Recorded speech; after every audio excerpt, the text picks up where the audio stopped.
Hello guys, welcome to Cosmic Wand. So in this video, we will see, what if Harry was cursed to die unless 7 witches gave him their magic through soul bonds? If you enjoy these kinds of stories, don't forget to show us some love by hitting the like button and subscribing to the channel. Your support means the world to us. Now let's start the story. Chapter 1. The curse. Harry's wand was already moving before his brain caught up. 3 jets of green light streaked through the darkness of Knockturn Alley, and he threw himself sideways into a stack of crates that exploded into splinters against his shoulder.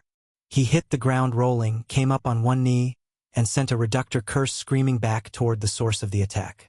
"Potter!" someone shrieked from the shadows. "The Dark Lord is dead, but his work continues." "Yeah, I've heard that one before," Harry muttered, scrambling behind the corner of Borgin and Burke's as another killing curse scorched the air where his head had been. He counted muzzle flashes in the dark. 4. No, 5. 5 Death Eaters who'd somehow gotten word he'd be here tonight, following up on a tip about illegal cursed objects being sold to Hogwarts students. Should have brought backup. Should have told Ron and Hermione. Should have done a lot of things differently, but Harry Potter learning from his mistakes. That would require him to actually change, and 17 years of habit were hard to break. He heard footsteps on cobblestones behind him and spun, catching a masked figure with a stunning spell directly in the chest. The Death Eater dropped like a sack of potatoes. "For left. Surround him," a woman's voice commanded. "Don't let him reach the main alley." Harry moved. He'd learned a lot in the war. Learned that standing still got you killed. Learned that hesitation was death. Learned that the only way out was through. He burst from cover with a shield charm already forming, deflected 2 curses that sparked off the magical barrier, and sent a blasting hex at the ground beneath 2 approaching figures. The cobblestones erupted. Both Death Eaters went flying. 2 left. "Impressive," said a voice directly behind him, and Harry felt his blood freeze because he hadn't heard anyone approach, hadn't sensed any movement, and that meant. He spun, wand rising, but the curse was already leaving the stranger's lips. Mortis Vinculum. The spell hit Harry in the chest like a freight train made of ice and black fire. He'd been hit with Cruciatus before.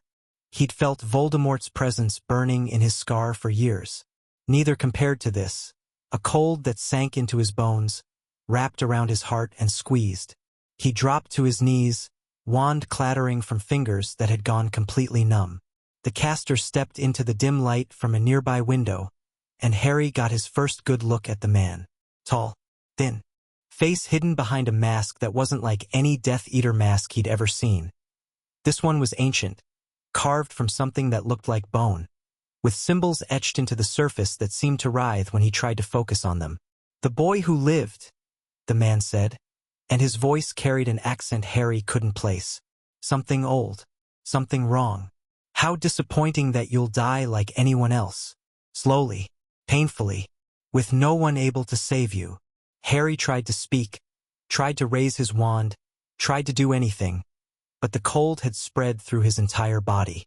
He could feel his magic flickering inside him like a candle in a hurricane. 7 months, the man continued. "That's how long you have. The Mortis Vinculum will drain your life force drop by drop until there's nothing left. There is only one cure, and it is impossible. You will die, Harry Potter, and when you do, the prophecy dies with you." "What?" Harry forced the word out through numb lips. "What prophecy?" The masked man laughed. "You'll never live long enough to find out." And then he was gone. Not disapparated. Harry knew the crack of apparition better than almost any sound in the world. The man simply vanished, like smoke and wind, leaving Harry kneeling in Knockturn Alley with ice in his veins and a death sentence wrapped around his soul. The ceiling of St. Mungo's hadn't changed since the last time Harry stared at it.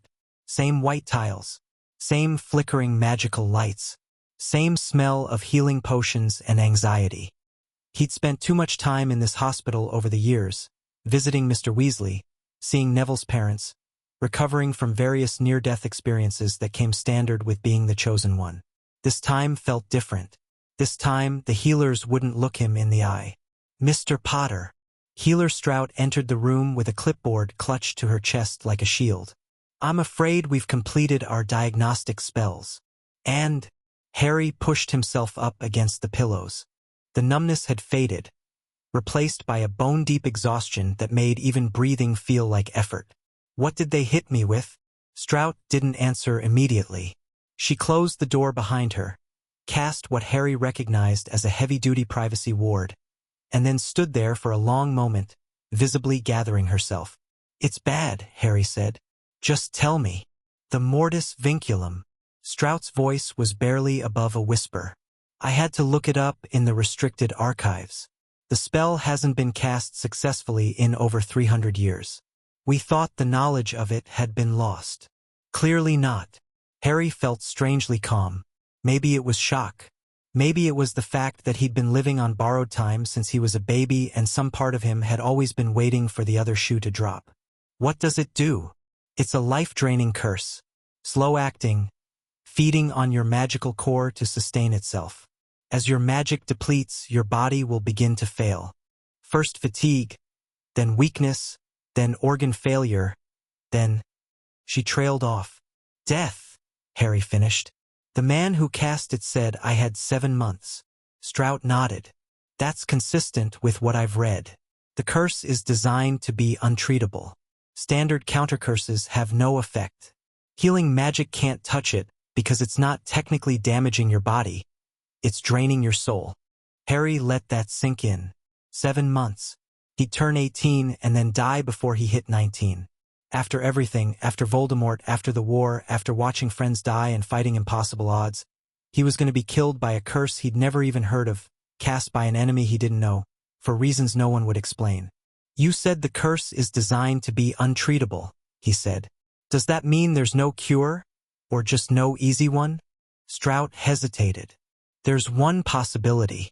But Mr. Potter, I need you to understand. It's not just difficult. It's functionally impossible. Try me. She took a breath. The mortis vinculum drains your magical core. The only known way to counter that drain is to replenish it. To have external sources of magic feeding into your soul faster than the curse can consume it. How? Soul bonds. Strout said the words like they tasted bad. The curse specifically targets isolated magical cores. If a witch or wizard formed genuine soul bonds, true magical connections at the deepest level, the combined magical input could theoretically overwhelm the curse and burn it out. Harry stared at her. Soul bonds? You mean like magical marriage? Deeper than that. A soul bond is the most intimate connection two magical beings can share. It requires absolute trust, emotional vulnerability, perfect magical resonance, and genuine love. Not necessarily romantic love, but real, profound connection. Two people who've bonded can feel each other's emotions, share magical strength, even communicate without words. And I'd need to form these bonds to survive. 7 of them. Strout's expression was pained. The curse was designed around that number specifically. 7 bonds formed genuinely, completed within 7 months. If you manage it, the combined magical power should be enough to destroy the curse. But Mr. Potter, soul bonds can't be forced. They can't be faked. You can't just find 7 witches willing to help you and call it done. You would have to actually connect with them truly and deeply, and they would have to choose to bond with you freely. Harry almost laughed. Almost. Because this was so absurd it had to be some kind of cosmic joke. He'd spent his entire life pushing people away. He'd learned early that everyone who got close to him got hurt. His parents, Sirius, Dumbledore, dozens of others. He'd built walls around himself so thick that even Ron and Hermione couldn't always get through, and now he was supposed to form 7 soul-deep bonds with 7 different people in less than a year? The man who cursed me, Harry said slowly. He said I'd never live long enough to find out about some prophecy. What prophecy? I don't know. This is the first I've heard of any prophecy connected to the mortis vinculum. Great. So I'm dying from an impossible curse because of a prophecy no one knows about. And my only hope is to do something that's never been done before. Harry leaned back against his pillows. Typical Tuesday, really? Strout didn't seem to find that funny. Mr. Potter, I want to be clear about the timeline. The curse is already active. You'll start feeling the effects within the next few days. Fatigue, difficulty concentrating, weakness in your magic. The symptoms will progressively worsen. By month 3, you'll likely be bedridden. By month 5, you'll need constant medical care. By month 7, I'll be dead.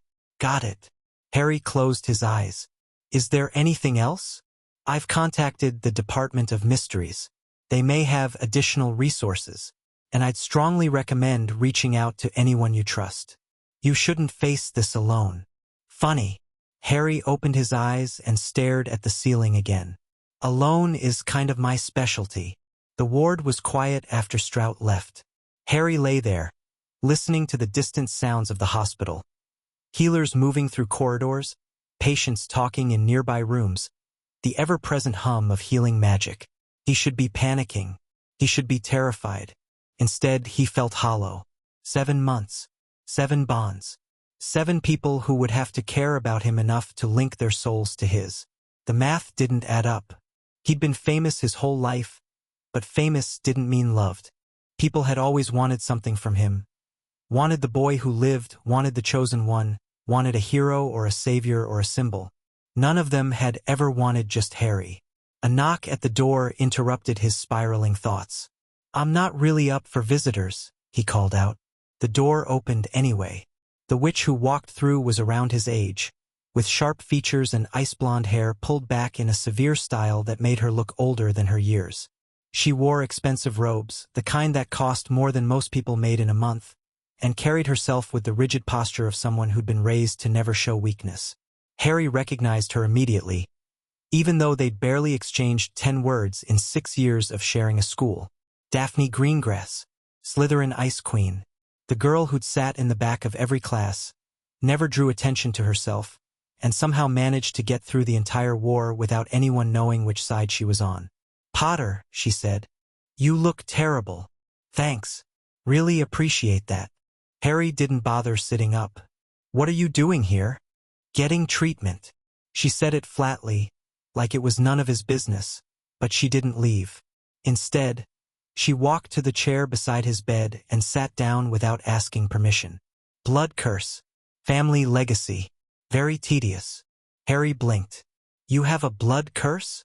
The Greengrass family has carried it for centuries. It's slowly killing me. She said this the same way someone might discuss the weather. I have perhaps 5 years before it finishes the job. I come here every month for treatments that slow the progression but can't stop it. I'm sorry. Harry meant it. He hadn't expected to have anything in common with Daphne Greengrass, but here they were, 2 teenagers with death sentences, making awkward small talk in a hospital. Daphne shrugged. I've had time to make peace with it. Unlike you, apparently. She nodded toward the chart hanging at the foot of his bed. Mortis vinculum. I read your file. Privacy wards here are rubbish if you know the right spells. You read my medical file? I was curious. You're Harry Potter. Everything about you is public property anyway. There was a hint of bitterness in her voice that Harry understood better than she might have expected. Besides, I wanted to know what curse could actually kill the boy who lived. And now you know. Now I know. She studied him with pale blue eyes that gave nothing away. 7 soul bonds. That's the cure, isn't it? I've read about the Mortis vinculum. Ancient curse. Supposedly unsurvivable because no one could ever complete the conditions. Harry laughed humorlessly. Yeah, well, I've done impossible things before. Have you? Daphne tilted her head. You defeated the Dark Lord, but you had help. You survived the Triwizard Tournament, but you had luck. You came back from the dead, but that was apparently some complicated sacrifice magic your mother set up. When have you ever done something truly impossible entirely on your own? Is there a point to this? The point is that you can't do this alone. You need 7 people to bond with you. Genuinely bond with you, not pretend, not fake it, not go through the motions. You need people who actually know you and choose to connect with you anyway. She leaned forward slightly. So my question is, Potter, does anyone actually know you? Harry opened his mouth to argue. To say of course people knew him. Ron and Hermione had been his best friends for years. The Weasleys had practically adopted him. Dozens of people had fought beside him in the war. But the words died in his throat because he knew she was right. His friends knew Harry Potter the hero. They knew the version of him that fought Dark Lords and saved the day. They didn't know the version of him that woke up screaming from nightmares about green light. They didn't know that he sometimes wished he'd died in the forest with Voldemort because at least then everyone else would have been safe. They didn't know that he'd spent his whole life terrified of getting close to anyone because everyone he loved ended up dead. "That's what I thought," Daphne said, interpreting his silence correctly. "You've spent so long being a symbol that you've forgotten how to be a person. And now you need to form the most intimate magical connections possible to survive. If you're trying to make me feel better, you're doing a terrible job. I'm not trying to make you feel better. I'm trying to make you understand the situation." She stood, smoothing her robes. Soul bonds require vulnerability. They require letting someone see the real you, the ugly parts, the broken parts, all the things you hide behind that hero facade. Can you do that? Can you? Harry shot back, suddenly irritated. "Since we're apparently sharing, you've got your own death sentence. Where are your soul bonds? Where are the people who actually know you?" Something flickered across Daphne's face, there and gone before Harry could identify it. "I have Tracy. She's enough. One person, against a curse that's killing you slowly. And you're lecturing me about connection? I'm not lecturing you. I'm asking questions." She moved toward the door. "The difference between us, Potter, is that I've accepted my death. You haven't. You're still fighting, still thinking there must be a way out if you just try hard enough. That desperation is either going to save you or destroy you faster." She paused at the door, one hand on the frame. "For what it's worth, I hope you figure it out. The world's less interesting without Harry Potter in it." And then she was gone. Harry lay there for a long time after Daphne left, staring at the ceiling and thinking about what she'd said. Vulnerability, connection, letting people see the real him. The concepts felt foreign, like she'd been speaking another language. He didn't know how to be vulnerable. He'd learned early that showing weakness got you hurt. The Dursleys had made sure of that. And by the time he'd found people who might have accepted his weakness, he'd been so used to hiding it that he didn't know how to stop. A soft knock at the door interrupted his thoughts again. "Bloody hell, is this room listed in the Prophet?" he muttered, pushing himself up. "Come in." The door opened to reveal Ron and Hermione, both looking pale and worried. Hermione was clutching a thick book to her chest. Of course she was, and Ron's ears were red, which meant he was trying very hard not to panic. "Harry!" Hermione rushed to his bedside, tears already forming in her eyes. "We just heard. Kingsley contacted us. He said you were attacked and hit with some kind of rare curse and—" "Hermione, breathe." Harry managed a weak smile. "I'm not dead yet. Don't joke about this." She set the book down on his bed. He caught the title, Rare and Dangerous Curses of the Medieval Period, and grabbed his hand. "The Mortis Vinculum, Harry. I've been reading about it. It's one of the darkest curses ever created. There's no countercurse, no healing spell, nothing that can. I know what it does." Harry squeezed her hand gently. The healer explained. "She told you about the cure, then?" Ron spoke up. He was standing at the foot of the bed, arms crossed, expression caught between fury and fear. "The soul bond thing?" "Yeah. 7 witches." Ron shook his head. "Harry, where are you going to find 7 witches willing to bond their souls to yours? That's not like asking someone to help you move house. That's permanent. That's forever." "I know. And you have to actually connect with them. Really connect. Not just go through the motions." Hermione was flipping through her book, scanning pages. "I've been reading about soul bonds. They're almost impossible to form intentionally. Most recorded bonds happen accidentally between people who've been close for years. To deliberately form 7 of them in 7 months." "I know," Harry said again, more sharply than he intended. "Trust me. I understand how impossible this is. I don't need you two to tell me." Silence fell over the room. Ron and Hermione exchanged one of their looks, the kind that communicated entire conversations without words. Harry felt a flash of irrational jealousy. They had that connection. They'd grown closer over the years, found something real with each other. If anyone could understand soul bonds, it was them. "So what's the plan?" Ron asked finally. "I don't have one." Harry shrugged. "How do you plan to make 7 people fall in love with your soul? It's not exactly something you can strategize. Maybe not plan, but we can research." Hermione's mind was already working. Harry could see it in her eyes. "We need to understand the curse better. Find out where it came from, who created it, why. There might be alternative solutions no one's considered. And we need to identify potential bond candidates, people with compatible magical signatures, people who might already have a connection to you." Bond candidates. Harry almost laughed. "You make it sound like a dating competition. It's not about dating. Soul bonds aren't romantic necessarily. They're about emotional and magical resonance. There must be people in your life who you're already partway connected to. We just need to figure out who." Hermione pulled out a piece of parchment and a quill from somewhere. "Let's make a list. A list of everyone you've ever felt a genuine connection with. Everyone who knows the real you even a little bit." Harry considered that. The real him. He wasn't even sure he knew who that was anymore. But Hermione was looking at him expectantly, quill poised, and refusing to engage wasn't going to make this situation better. "Luna," he said finally. "Luna knows me. Maybe better than most." Hermione wrote it down. "Good. Who else?" "Fleur." The name surprised him as it came out, but it felt right. "We fought together at the Battle of Hogwarts. She saved my life at one point, and she gets it. Being seen as something you're not." "Fleur Delacour." Hermione nodded. Her Veela heritage might actually help with soul bond compatibility. The magic is related. "Anyone else, mate?" Ron asked. Harry thought. This was harder than he'd expected, trying to identify people who genuinely knew him, who he'd let past his defenses even briefly. Most of his relationships were surface level. Friendly, but not deep. Warm, but not intimate. "I talked to Daphne Greengrass earlier," he said slowly.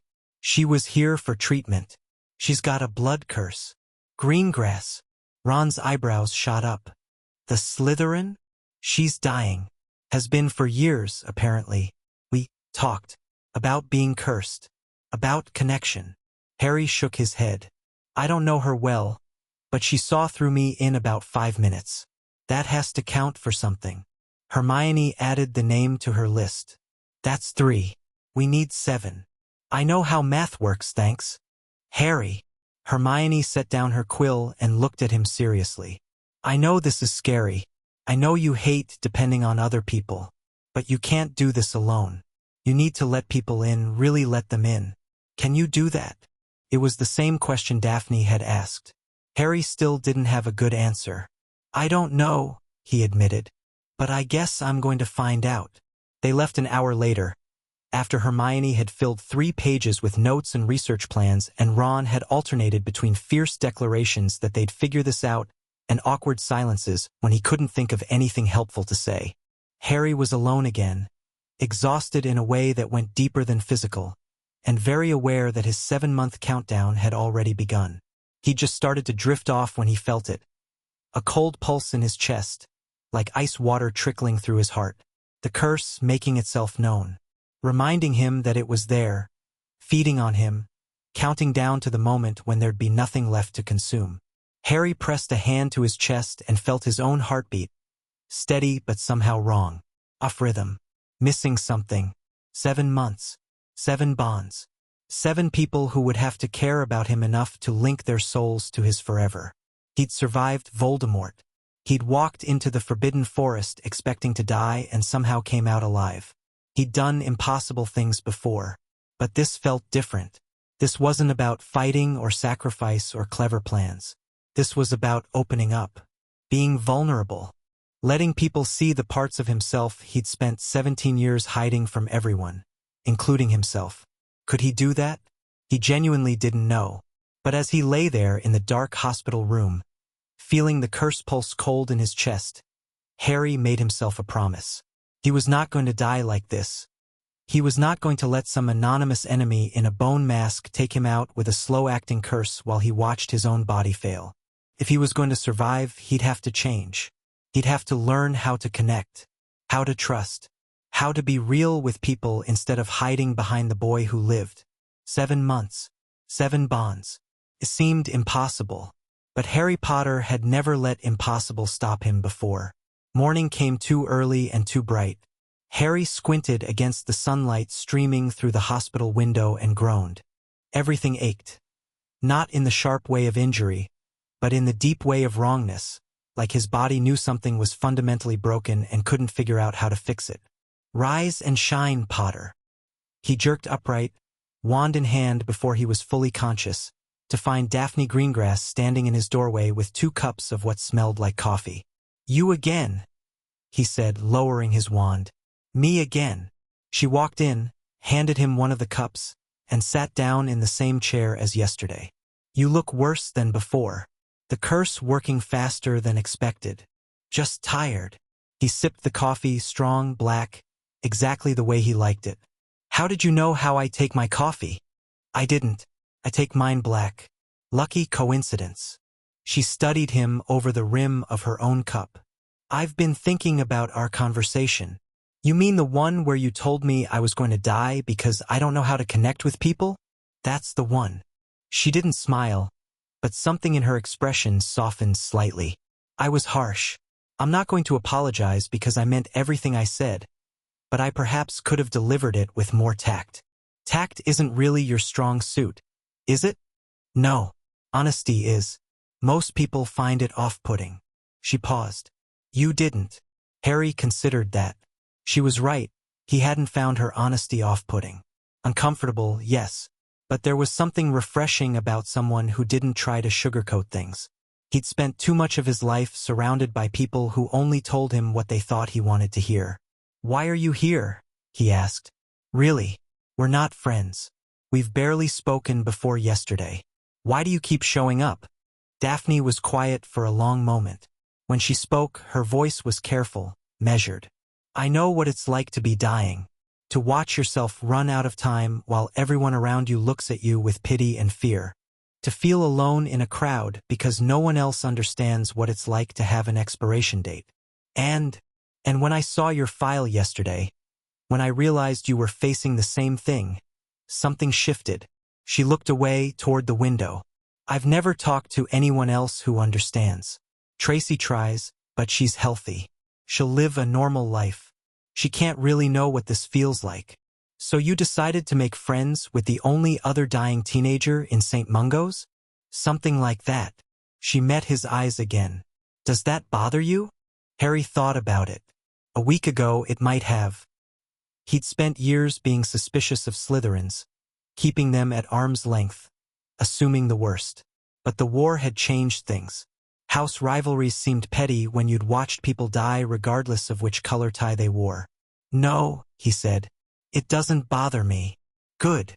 She stood, finishing her coffee in one long drink. Then get dressed. I'm taking you somewhere. What? Where? There's a specialist healer I've been seeing. Non-traditional methods, outside St. Mungo's system. She knows more about blood curses and life-draining magic than anyone else in Britain. Daphne set down her empty cup. If anyone can help you understand the mortis vinculum better, it's her. And you're just volunteering to help me? I'm volunteering to introduce you to someone useful. What you do with the information is your business. She moved toward the door. Meet me in the lobby in 20 minutes. Try not to fall over before then. The curse weakening you already doesn't bode well for your 7-month timeline. She left.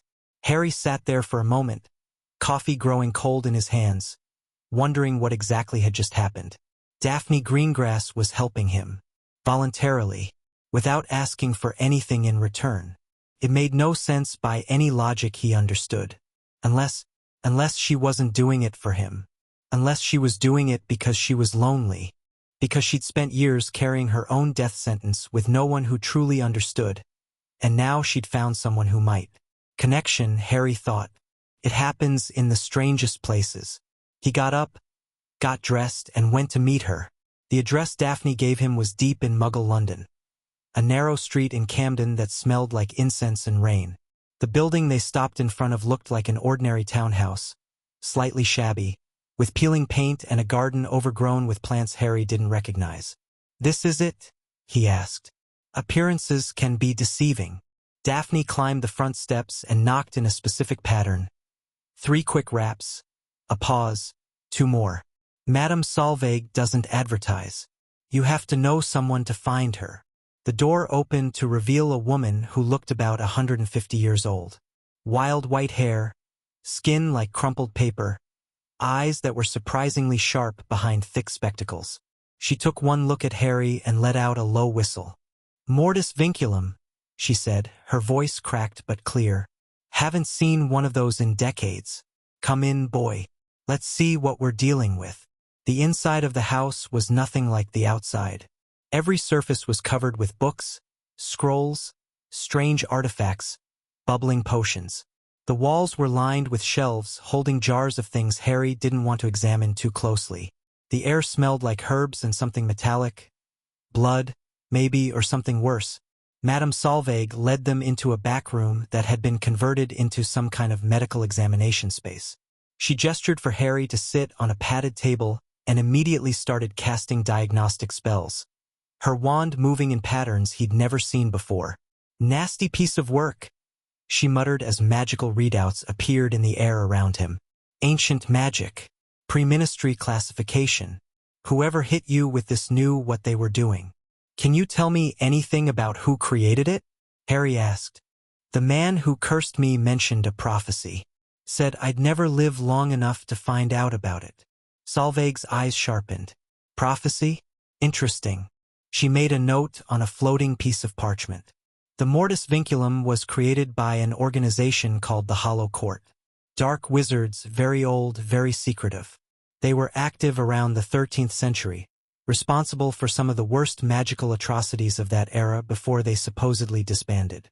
Supposedly? There have always been rumors that they survived, that they went underground, preserved their knowledge, continued their work in secret. She peered at the diagnostic readouts. "If one of them cast this curse on you, then they're definitely still active. And they want you dead for a specific reason." "The prophecy," Harry said. "Most likely." The Hollow Court was obsessed with prophecies. They believed they could manipulate fate itself by eliminating threats before they manifested. Solveig looked at him seriously. "If they targeted you, it's because they believe you're destined to do something that threatens their existence." Harry absorbed that. More prophecies, more destiny, more being targeted because of something he hadn't even done yet. Just once, he'd like to be attacked for something he'd actually chosen to do. "What about the cure?" Daphne spoke up. "The 7 soul bonds. Is it really the only way?" "The only known way, yes." Solveig moved to a shelf and pulled down an ancient-looking book, flipping through yellowed pages.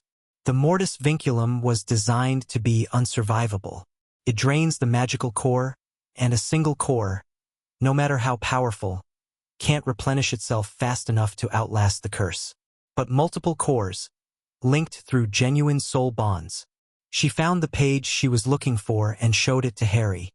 The combined magical flow could theoretically overwhelm the curse, burn it out from within. The page showed a diagram of 7 circles arranged in a pattern around a central point, connected by glowing lines. The text was in a language Harry didn't recognize. 7 bonds, Harry said. "Why 7 specifically?" "Magical resonance. 7 is the most powerful magical number.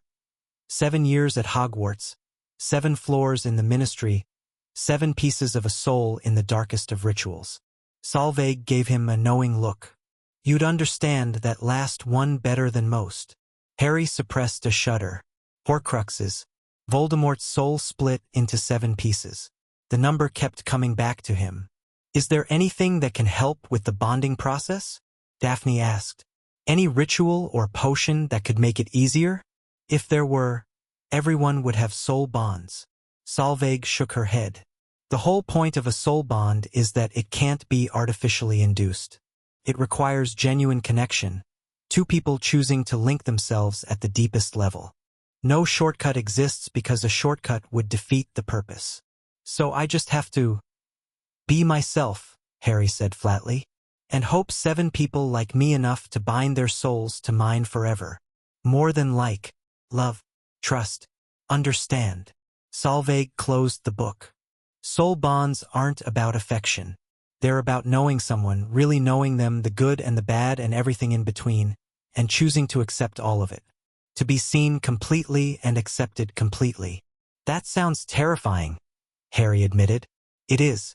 That's why genuine soul bonds are so rare. She patted his shoulder. But you've done terrifying things before, haven't you? You faced the Dark Lord. You died and came back. What's opening your heart compared to that? Everything, Harry thought. Facing Voldemort was easy. He knew how to fight. He knew how to sacrifice himself. What he didn't know was how to let people in. But he was going to have to learn. They left Madame Solveig's house an hour later, Harry's head spinning with information and his chest aching with the cold pulse of the curse. The sky had gone gray while they were inside, clouds promising rain that hadn't yet fallen. So, Daphne said as they walked back toward the apparition point, the Hollow Court wants you dead because of a prophecy. You have to form 7 impossible soul bonds to survive. And the only way to form those bonds is to let people really know you. She glanced at him sideways. How are you feeling about all that? Overwhelmed, Harry admitted. Terrified. Angry that someone I've never met has apparently decided I need to die. Standard cursed teenager feelings, then. He almost laughed. Almost. You're taking this very calmly. I've had practice. She stopped walking and turned to face him. Potter. Harry. I want to ask you something, and I need you to answer honestly. Okay. In there, when we were talking about soul bonds, about being seen and accepted, I noticed you flinched. Her pale eyes were intent on his. Why? Harry didn't answer immediately. The question cut deeper than he wanted to admit. He thought about deflecting, making a joke, changing the subject. That was his usual approach when things got too personal. But something about the way Daphne was looking at him, direct, unflinching, honestly curious, made him want to answer truthfully. Because I don't think anyone has ever really seen me, he said finally. Not all of me. I've been Harry Potter, the boy who lived since before I could walk. Every relationship I've ever had has been filtered through that. People see the hero or the symbol or the savior. They don't see the kid who grew up in a cupboard wondering why his parents had to die. They don't see the teenager who spent 7 years waiting for the next disaster. They don't see. He broke off, swallowing hard. They don't see the person who's so used to being alone that he doesn't know how to be anything else. Daphne was quiet for a long moment. When she spoke, her voice was softer than he'd ever heard it. I see someone who just told me more about himself in 30 seconds than most people learn in years. She reached out and touched his arm. Briefly, barely a brush of fingers, but the contact sent a strange warmth through him. That's a start, Harry. That's how connection begins. He looked at her, really looked, past the Ice Queen facade and the Slytherin mask and the pureblood posture. He saw someone else who was dying. Someone else who understood isolation. Someone else who'd built walls so high that no one could get in. You too, he said. You've been hiding just as much as I have. Probably more. A ghost of a smile crossed her face. We're quite a pair, aren't we? 2 terminal cases pretending we've got everything under control. At least we're pretending together now. The rain started then, soft at first, then harder, forcing them to duck under a nearby awning. They stood there side by side, watching the water sluice down the street, and Harry felt something shift between them. Not a soul bond. Not yet. But something. The beginning of something. I want to help you, Daphne said quietly. With the bonds. With surviving. Why? Because I know what it's like to be running out of time. Because I've spent 5 years accepting my own death and I'm tired of watching people die. She turned to face him. Because maybe helping you survive will make my own inevitable end feel less pointless. Harry considered that. It was honest. Selfish in a way, but also generous. She wasn't offering to help him out of pure altruism. She was offering because she needed this too. Because she was as alone as he was and just as desperate for connection, even if she'd never admit it in those terms. "Okay," he said. "Let's do this together. Whatever happens." She held out her hand. He took it, and something clicked into place. Not a bond, not yet, but the possibility of one. The first crack in both their walls. It was a start. The next few days were a blur of research, meetings, and the slow deterioration of Harry's body. The curse was working faster than Healer Strout had predicted. He could feel his magic flickering inside him, inconsistent, unreliable. Simple spells that should have been automatic now required concentration. His stamina had dropped dramatically. Just walking from his flat to Diagon Alley left him winded. Hermione had thrown herself into research mode, pulling every book she could find on soul bonds, the Mortis Vinculum, and the Hollow Court. Ron had started reaching out to contacts from the war, people who might know something about ancient dark wizard cabals or unusual curses. And Daphne had become a constant presence, showing up at Harry's flat most mornings with coffee and information. "I've been thinking about your bond candidates," she said one morning, spreading parchment across his kitchen table. "The people your friend Hermione identified, Luna, Fleur, me. They're a good start, but you need 7. We should discuss who else might be compatible. Shouldn't we focus on the 3 we have before worrying about more? No. The curse isn't going to wait for you to take this one step at a time." She pointed to a timeline she'd drawn. "At the rate your magic is declining, you'll be too weak to form bonds within 4 months. That gives us less time than we thought. We need to pursue multiple candidates simultaneously." Harry rubbed his eyes. He hadn't slept well. The curse made rest difficult, his dreams full of cold darkness and whispered threats. "Who did you have in mind?" "Nymphadora Tonks. She lost her husband in the war. She knows you. There's a foundation of connection there." Tonks. Harry thought about it. He and Tonks had fought together. She'd protected him. But he'd never really known her. They'd always had other things to focus on. "I haven't seen her since the final battle." "Then reach out. That's how this works, Harry. You have to make an effort." Daphne tapped another name on her list. "Tracy Davis. My best friend. She's skeptical of you, but she's also intensely loyal. If you can win her over genuinely, the bond potential is high." "Your best friend? Won't that be weird?" "Probably. But this isn't about comfortable. It's about survival." She met his eyes. "Unless you have other suggestions?" Harry thought about the people in his life. Most of them fell into categories. People who saw him as a hero, people who wanted something from him, people he'd lost touch with after the war. The list of people who actually knew him was depressingly short. "What about Fleur?" he asked. "You mentioned her earlier. What's her situation?" Daphne's expression shifted, something like sympathy flickering across her usually impassive face. "She lost Bill during the Battle of Hogwarts, a curse that hit him during the final push. She's not doing well." Harry felt his chest tighten. Bill, the oldest Weasley brother. He'd known Bill had died. It was one of too many losses that day. But he hadn't thought about what it meant for Fleur. They'd been married less than 2 years. "She's grieving." "Yes, but grief can be a foundation for connection. You understand loss better than most people, Harry. That's a bridge." It felt wrong, approaching a grieving widow because he needed something from her. But Daphne was right about one thing. This wasn't about comfortable. This was about living. "I'll reach out to her," he said.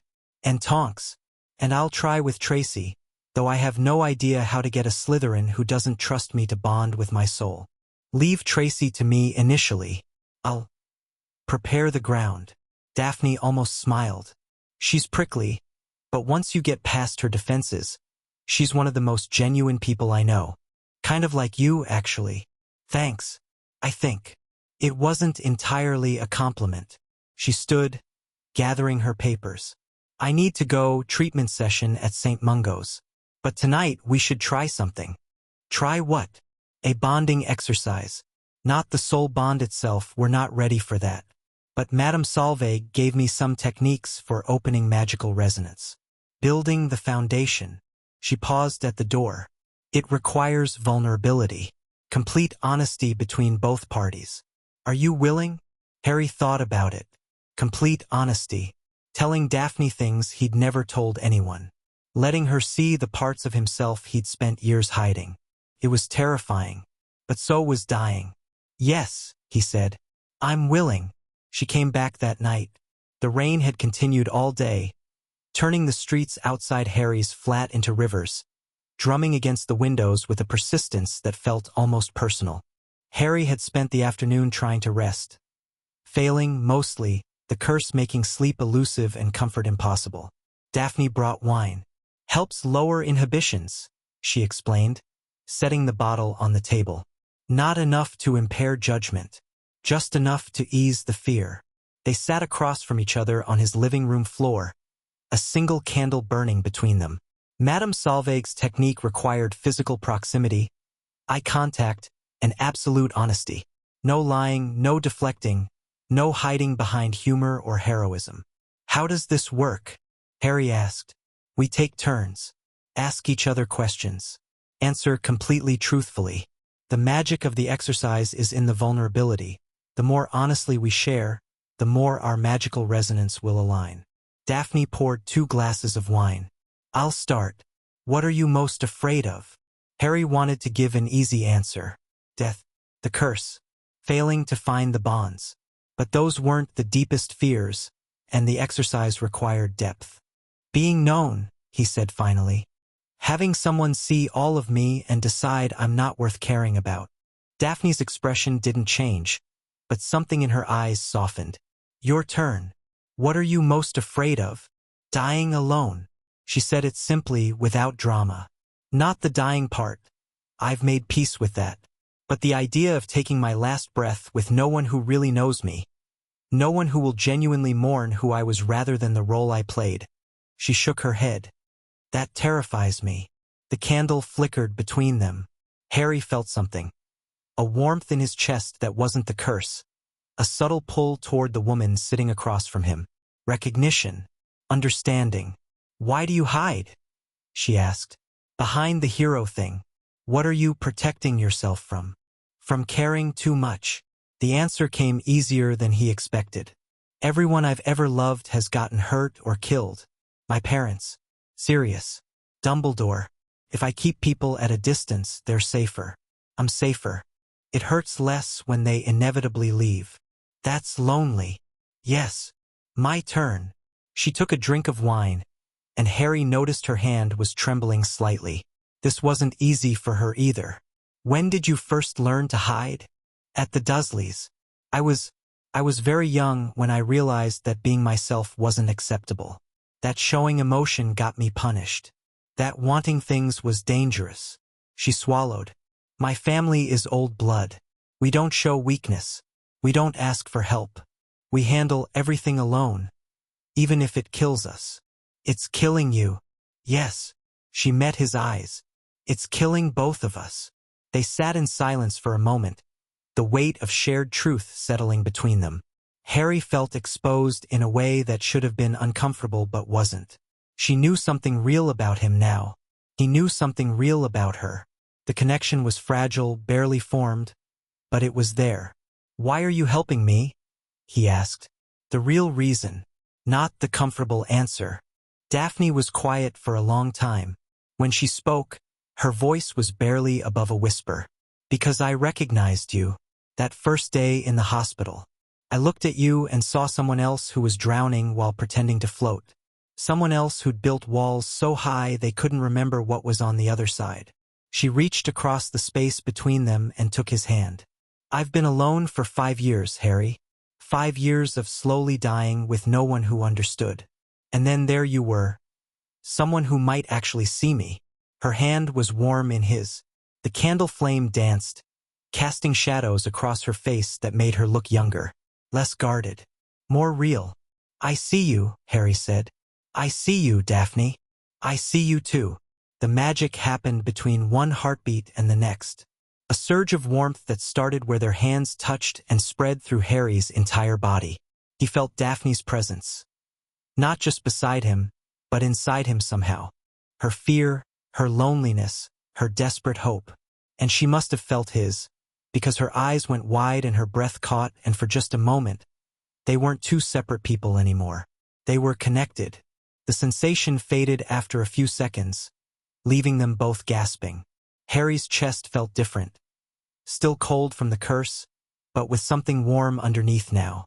A spark. Presence. Was that? He started. The bond. Daphne's voice was shaking. That was the beginning of the soul bond. She looked as stunned as he felt. Neither of them had expected it to happen this quickly. The exercise was supposed to be preparation, a stepping stone toward eventual bonding. Instead, they'd somehow stumbled into the real thing. "We're not complete," she said, examining the place where their hands were still joined. "I can feel it. There's more that needs to happen. But the foundation is there. The connection is real." Harry focused on the warmth in his chest. It was small, fragile, but undeniably present. A point of light in the cold darkness of the curse. "One down," he said. 6 to go. Daphne laughed. A real laugh, surprised and genuine, and nothing like the controlled sounds she usually made. "You're ridiculous. I'm dying. I'm allowed to be ridiculous." "Fair point." She squeezed his hand once before letting go. "We should rest. Processing a bond initiation is exhausting." "But Harry?" "Yeah. Thank you. For being honest. For seeing me." She stood, smoothing her robes. "No one's done that before." "Not really. Thank you for seeing me first." She left, and Harry sat alone in his flat with a candle burning low and a warmth in his chest that hadn't been there before. One bond. One connection. One person who knew him. 6 more to go. Less than 7 months to find them. But for the first time since the curse hit, Harry felt something other than despair. He felt hope. The next morning brought a letter. Owl post, delivered at dawn. The envelope sealed with wax that bore an unfamiliar crest, crossed bones over a hollow circle. Harry stared at it for a long moment before opening it. "Potter, you've begun forming bonds. We know because we can sense them. Every connection you make brings you closer to fulfilling the prophecy and destroying everything we've built. This is your only warning. Stop pursuing the bonds. Accept your death. If you continue, we will kill everyone you connect with before you can complete the process. You cannot save yourself. You cannot save them. The Hollow Court has waited 1,000 years for this moment. We will not be stopped by a child playing at heroism. Choose wisely." There was no signature. Just that symbol, crossed bones, hollow circle, burned into the bottom of the parchment. Harry read the letter 3 times. His hands were steady, his breathing even. He'd been threatened before. He'd been told to stop before. It had never worked. He set the letter on fire with a whispered incendio and watched it burn. The Hollow Court wanted him to give up, to accept death, to let fear stop him from fighting for his life and the lives of the people who were willing to help him. They didn't know Harry Potter very well. He had one bond now, 6 more to find, and an enemy to face. The countdown continued. Chapter 1 End. Chapter 2. Ice and Fire. Daphne's flat smelled like old books and something floral that Harry couldn't identify. He'd never been inside a Slytherin's home before, hadn't really thought about what it might look like. He'd expected cold elegance, maybe, dark colors and expensive furniture, and that particular pure-blood aesthetic that screamed, "We've had money for centuries." Instead, he found chaos. Books were stacked on every surface, tables, chairs, the floor, windowsills.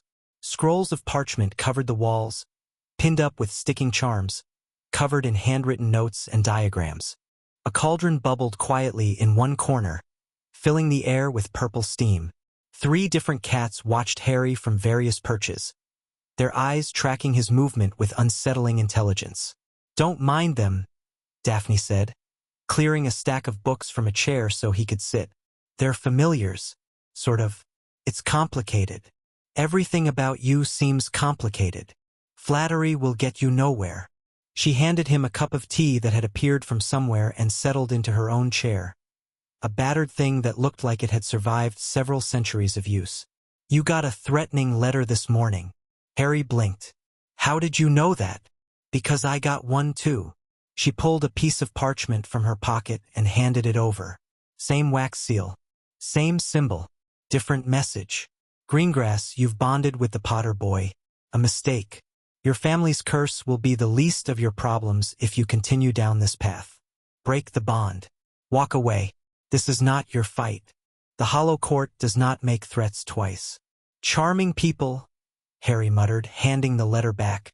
Did they threaten your family? They can't. My parents are dead. Curse got them before it got to me. My sister Astoria is protected by wards older than the Ministry. Daphne's voice was matter-of-fact, but Harry caught the flicker of pain beneath the surface. They have nothing to threaten me with except my own death, and that's already happening anyway. So what do? We ignore them. We keep building bonds. And we find out more about this prophecy they're so worried about. She stood and moved to one of the walls covered in notes. I've been researching the Hollow Court since yesterday. Madame Solveig was right, they were supposed to have disbanded in the 13th century, but there are references to their symbol appearing throughout history.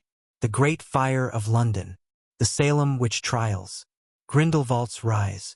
They've been active all along, operating in shadows, manipulating events, and according to the few sources I've found, they're obsessed with one thing above all else, preventing a specific prophecy from coming true. She tapped a piece of parchment covered in cramped writing. The prophecy of the 7 bonds. Harry moved to stand beside her, reading the text she transcribed. When 7 souls unite in truth, the hollow throne shall crack and fall. The one who bears the mark of death shall free the chained and end them all. The one who bears the mark of death, Harry said slowly. That's me. Has to be. The chosen one. The boy who lived. The one who died and came back. Daphne nodded. You've been marked by death since you were a baby. The prophecy has to be referring to you. And the 7 souls. The 7 bonds. If you complete them, you'll apparently have the power to destroy the Hollow Court entirely. She turned to face him. That's why they cursed you with something that requires 7 bonds to cure. They thought it was impossible. They thought you'd die trying. They underestimated me. They underestimated both of us. Her pale eyes met his, and Harry felt that warmth in his chest. The bond, pulsing gently, reminding him that they were connected now. I didn't just bond with you to save your life, Harry. I bonded with you because I'm tired of hiding, tired of accepting death, tired of letting ancient dark wizards dictate the terms of my existence. So this is war. This is war, and we're going to win it. One of the cats meowed loudly, breaking the tension. Daphne rolled her eyes. Yes, Marcus, I know it's feeding time. Patience. Harry watched her move to the kitchen area, pulling out dishes and some kind of fish that made the cats go wild with anticipation. It was such a normal, domestic moment, completely at odds with the talk of ancient prophecies and dark wizard cabals. But maybe that was the point. Maybe life kept moving forward even when death was breathing down your neck. We need to strengthen the bond, Daphne said, returning to the main room.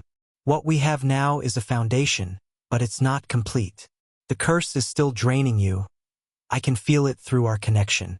We need to deepen the bond so my magic can actually help sustain you. How do we do that? More honesty, more vulnerability, more time together. She paused. And possibly a ritual. There's one I found that accelerates bond completion.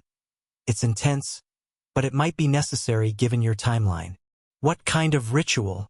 The kind where we share our worst memories with each other. Literally. A mind meld that shows each other the moments we're most ashamed of, most afraid of, most desperate to hide. She met his eyes. Complete exposure. No hiding. Are you willing? Harry thought about his worst memories. The cupboard under the stairs. The graveyard where Cedric died. The moment in the Forbidden Forest when he'd walked toward his own death. The faces of everyone who died because of him, because they tried to protect him, because they'd been in the wrong place at the wrong time. Showing that to someone, letting them see all of it. Yes, he said. I'm willing. They prepared the ritual space in Daphne's living room. Books were cleared away. Cats were banished to the bedroom. Candles were lit in a specific pattern that Daphne had found in an ancient text about soul magic. The ritual is called Veritatem Anime, she explained, drawing runes on the floor with chalk that glowed faintly silver. Truth of the soul. It was used by bonded pairs throughout history to deepen their connection. The shared memories create empathy. The empathy creates trust. The trust completes the bond. Has anyone ever died from this? Occasionally, if the memories are traumatic enough to cause psychological damage. She finished the last rune and stood back to examine her work. But we're both already dying, so the risk seems acceptable. Your bedside manner is really something. I know. Ready? Harry nodded. They sat cross-legged facing each other inside the circle of runes, knees almost touching.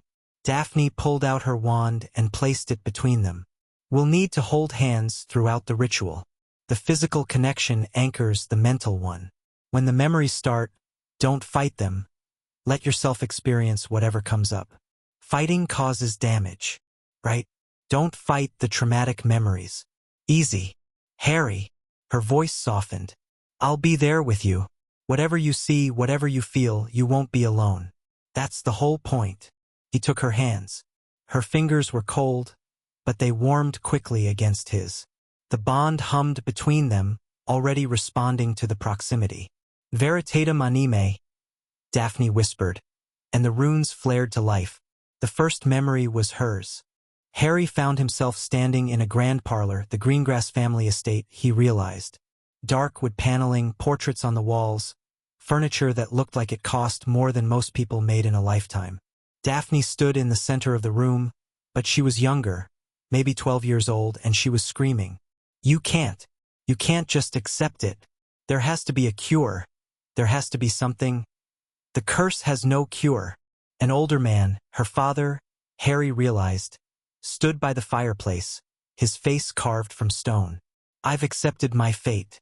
Your mother has accepted hers. Now you must accept yours. I don't want to die. Want has nothing to do with it. The man's voice was cold, dismissive. You are a Greengrass. We do not beg. We do not plead. We face our deaths with dignity and grace. I'm 12 years old, and you have perhaps 10 years left. Use them wisely. He turned away from her, clearly done with the conversation. Your mother's treatment is in an hour. I suggest you compose yourself before then. Young Daphne crumpled. Harry watched her fall to her knees on that expensive carpet, watched her stuff her fist in her mouth to muffle her sobs, watched her learn in that moment that her pain didn't matter, that showing emotion was weakness, that asking for help was shameful, that she was expected to die quietly and dignified and alone. He felt her despair like it was his own. The bond transmitted everything, not just the images but the emotions, the crushing weight of a death sentence delivered without compassion, the terrible loneliness of grief that no one would acknowledge. The memory shifted. Now it was Harry's turn. He was back in the cupboard under the stairs. 6 years old, maybe 7. The space was cramped and dark and smelled like dust and cleaning supplies. Through the slats of the door, he could hear the Dursleys laughing in the living room. Dudley had gotten a new video game for his birthday, and they were celebrating. Harry hadn't gotten anything for his birthday. He hadn't even known it was his birthday until Aunt Petunia mentioned, in passing, that the freak is another year older, not that anyone cares. He was crying, but silently. He'd learned early that crying out loud got him in trouble. So he pressed his face into his thin mattress and let the tears soak into the fabric and wondered why no one wanted him. Why his parents had left him. Why he was so broken that even his own family couldn't stand to look at him. The memory carried all of it. The loneliness, the self-hatred, the desperate wish for someone, anyone, to care about him. He felt Daphne's presence in the memory. Felt her experiencing his pain the way he'd experienced hers. Another shift. Daphne again. Older now, 15, maybe 16. She was in a bathroom at Hogwarts, leaning over the sink, and there was blood. So much blood. It was coming from her nose, her mouth, even her eyes. The blood curse, manifesting. She was trying to clean it up, trying to hide it before anyone could see. but it kept coming. Her hands were shaking. Her reflection in the mirror was ghostly white. "Stop," she whispered to herself. "Stop, stop, stop." But the blood didn't stop. It never stopped. The curse was inside her, eating her alive, and all she could do was hide it. Pretend it wasn't happening. Smile and act like everything was fine while her body slowly betrayed her. No one came to help. No one even knew. She cleaned up the blood, cast a glamour to hide the pallor, and went back to class. Another day of pretending. Another day of dying alone. Harry's memory again. The graveyard. Cedric's body hitting the ground. The flash of green light. Voldemort's high, cold laugh echoing off the headstones. Harry tied to the grave marker, unable to move, watching Wormtail slice his arm open and add his blood to the cauldron. The fear was overwhelming, but it wasn't the worst part. The worst part was the guilt. Cedric was dead because Harry had suggested they grab the cup together. Cedric was dead because Harry had wanted to share the victory. Cedric was dead because of him. Kill the spare.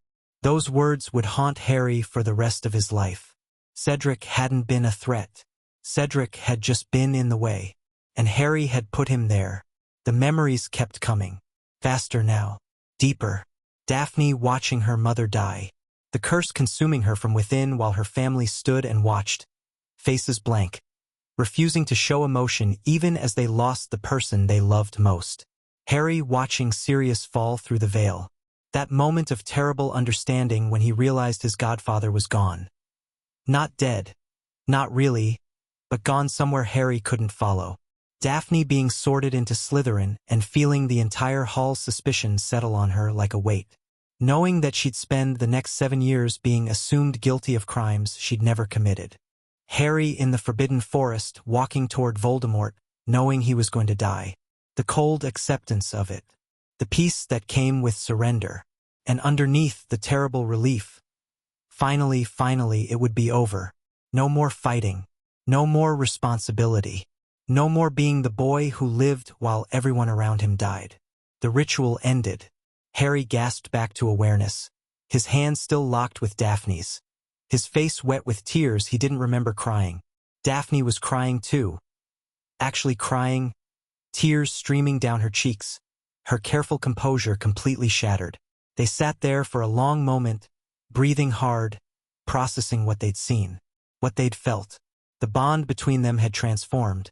It was stronger now, deeper, a living connection that pulsed with shared understanding. "I didn't know," Daphne whispered, "about the cupboard, about how alone you were. I didn't know about your mother, about watching her die. We're the same." She squeezed his hands. Different circumstances, but the same wounds, the same walls. Harry felt it, the truth of that statement resonating through the bond. They were the same. Two people who'd learned too young that showing weakness was dangerous. Two people who'd built fortresses around their hearts because the alternative was unbearable vulnerability. But they'd just torn those fortresses down. For each other. And something new was growing in the wreckage. "The bond," he said. "Is it complete?" Daphne's voice was thick with emotion. "I can feel it. We're fully connected now." Harry focused on his chest. The cold pulse of the curse was still there, but it was weaker now, pushed back by the warmth of the bond. Daphne's magic was flowing into him, sustaining him, fighting the drain. "How do you feel?" she asked. "Better. Stronger." He managed a weak smile. "Less like I'm dying." One bond complete. 6 to go. She released his hands and wiped her face. "We should rest. The ritual takes a lot out of both parties." "Daphne." He caught her arm before she could stand. "Thank you for seeing me, for letting me see you. Thank you for not running when you saw the blood." Her voice cracked slightly. "Most people would have. I'm not most people." "No." She looked at him, really looked, in a way that made him feel seen down to his bones. "You're definitely not." Harry slept on Daphne's couch that night. She'd offered the spare bedroom, but he was too exhausted to move that far, and she didn't push. The cats came back out and arranged themselves around him. One on his feet, one on his chest, one curled up against his side. They like you, Daphne observed, pausing in the doorway. They don't usually like strangers. Maybe they can sense the bond. Maybe they just have good taste. She hesitated. Harry, what we shared tonight, the memories. I won't tell anyone. Ever. I know. I wasn't worried about that. She wrapped her arms around herself. I was going to say that I'm glad that someone finally knows. It's been 5 years of carrying all of that alone. Having someone else understand. She trailed off, but the bond communicated what she couldn't say. Relief, gratitude, the profound comfort of being known. I understand, Harry said. About the carrying. About the alone. I know you do. That's why this works. She moved toward her bedroom. Good night, Harry. We have a lot to do tomorrow. Good night, Daphne. She closed her door. Harry lay there in the dark, surrounded by cats, feeling the bond pulse steadily in his chest. One complete connection. One person who knew everything about him and hadn't run away. 6 more to find. Less than 7 months to find them. But for the first time, that didn't feel impossible. Morning brought another letter. This one was different, hand-delivered, not owl post. Slipped under Daphne's door sometime during the night. Harry found it when he woke, the cats having migrated to more comfortable positions throughout the room. Potter, we warned you. You didn't listen. Shell Cottage. 1 hour. Come alone or the Delacour widow dies. Harry's blood went cold. Fleur. They were targeting Fleur. Daphne. He was on his feet, crossing to her bedroom door, pounding on it. Daphne, wake up. She emerged seconds later, wand already in hand, eyes alert despite the early hour. What's wrong? He showed her the letter. Her face went pale. Shell Cottage. That's where Fleur lives now. Bill left it to her. I have to go. You can't go alone. It's obviously a trap. If I don't go alone, they'll kill her. Harry was already moving, summoning his jacket, checking that his wand was secure. I don't have a choice. Harry, wait. Daphne grabbed his arm. The bond, let me come with you. Through the bond, I can feel what you feel, sense if you're in danger. I can call for help if something goes wrong. And if they see you, they won't see me. I'll stay back, hidden. But at least you won't be truly alone. Her grip tightened. Please, let me help. Harry looked at her. This woman who'd shared her worst memories with him, who'd let him see her bleeding and broken and terrified. The bond pulsed between them, a tangible connection.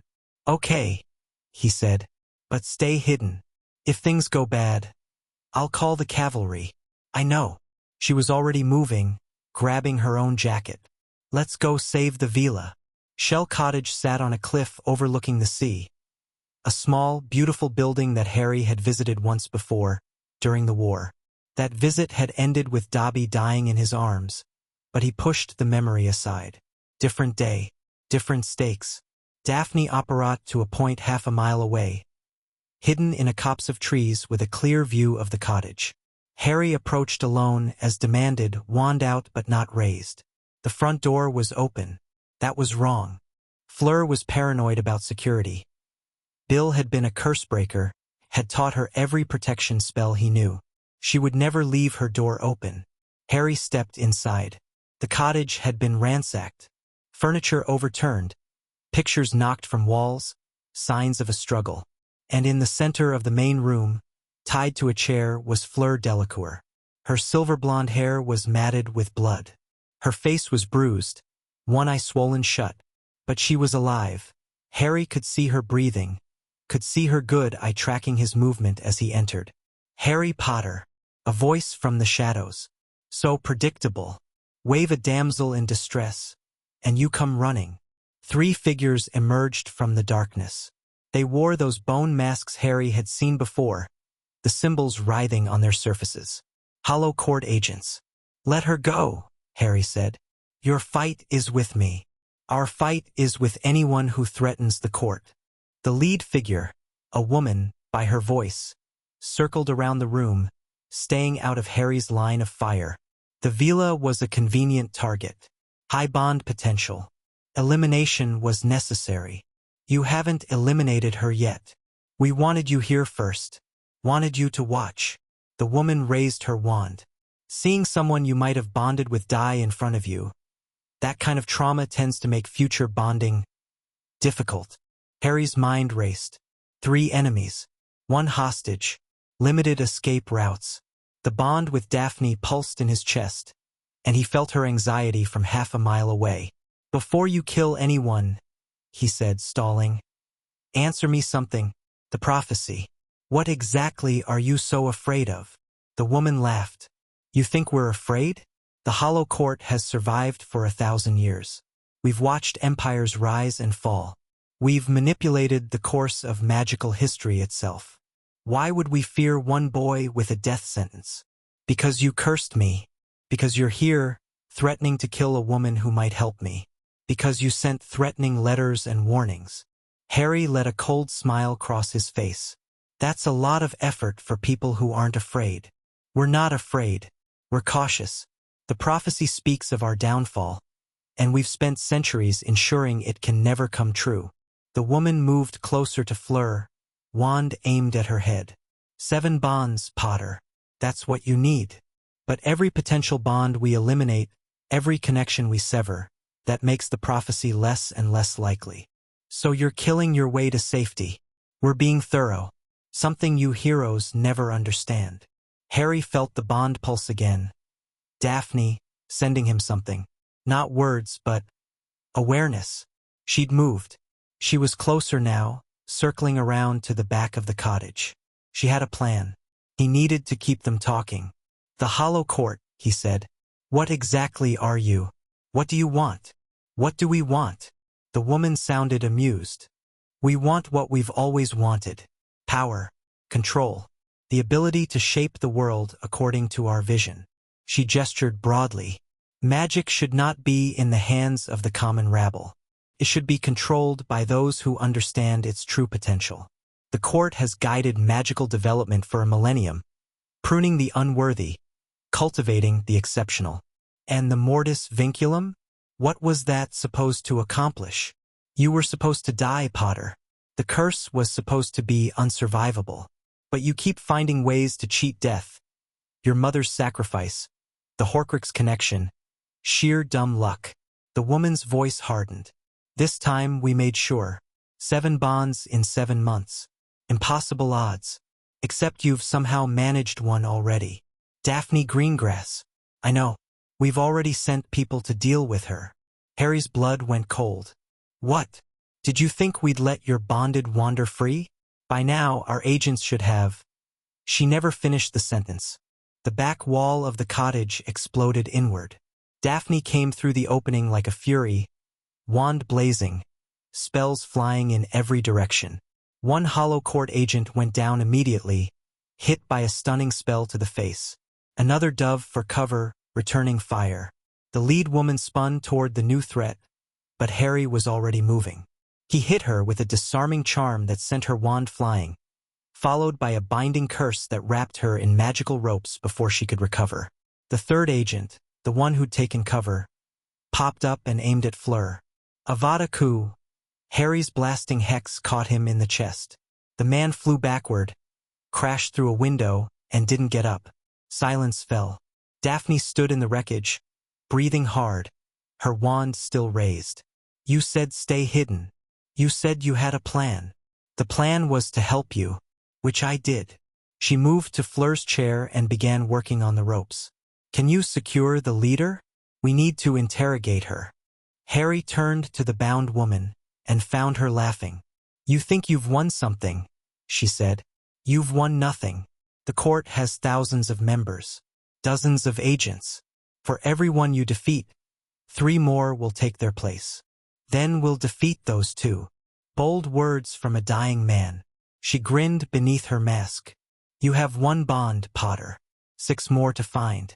And we know who you're targeting now. The Veela, the Metamorphmagus, the Lovegood girl.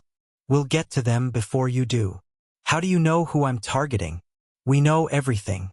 We've been watching you since the curse was cast.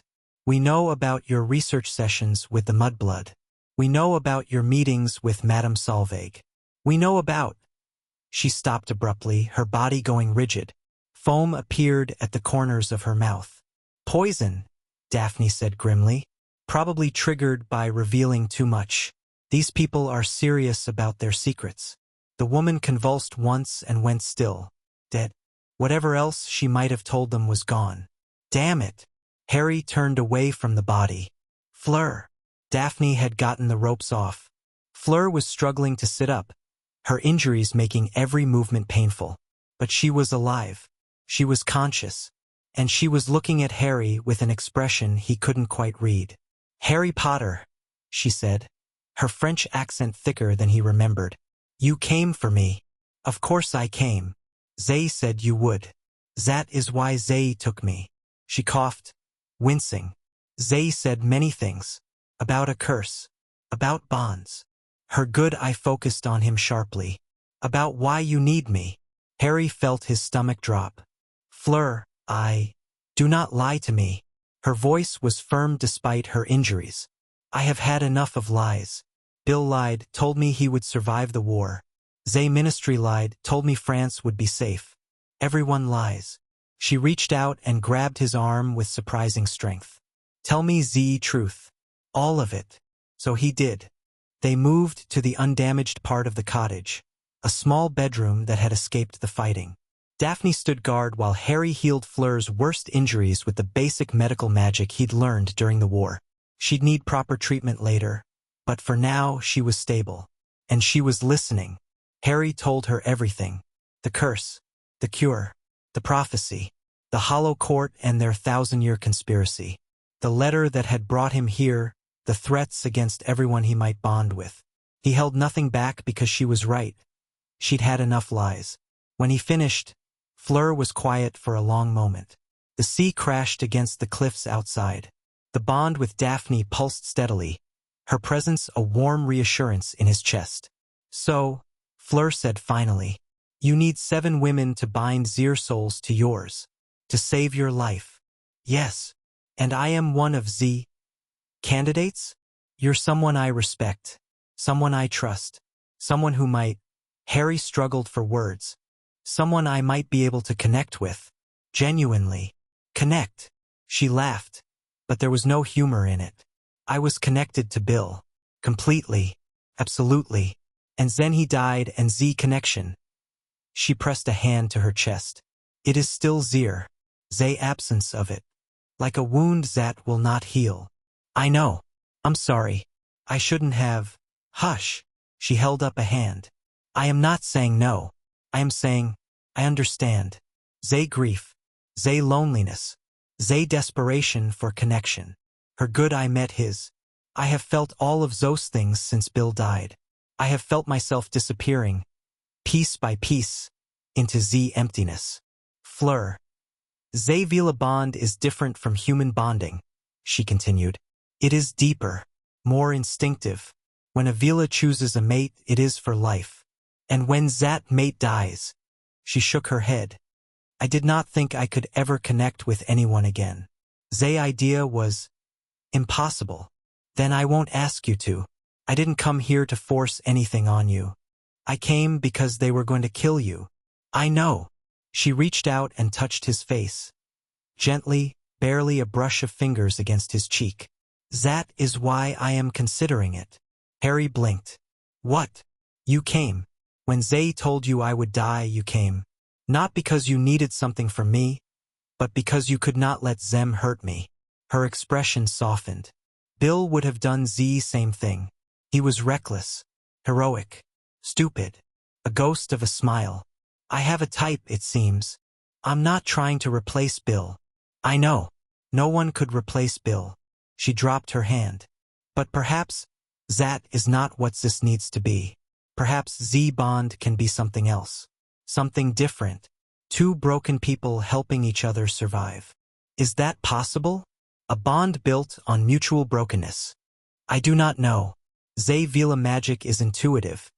It responds to genuine emotion, whatever that emotion might be. She paused. You saved my life today.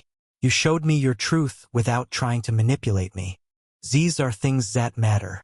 These are things that create connection. So you're saying, I am saying I will try. Her voice firmed. Not for you. Not entirely. For myself.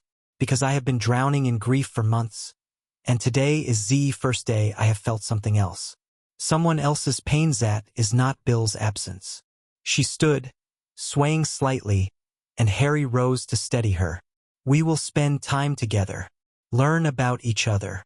And perhaps the bond will come, or perhaps it will not. But I will try. Harry felt something shift. Not a bond, not yet, but the potential for one. The same feeling he'd had with Daphne at the beginning. The first crack in the wall. Thank you, he said. That's all I can ask. Do not thank me yet. Fleur's good eye glinted with something that might have been humor. The Vila bonding process can be intense. You may not enjoy it. I think I can handle intense. We shall see. She looked past him to where Daphne stood in the doorway. Your other bond. The Greengrass girl. She is impressive. She saved both our lives today. That is impressive. Fleur nodded at Daphne. We should talk, the three of us, about what comes next. Daphne stepped into the room. I've contacted the Aurors. They're sending a team to deal with the bodies and investigate the Hollow Court angle. We should be gone before they arrive. Agreed. Harry looked between the two women, his bonded and his potential bonded. Two very different people who'd both chosen to help him. Where do we go? My flat, Daphne said. It's warded. It's safe. And we have a lot to discuss. They operated back to London as the first Aurors arrived at Shell Cottage.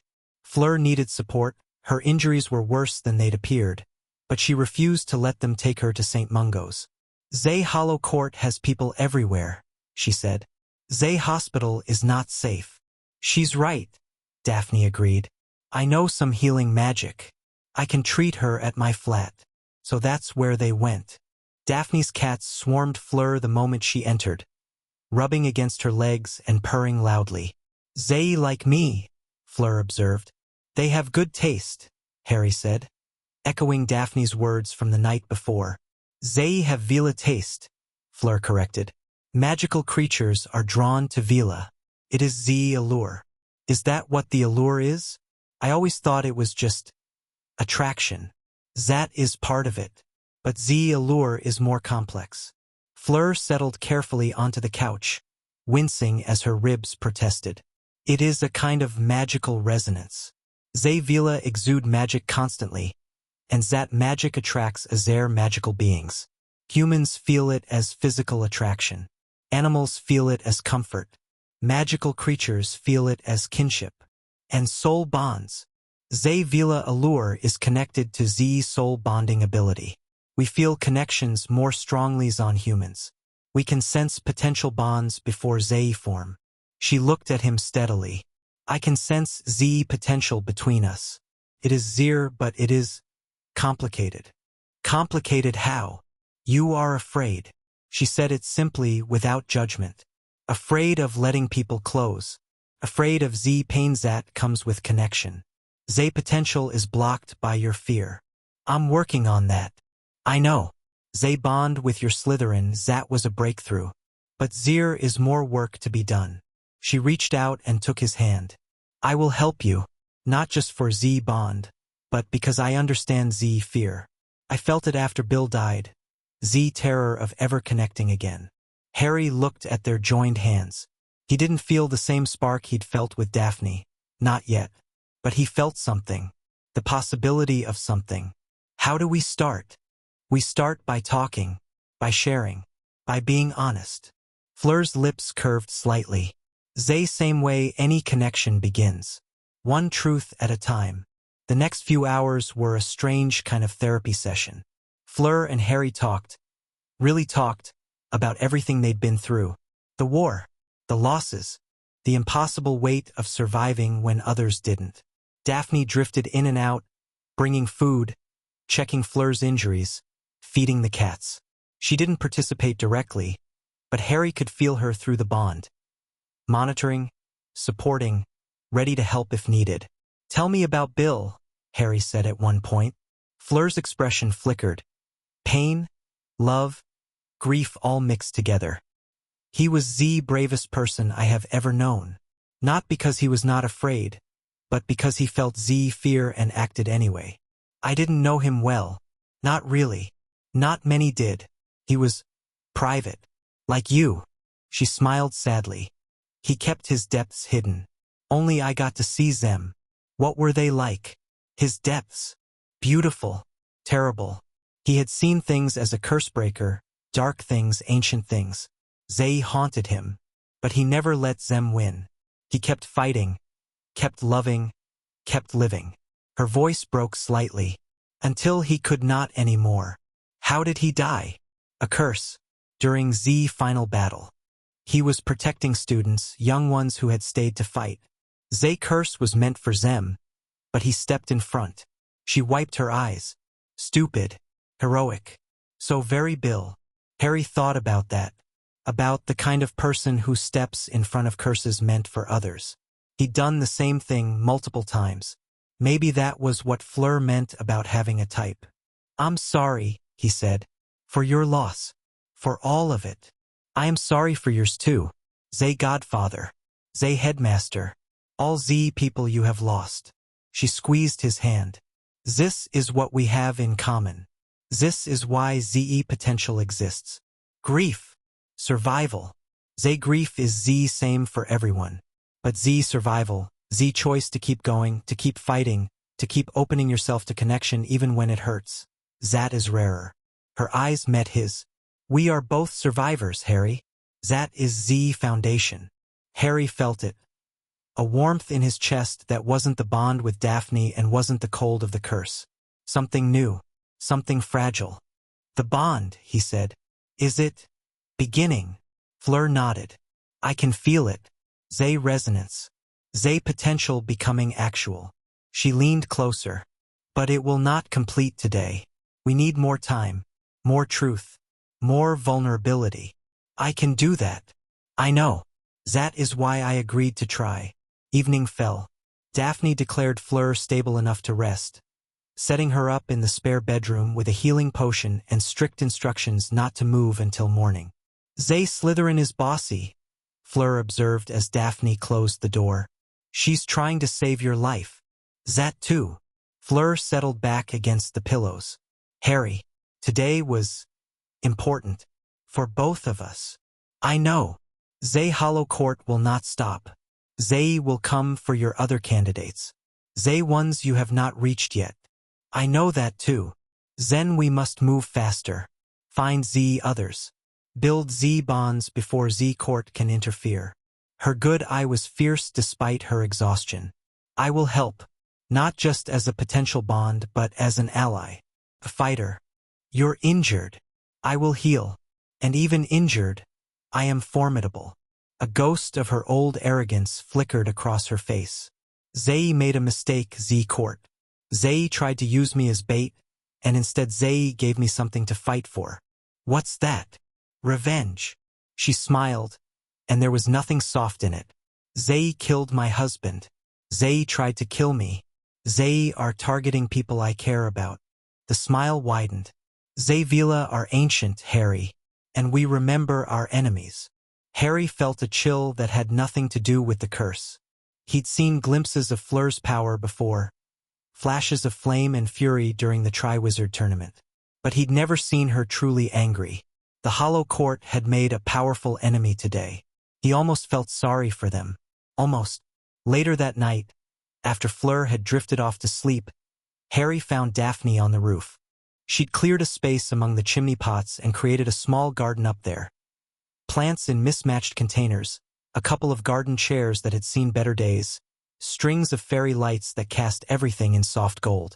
Didn't know you had a roof garden, he said, settling into the chair beside hers. There's a lot you don't know about me. She didn't look at him, her eyes fixed on the London skyline. I started it after my mother died. Needed something to take care of that wasn't dying. The plants are surviving. Most of them. The ones that didn't, I didn't take personally. She finally turned to face him. How are you feeling? The curse. Harry focused inward. The cold was still there, pulsing steadily, but the warmth from Daphne's bond was pushing back. And there was something else now. A faint glow from Fleur, barely there, just beginning. Better. Stronger. The bond with you is helping, and there's something starting with Fleur. Good. 2 down, 5 to go. Less than 7 months. We'll make it. Her voice was certain. We have to. They sat in silence for a while, watching the city lights and listening to the distant sounds of traffic.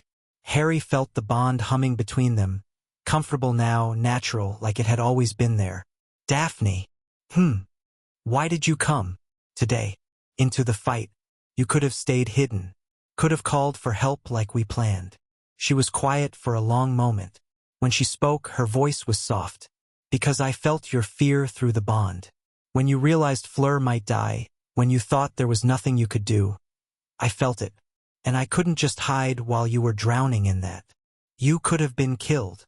Yes, but I wasn't. She looked at him directly. Harry, I've spent 5 years accepting my own death, making peace with it, preparing for it.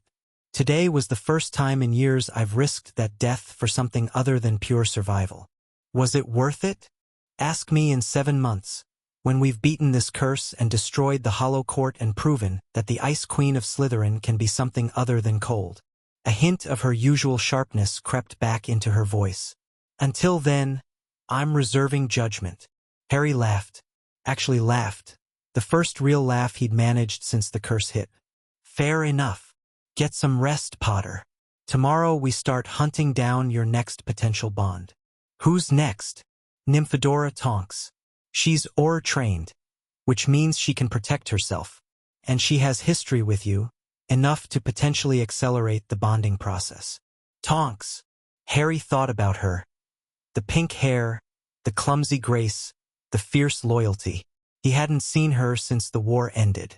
She lost Remus. I know. Another survivor of loss. Another potential connection.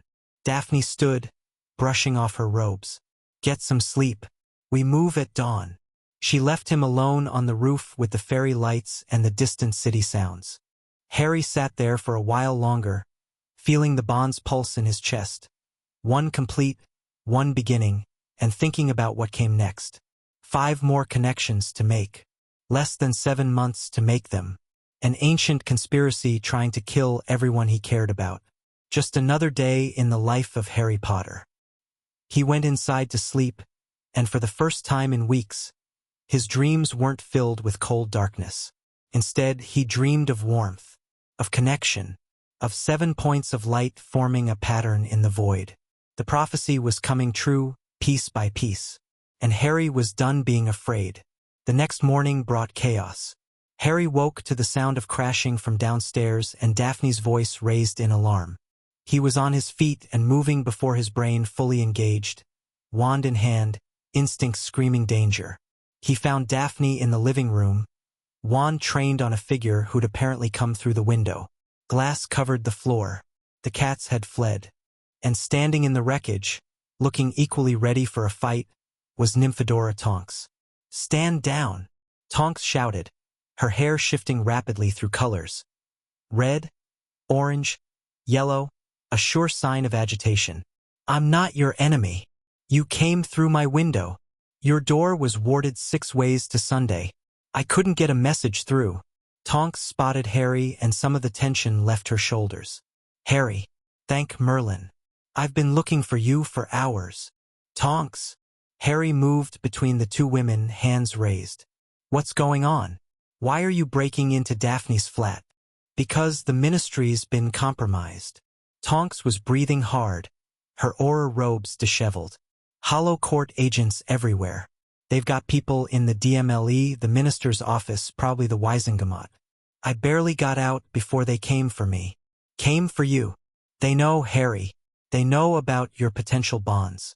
They've got a list me, Luna, Fleur, others I didn't recognize. They're moving to eliminate all of us before you can make contact. Harry felt the blood drain from his face. Fleur's here. She's safe. But Luna's at the rookery. I sent a Patronus before I came here. She knows to hide. Tonks finally lowered her wand, though she kept a wary eye on Daphne. Who's your friend? She doesn't look happy to see me. Daphne Greengrass. She's bonded to me. Harry saw Tonks's eyebrows shoot up. Long story. Daphne, this is Tonks. She's an Auror. She's on our side. Was an Auror, Tonks corrected grimly. I'm probably a fugitive now. The Hollow Court controls enough of the Ministry to make my life very difficult. Daphne slowly lowered her wand. The Hollow Court has infiltrated the Ministry of Magic? Thoroughly. They've been positioning people for months, maybe years. The curse on Harry was supposed to be the endgame, but when he started forming bonds, they panicked. Started accelerating their plans. Tonks moved to the couch and sat down heavily. I've been following up on rumors of a conspiracy for weeks. Thought I was being paranoid. Turns out I wasn't paranoid enough. How do you know all this? Because they tried to recruit me. Tonks's voice was bitter. About a week ago, a man in a bone mask appeared in my flat. Told me they knew about my connection to Harry, my potential for bonding. Said if I joined them, they'd let me live. If I refused. She shrugged. I refused. Then I started digging. What I found. Tell us, Harry said. Everything. Tonks told them. The Hollow Court wasn't just an ancient cabal of dark wizards. It was a shadow government that had been quietly controlling major events in the magical world for centuries. They had members in every major ministry around the world, in Gringotts, in the International Confederation of Wizards. They'd manipulated the rise and fall of Dark Lords, the outcomes of wars, the development of magical law. Grindelwald was theirs, Tonks said. At least at first. They recruited him young, used him to destabilize magical Europe. When he got too powerful, too independent, they supported Dumbledore against him. And Voldemort? Not theirs. That's what made him dangerous. He wasn't controllable. The court tried to manipulate him, tried to position him as another tool, but he refused to play along. The war against Voldemort was actually convenient for them. It distracted everyone from their real activities. Harry absorbed that. The implications were staggering. Everything he'd thought he knew about magical history, about the wars he'd fought, about the enemies he'd faced. All of it was more complicated than he'd realized. Why me? He asked. Why target me specifically? The prophecy. Tonks leaned forward. I didn't have time to get full details, but what I heard, Harry, the prophecy about the 7 bonds is older than the court itself. Predates their founding. They believe it's the only thing that can destroy them, genuinely destroy them, not just set them back. So they cursed me with something that requires 7 bonds to cure. Exactly. They thought it was the perfect trap. Either you die from the curse, or you try to form bonds and they eliminate your candidates one by one. Tonks shook her head. They didn't expect you to actually complete one so quickly. Didn't expect you to protect Fleur successfully. Now they're scrambling.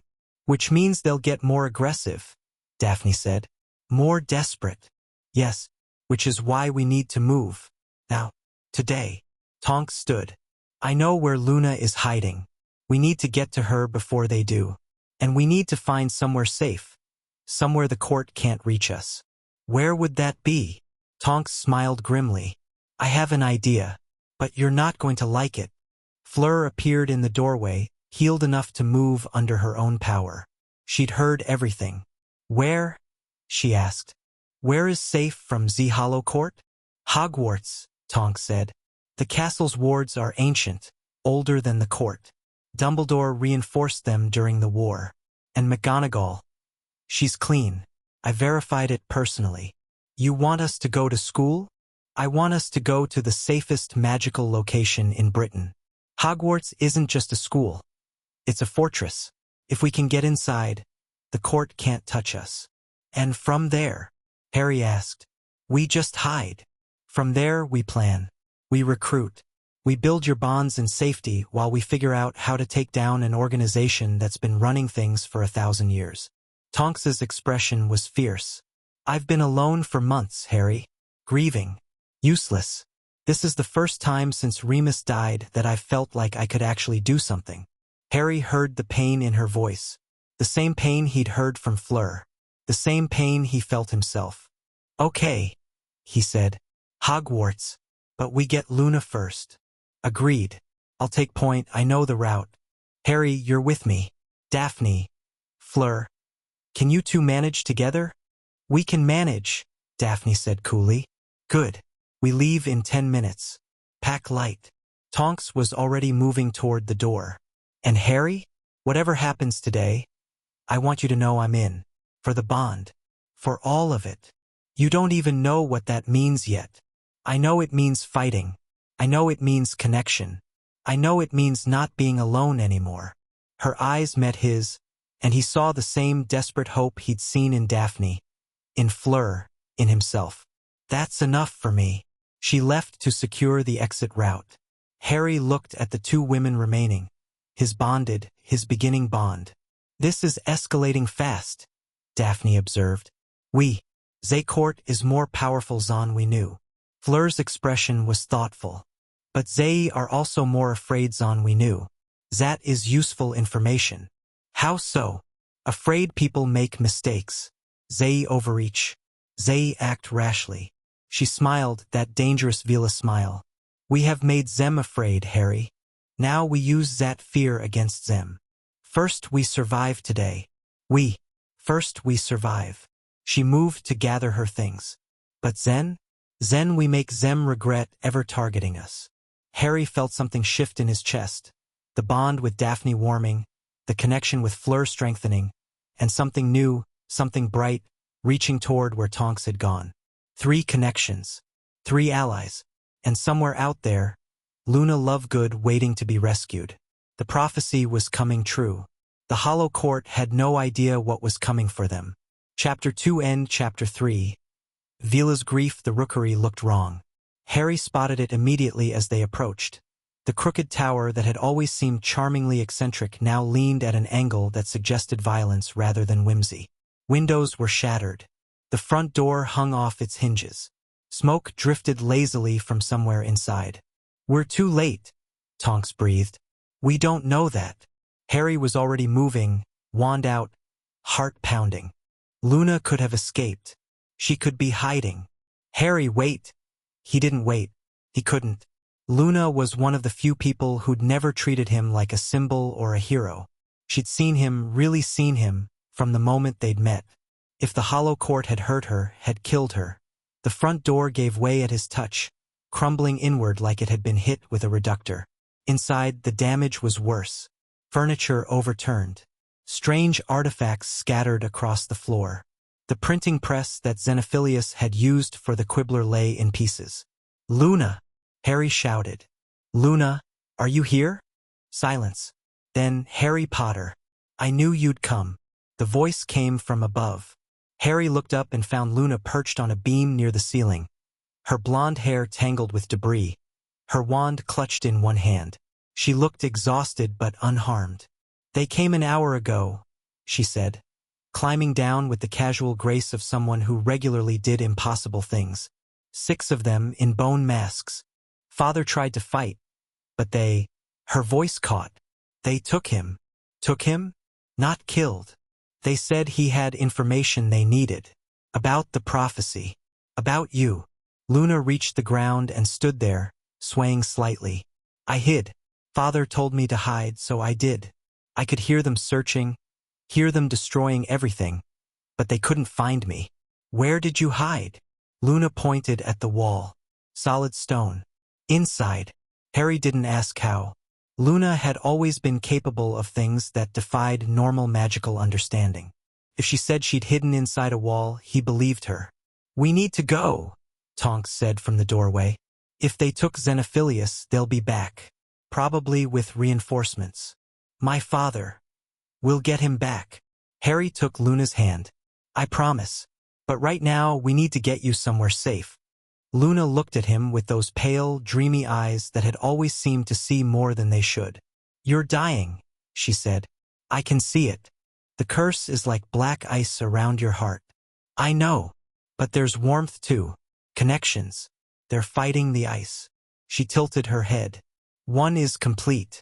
One is beginning. And one is very new. Like a seedling just breaking through soil.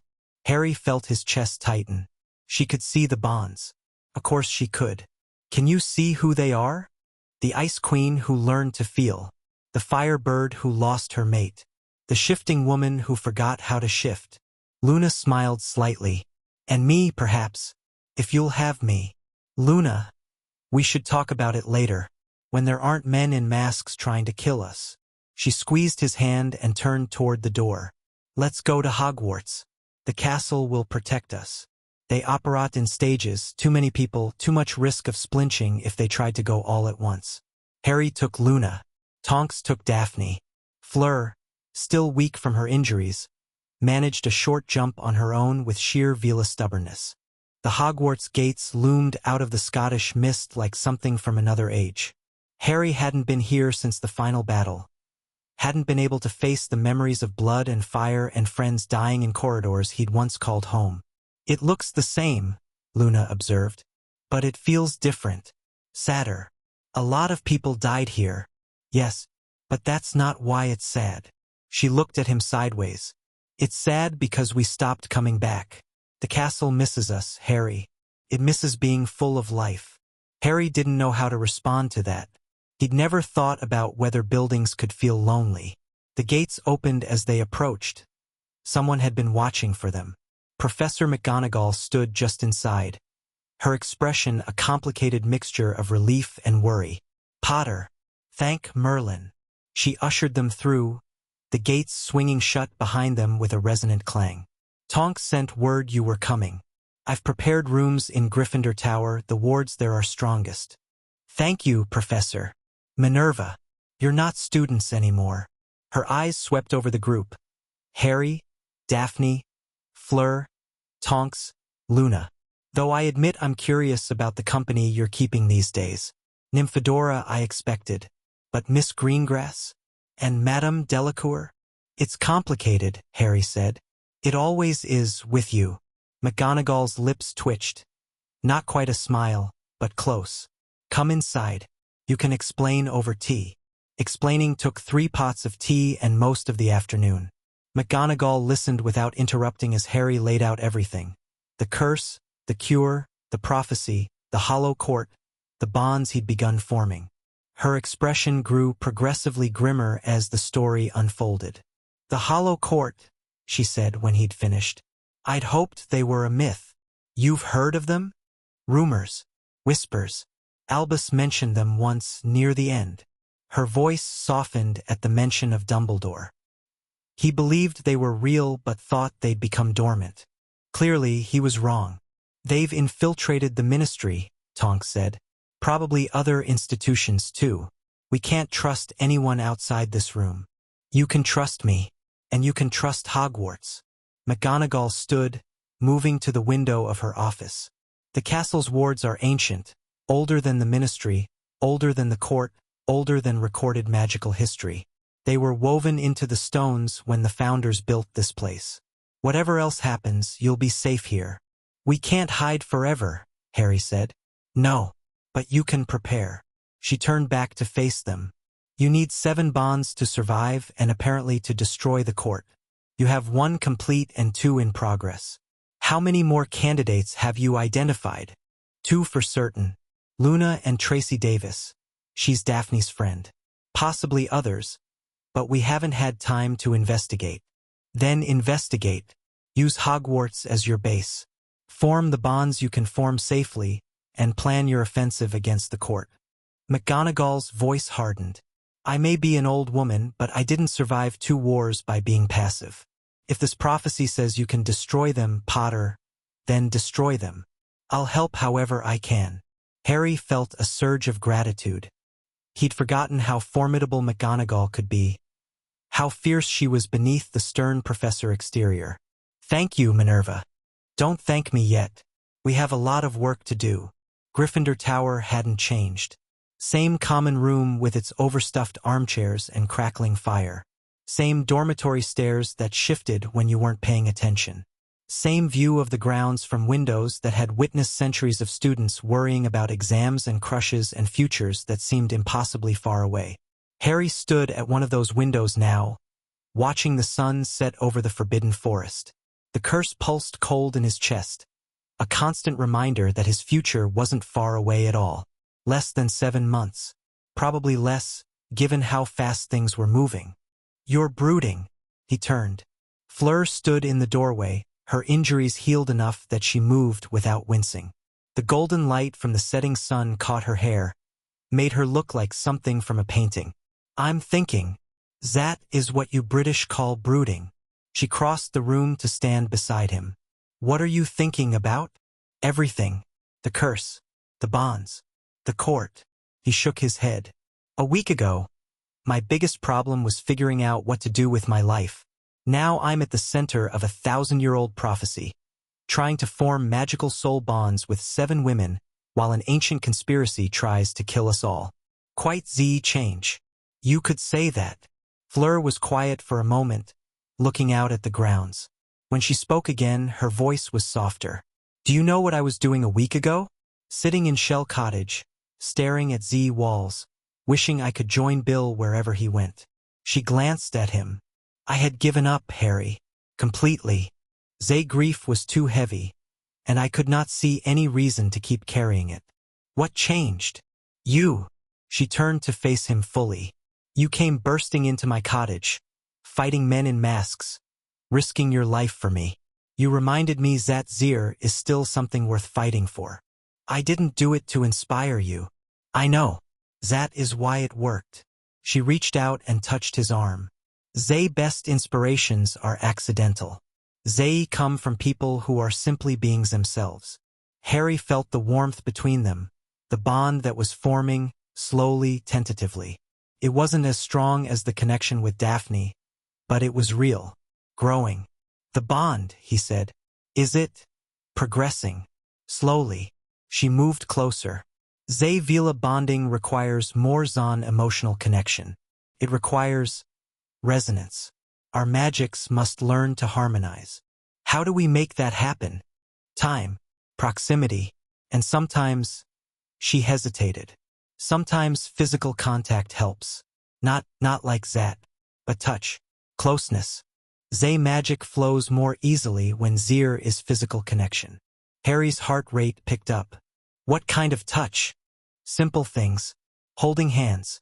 Sitting close. Nothing inappropriate. A hint of amusement flickered in her eyes. You are blushing, Harry Potter. I'm not. You are. It is charming. She took his hand. A simple, natural movement that sent a jolt of warmth through him. Zir. You see? Zay magic responds. He did feel it. A warmth spreading from where their hands touched, flowing through his veins, pushing back the cold of the curse. We should do this more often, he said. We should. She led him to one of the armchairs, settled into it, and pulled him down beside her. The chair was barely big enough for 2, forcing them close together. Now, tell me about yourself. Zay real you. Not Z hero everyone thinks Zay know. What do you want to know? Everything. She rested her head against his shoulder.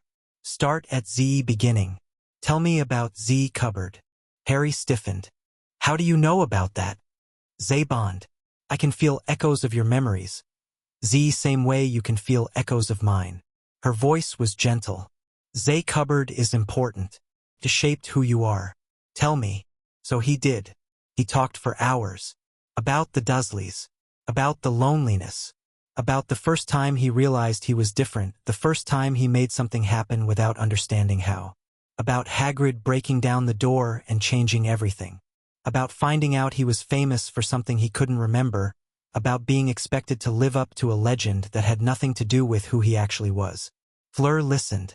She didn't interrupt, didn't judge, didn't try to fix or minimize. She just listened, her presence warm against his side, her hand steady in his. When he finally ran out of words, the fire had burned low and the windows showed full darkness outside. You are remarkable, Fleur said quietly. Not because you are Z boy who lived, because you survived, because you kept going despite everything. I didn't have a choice. Zir is always a choice. You could have become bitter, cruel. You could have let Z darkness win. She tilted her head to look at him. Instead, you became kind, brave, willing to risk your life for people you barely know. That's not remarkable. That's just... It is remarkable. Do not argue with Avila about remarkable. She smiled slightly. We have excellent judgment about these things. Harry felt something shift between them, a deepening, a strengthening. The bond was growing. He could feel it now, a second warmth in his chest beside Daphne's connection. Your turn, he said. Tell me about you. The real you. The real me. Fleur was quiet for a moment. The real me is very tired. The real me has been pretending to be strong for months when inside I feel like broken glass. The real me. She trailed off. Harry squeezed her hand. You don't have to pretend with me. I know. That is the strangest part. She took a breath. The real me loved Bill Morzon anything in the world. He was my first true connection. The first person who saw past the allure to who I actually am. When he died, part of me died with him. That's not weakness. No. But what came after was. Her voice dropped. I stopped eating, stopped sleeping, stopped caring about anything. I would lie in our bed and wish for death because the pain was too much to bear. Fleur. I am better now. A little. They attack, the fighting, the bonds. They have given me something to focus on. She looked at him. You have given me something to focus on. Someone to help. Someone to connect with. You're connecting with me because you need a distraction from grief? No. She shook her head firmly. I am connecting with you because you understand grief. Because you have felt the same darkness I feel. Because when I look at you, I see someone who kept going when everything seemed hopeless. She touched his face. That is what I need. Not a distraction. A companion. Harry leaned into her touch. The warmth spread through him, comfort, connection, the beginning of something real. I can be that, he said. A companion. Good. She pulled back slightly. Now, we should sleep. Tomorrow will bring more challenges. Will you? He stopped, not sure how to phrase the question. Stay? Yes. Ze physical proximity helps Ze bond. She settled more comfortably against him. Unless you object. I don't object. Zen sleep, Harry Potter. I will be here when you wake. He closed his eyes. The fire crackled. Fleur's breathing slowed. And for the first time in days, Harry fell asleep without nightmares. Morning brought complications. Harry woke to find Daphne standing over him, her expression unreadable. Fleur was still pressed against his side. Her silver hair splayed across his shoulder. This is cozy, Daphne said flatly. It's not, Harry started. I know what it is. Bond strengthening through proximity. I read about it. She sat down in the armchair across from them. I'm not jealous. The bond doesn't work that way. Then why do you look upset? I'm not upset. I'm concerned. She waited until Fleur stirred and woke before continuing. Tonks came to find me this morning. She's struggling. Struggling how? Her metamorphmagus abilities are failing. She can't hold a transformation for more than a few seconds. Her hair keeps shifting color uncontrollably. Daphne's voice was clinical, but Harry could feel worry through their bond. The grief over Remus is affecting her magic. Fleur sat up, instantly alert. Where is she? In one of the dormitories. I tried talking to her, but she wouldn't open up to me. Daphne looked at Harry. She might talk to you. Harry disentangled himself from Fleur and stood. Where? Third floor. The old prefect's room. He found Tonks sitting on the floor with her back against a bed. Her knees pulled up to her chest. Her hair was cycling through colors so fast it made him dizzy. Brown to pink to purple to black and back again, over and over. Can't make it stop, she said without looking up. Used to be second nature. Now I can't control any of it. Harry sat down beside her. What happened? Nothing. Everything. She laughed bitterly. Remus used to help me with it. When I got stressed, when the shifts got away from me, he'd hold me and talk me down. His voice was so calm, so steady. Her hair settled briefly on a mousy brown before flickering away again. Now when I try to control it, I hear his voice in my head, and I remember he's gone, and it all goes to hell. I'm sorry. Everyone's sorry. Doesn't bring him back. She finally looked at him. The bond thing. Daphne explained it. You need 7 connections to survive. Yes. And I'm one of the candidates. If you want to be. I'm not going to force anyone. Tonks was quiet for a long moment. Her hair cycled through several more colors before settling on a deep purple. Remus and I talked about you, she said. Before he died. He cared about you, Harry. More than you probably know. I cared about him too. He felt guilty. About the way things ended between you during the war. About not being there more. About... She shook her head. He made me promise to look after you if anything happened to him. Said you needed more people in your corner. Harry felt his throat tighten. He said that. He knew he might not make it. We both did. That's the thing about war. You have to face the possibility of death every day. Tonks's voice cracked. I just didn't expect it to actually happen. Stupid, right?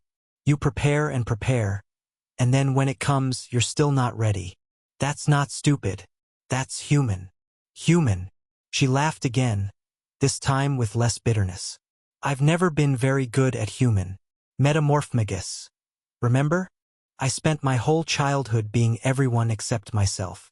And now I don't know who I am. Remus helped me figure that out, and now he's gone. And I'm just... She gestured at her shifting hair. I'm chaos. I'm nothing. I'm everyone and no one. Harry reached out and took her hand. Her hair immediately settled, not on one color, but on a slower, calmer cycle. Pink to purple to blue and back. You're Tonks, he said. You're brave and fierce and loyal. You're someone who breaks through windows to warn people about danger. You're someone who fights even when the odds are impossible. You barely know me. I know enough. He squeezed her hand. And I want to know more. That's what the bond is about, really knowing someone. Really connecting. Tonks stared at their joined hands. The color cycling slowed further. Remus would want me to do this, she said quietly. He'd want me to fight, to live, to connect. What do you want? I want. She stopped. Her hair settled on pink. Stayed there. I want to feel something other than pain. I want to be useful again. I want to matter. You matter. You matter to me. You barely... I know what I said. I meant it. Harry met her eyes. Everyone keeps telling me I need to let people in. To be vulnerable. To connect. Well, I'm trying. I'm here holding your hand. Telling you that you matter. That's vulnerability, right? Tonks stared at him. Then, unexpectedly, she laughed. A real laugh, surprised and genuine. You're ridiculous, she said. So I've been told. Remus would have liked this version of you. The one who talks about feelings.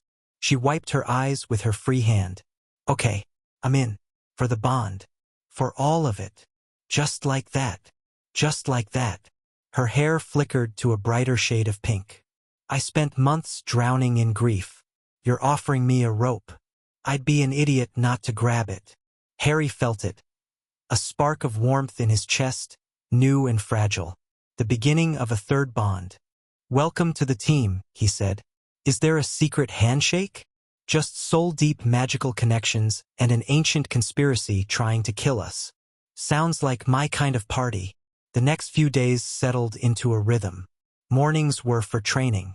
McGonagall had given them access to an unused classroom on the 7th floor, and they used it to practice combat magic, defensive spells, and the kind of nasty hexes that polite society frowned upon but might keep them alive. Afternoons were for research. Daphne had commandeered a corner of the library, surrounding herself with ancient texts about the Hollow Court, soul bonds, and the prophecy. Fleur helped when her Vila magic provided insights that human magic couldn't. Tonks contributed knowledge from her Auror training about dark wizard organizations and how they operated. Evenings were for bond work. Harry spent time with each of them individually, deepening his connection with Daphne through continued vulnerability, strengthening his bond with Fleur through proximity and shared grief, building his foundation with Tonks through honest conversation about loss and survival. Luna drifted in and out, sometimes joining training, sometimes disappearing to explore the castle, sometimes appearing with cryptic observations that turned out to be surprisingly useful. The Raxperts are very active around you, she told Harry one evening. They're attracted to complicated thinking. Is that bad? Not bad. Just interesting. She tilted her head. Your connections are growing nicely. 3 bright lights now, with a 4th just beginning. A 4th? Me, silly. She smiled serenely. Did you think I wasn't paying attention? Harry hadn't thought about it. Luna was always there, always present, but she'd seemed content to exist on the periphery. He'd assumed she was waiting for something, though he hadn't known what. Are you ready? He asked. For the bond work? I've always been ready. I was waiting for you to be ready. She took his hand. You were busy with the others. You needed to learn how connection works before you could connect with me. Why you specifically? Because I see differently than they do. My bond will be different. Not better, not worse, just different. You needed to understand the normal way first. She studied him with those pale, penetrating eyes. Now you're ready for the unusual way. Harry felt a chill that wasn't the curse. What's the unusual way? Come with me. I'll show you. Luna led him to the astronomy tower. The night was clear, stars scattered across the sky like scattered diamonds. Harry hadn't been up here since Dumbledore. The memories pressed against him, heavy and sharp. I know this is hard for you, Luna said. That's why I chose it. You chose the place where Dumbledore died. I chose the place where you lost someone you loved. She sat down on the cold stone, patting the space beside her. The bond one want to form with you is different from the others. They're built on shared grief, shared trauma, shared experiences. Mine is built on acceptance. Acceptance of what? Everything. Luna looked up at the stars. I see the world differently than most people, Harry. I always have. Some call it madness, some call it insight, I call it just seeing. And what I see in you is someone who's never been fully accepted. That's not. It is true. Don't argue with someone who sees. She wasn't angry, just certain. Your relatives never accepted you. Your classmates accepted the boy who lived but not Harry. Your friends try, but they don't fully understand the darkness you carry. Even your other bonds, they accept parts of you, important parts, but there are still things you hide. Harry wanted to argue. He couldn't. With me, Luna continued, you don't have to hide anything. You don't have to be strong or brave or heroic. You don't have to pretend the darkness isn't there. She turned to look at him. You can just be. Whatever that means. Whatever that looks like. That sounds terrifying. It is. But it's also freedom. She took both his hands in hers. Close your eyes. Let me see you. All of you. The parts you show and the parts you hide. The light and the dark. Everything. Harry closed his eyes. And Luna looked. It was different from the ritual with Daphne. That had been an exchange, memories shared, vulnerabilities traded. This was observation. Luna's consciousness brushed against his, gentle and thorough, examining every corner of his mind without judgment. She saw the cupboard under the stairs. She saw the green flash of the killing curse. She saw Cedric falling, Sirius falling, Dumbledore falling. She saw the nights Harry had woken up screaming and pretended to be fine in the morning. She saw the relief he'd felt walking into the forbidden forest, the terrible peace of accepting death, the guilt he carried for surviving when so many hadn't. She saw the anger he hid from everyone, the rage at fate, at prophecy, at being chosen for a destiny he'd never wanted. She saw the loneliness that persisted even surrounded by friends. She saw the fear that he was fundamentally unlovable, that everyone who got close to him would die, that he was poison to anyone who cared about him. She saw everything, and she accepted it. Not with words, words weren't necessary. Just acceptance, pure and complete. Here is everything you are, dark and light, broken and whole. Here is everything you've done, good and bad, heroic and selfish. Here is who you truly are, and I see you, and I accept you, and that acceptance is unconditional. Harry felt something break inside him. Not a bad breaking. More like a dam releasing water that had been building for years. He was crying, he realized. Tears streaming down his face, sobs racking his body. All the grief he'd held back, all the fear he'd hidden, all the shame he'd carried. It poured out of him in a flood. Luna held his hands through all of it. She didn't try to comfort him or fix him or make it stop. She just sat with him in his pain, accepting it, witnessing it, being present for it. When the flood finally subsided, Harry felt empty. But not bad empty. Clean empty. Like a room that had been cleared of clutter. "There," Luna said softly. "That's better." Harry opened his eyes. The stars were still there. The tower was still there. But something had changed. The bond with Luna was present now. Not gradual like Fleur's or earned like Tonks's. It was simply there, complete and whole, as if it had always existed and they'd only just noticed. "How?" he managed. "I told you my way was different." Luna smiled, that dreamy, knowing smile. Acceptance is the fastest path to connection.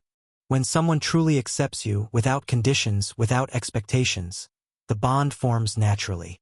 "You accepted me." "I did. All of you. Even the parts you think are unacceptable." She squeezed his hands. "You're not unlovable, Harry. You're not poison. You're just a boy who's been through terrible things and survived. That's nothing to be ashamed of." Harry didn't have words. He just sat there, holding Luna's hands, feeling the four bonds pulse in his chest. Daphne, Fleur, Tonks, Luna. For points of warmth fighting the cold of the curse. For down. 3 to go. "Thank you," he said finally. "Thank you for letting me see." Luna released his hands and stood. "We should go back. The others will be worried." "Luna." "Yes. What you saw. The darkness, the anger, the fear. Do you really accept all of that?" "I accept all of you, Harry. The darkness is part of you, so I accept it. The anger is part of you, so I accept it. The fear is part of you, so I accept it." She tilted her head. "That's what acceptance means. Not just the parts that are easy to love. Everything." Harry stood on shaky legs. The night air was cold, but he barely felt it. The warmth in his chest was spreading, fighting back the curse more effectively than ever. "For bonds," he said. 3 more needed. "Tracy and Gabrielle are next," Luna said matter-of-factly. "I've already seen it." "You've seen the future?" "I've seen possibilities. The future isn't fixed. It's fluid. But some possibilities are stronger than others." She started toward the stairs. "Tracy will be difficult. Gabrielle will be surprising. But both will bond with you eventually." "What about the 7th?" Luna paused on the stairs. "The 7th is still unclear. The possibilities keep shifting." She looked back at him. "But you'll find her. Or she'll find you. That's how these things work." She disappeared down the stairs. Harry stood alone on the tower for a moment, looking up at the stars, feeling the 4 bonds warm in his chest. For connections. For people who knew him, really knew him, and chose to connect anyway. 3 more to find. Less than 7 months to find them. An ancient conspiracy still trying to kill them all. But for the first time, Harry felt like he might actually survive this. The common room was crowded when he returned. Daphne, Fleur, and Tonks sat together near the fire, and they all looked up when he entered. Harry could feel their bonds pulse in response to his presence. Each one distinct, each one real. "Luna told us," Daphne said, "about the bond. Congratulations." "For down," Tonks added. "Halfway there." "More's on halfway," Fleur corrected. "Zay first bonds are Z hardest. Zay later ones build on what came before." Harry settled into an armchair near them. The exhaustion from Luna's acceptance was hitting him now, emotional exhaustion, but profound. He felt wrung out in the best possible way. "We need to talk about the next steps," Daphne said. "Tracy and Gabrielle." "Gabrielle is my sister," Fleur said. "She is 17 now, powerful in her own right. She would want to help, but..." She hesitated. "She has always lived in my shadow. She may resist connecting with someone I am connected with." "Why?" "Because she wants to be her own person. Not Fleur's sister, but Gabrielle." Fleur's expression was complicated. "I love her. but I have not always made it easy for her to be herself. And Tracy. Harry looked at Daphne. Tracy is suspicious of you. She thinks you're using me. Daphne's voice was flat. She's protective. She's been my only real friend for years, and she doesn't trust anyone who gets close to me.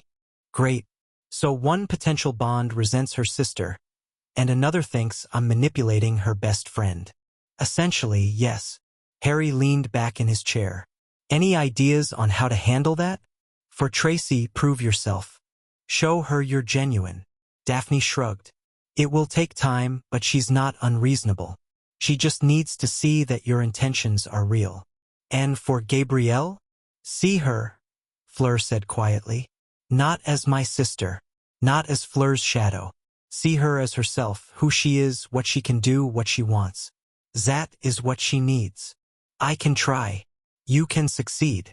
Fleur's voice was firm. You have a gift for this, Harry. For seeing people. For connecting. You just needed to learn how to use it. Harry looked at the four of them, his bonds, his connections, his partners. The word didn't quite fit. They were more than partners. They were part of him now, and he was part of them. When do we start? Tomorrow, Daphne said. I've sent a message to Tracy. She's agreed to meet us here. And Gabrielle? She is in France, Fleur said. But I can contact her. Bring her to Hogwarts. Do it. Harry made a decision. We're running out of time.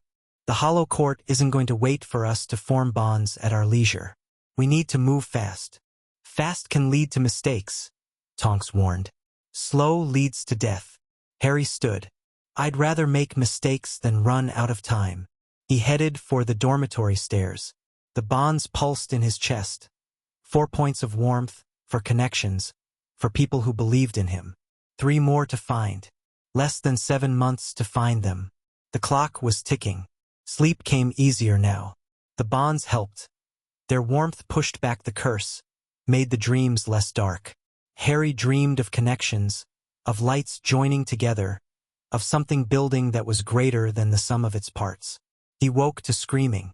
Not physical screaming, magical screaming. The castle's wards were shrieking, a sound that resonated through stone and bone. Harry was on his feet and moving before he fully understood what was happening. The common room was chaos. Daphne and Tonks were already there, wands out, faces grim. Fleur appeared seconds later, flames flickering around her fingertips. Luna emerged from nowhere, serene despite the alarm. The wards, Daphne said. Someone's trying to breach them. The Hollow Court? Harry asked. Who else? McGonagall's Patronus appeared, a silver cat that spoke with her voice. All students to the Great Hall, staff to defensive positions. Potter, come to my office immediately. Harry ran. McGonagall was at her window, watching something in the distance. The grounds were lit by magical fire, figures moving in the darkness, spells flashing against the castle's shields. How many? Harry asked. At least 50. Possibly more. Her voice was tight. They're testing the wards, looking for weaknesses. So far, the shields are holding. Can they get through? Eventually, if they commit enough resources. She turned to face him. But that's not why I called you here. Then why? Because they sent a message. She handed him a piece of parchment. It appeared in my office 5 minutes ago. Harry read, Potter, we have Xenophilius Lovegood. We have your locations. We have resources you cannot imagine. Surrender yourself within 24 hours, and your bonds will live. Refuse, and we will kill everyone you love, one by one, starting with the Lovegood girl. The Hollow Court has spoken. Harry's hand clenched, crumpling the parchment. Through the bonds, he felt alarm from all 4 women. They'd sensed his spike of rage. Luna's father, he said. I know. They're going to kill him. Probably. I have to. You have to nothing. McGonagall's voice was sharp. You will not surrender yourself to these people. You will not give them what they want. They'll kill Luna's father. They might kill him regardless. They've already shown they're willing to take hostages, willing to murder. She gripped his shoulder. Potter, Harry, listen to me. If you surrender, you die. If you die, the prophecy fails. If the prophecy fails, the Hollow Court wins. Not just this battle, but everything. So I'm supposed to let an innocent man die? You're supposed to fight, to survive, to complete your bonds and fulfill the prophecy. Her eyes were fierce. That's how you save everyone. Not by sacrificing yourself, but by winning. Harry stared at the crumpled parchment in his hand. Luna's father. The man who'd printed the Quibbler, who'd supported them during the war, who'd been taken because of his connection to Harry. Another person hurt because of him. Another person whose blood would be on his hands. 24 hours, he said. Yes. Then we have 24 hours to find another way.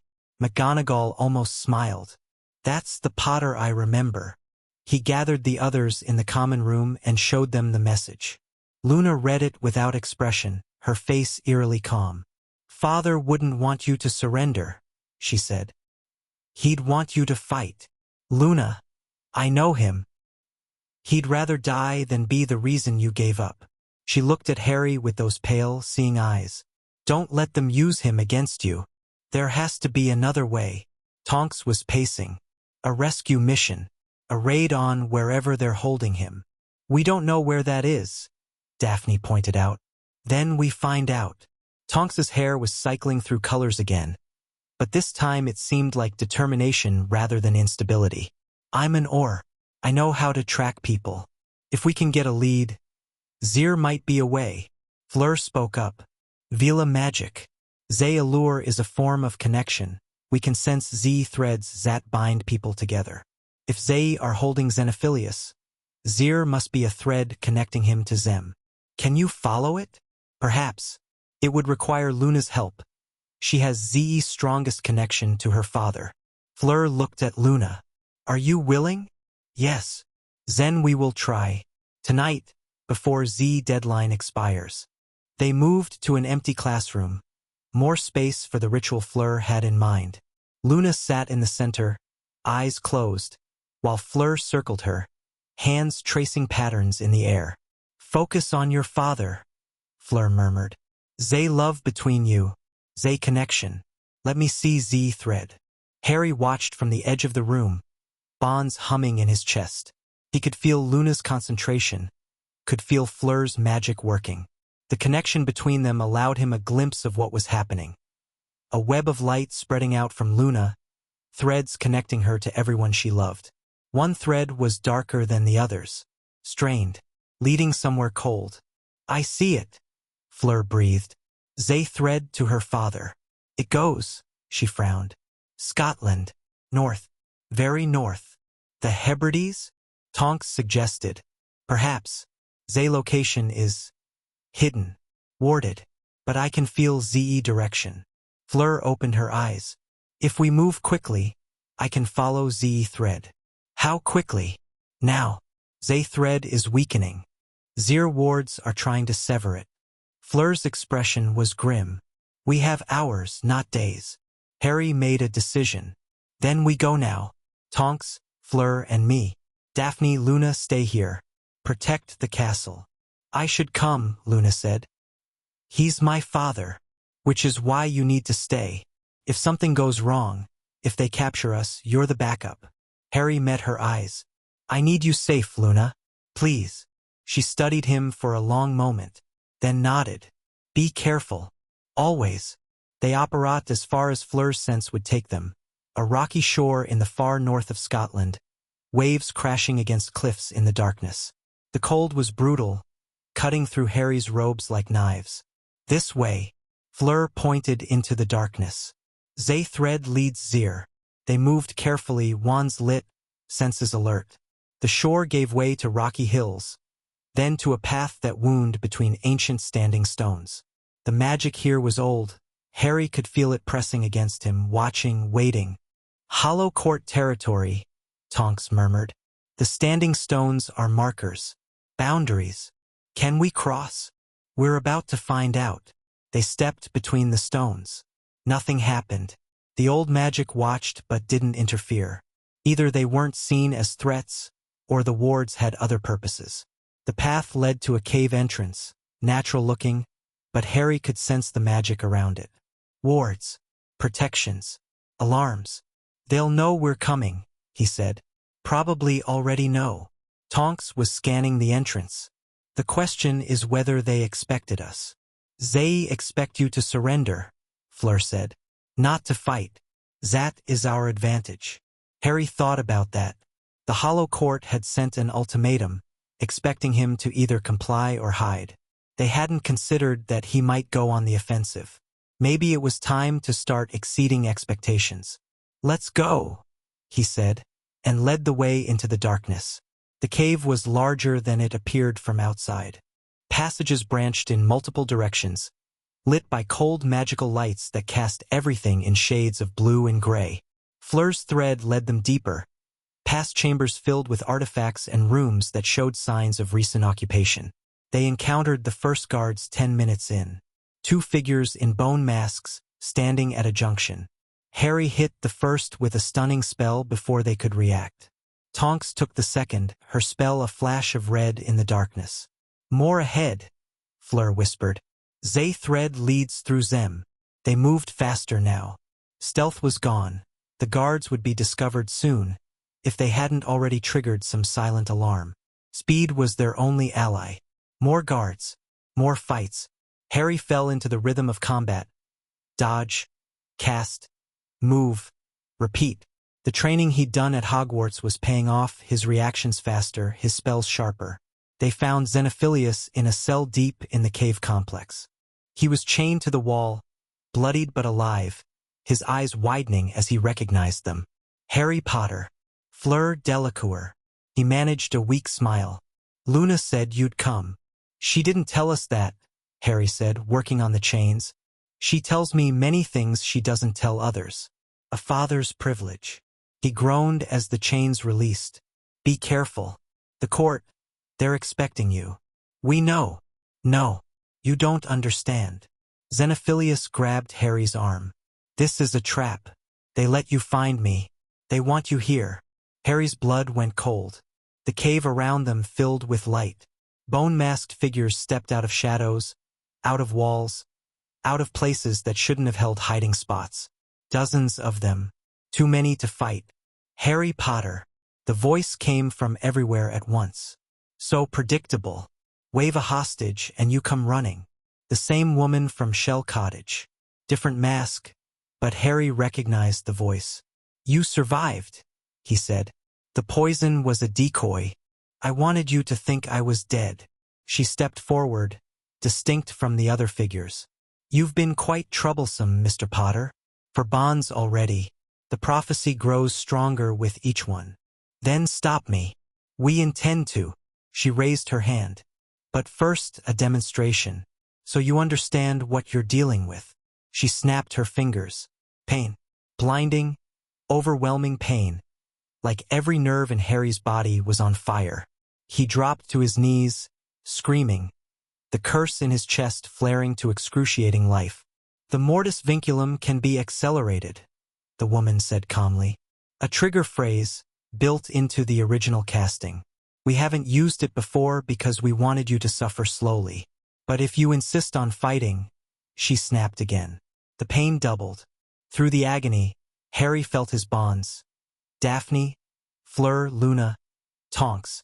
Their magic surged toward him, fighting the curse, pushing back against the accelerated drain. Interesting, the woman observed. The bonds are protecting you, but not enough. Not yet. She gestured to her soldiers. Take the Auror and the Vila. Kill the Lovegood. No! Harry forced himself to his feet, drawing on everything his bonds could give him. The pain was still there, but the warmth was stronger. For connections, for sources of strength. He lashed out with pure magic. Not a spell, just raw power channeled through desperation. The blast caught the soldiers in front of him, sent them flying. Fleur's fire erupted beside him, a wall of flame that cut off pursuit. Tonks grabbed Xenophilius and sprinted for the exit. Run! Harry shouted. They ran. The cave became a chaos of fire and pursuit, spells crashing around them as they fought their way back the way they'd come. Harry's body screamed in protest. The accelerated curse was draining him faster than his bonds could replenish. He was running on empty, on fumes, on nothing but stubbornness. The standing stones appeared ahead. Beyond them, open ground. Safety. They burst through the stone circle and Harry felt the wards fall away. He grabbed Fleur's arm, felt Tonks grab his, and operate them all in a desperate, lurching jump. They crashed into the Hogwarts grounds, barely inside the castle's wards. Harry collapsed immediately, the curse's acceleration finally catching up with him. Everything went gray, then black. He woke in the hospital wing. Daphne was sitting beside his bed, her face pale, her hand gripping his. "You're alive," she said. "Barely. Xenophilius. Safe. Luna's with him." She swallowed. "Harry, you almost died. The curse, the acceleration, it nearly killed you. But it didn't. Because we saved you." She squeezed his hand. "All four of us. We felt you dying through the bonds, and we poured everything we had into you.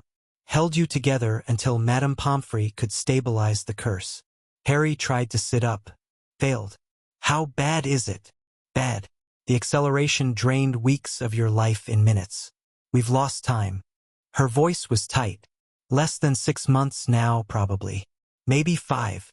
5 months. 5 months to find 3 more bonds. 5 months to defeat an ancient conspiracy that could accelerate his death with a snap of their fingers." "Then we move faster," Harry said. "You need to rest." "I'll rest when I'm dead." He managed to push himself up, every muscle protesting. "Where's Tracy?" "Gabrielle?" "Tracy arrived this morning. She's skeptical. But she's here." Daphne paused. "And I've contacted Gabrielle. She's coming." "Good." "Harry." Daphne's grip tightened. "You need to understand you can't keep doing this. Throwing yourself into danger, sacrificing everything for others. The bonds keep you alive, but they're not infinite. We can only give so much." "I know." "Do you?" "Because from where I'm sitting, it looks like you're still trying to die a hero instead of live as a person." The words hit hard. Harder than the curse, harder than the accelerated drain. "I'm trying," he said quietly. "It's the only way I know how to be." "Then learn a different way." She leaned forward. "You have 5 bonds to form. 5 people who are willing to tie their souls to yours forever. That means something. That means you matter, not as a hero, not as a symbol, as a person." Her eyes were fierce. "Start acting like it." Harry looked at her. This Slytherin Ice Queen who'd become his first bond, his first real connection. She was right. She was always right about the things that mattered. "Okay," he said. "I'll try." "Good." She released his hand. "Now rest. You're meeting Tracy tomorrow, and she's already decided not to like you. You'll need your strength." Harry leaned back against the pillows. The bonds pulsed in his chest. 4 points of warmth, fighting the cold. 5 months. 3 bonds. 1 prophecy. The countdown continued. Chapter 3 and Chapter 4. The metamorphosed Heart Tracy Davis looked at Harry like he was something unpleasant she'd found on the bottom of her shoe. "So you're the one who's got Daphne tied up in this mess," she said, arms crossed, stance aggressive. "The great Harry Potter, savior of the wizarding world. And now you need 7 women to bond their souls to yours or you die. That's the situation, yes? Convenient, isn't it?" She stepped closer, eyes narrowed. "Poor Harry Potter. Cursed to die unless a bunch of witches save him with the power of love. Very romantic. Very heroic." "Tracy," Daphne started. "Don't." Tracy held up a hand. "You've already bonded with him, Daph. You've already made your choice. But I haven't.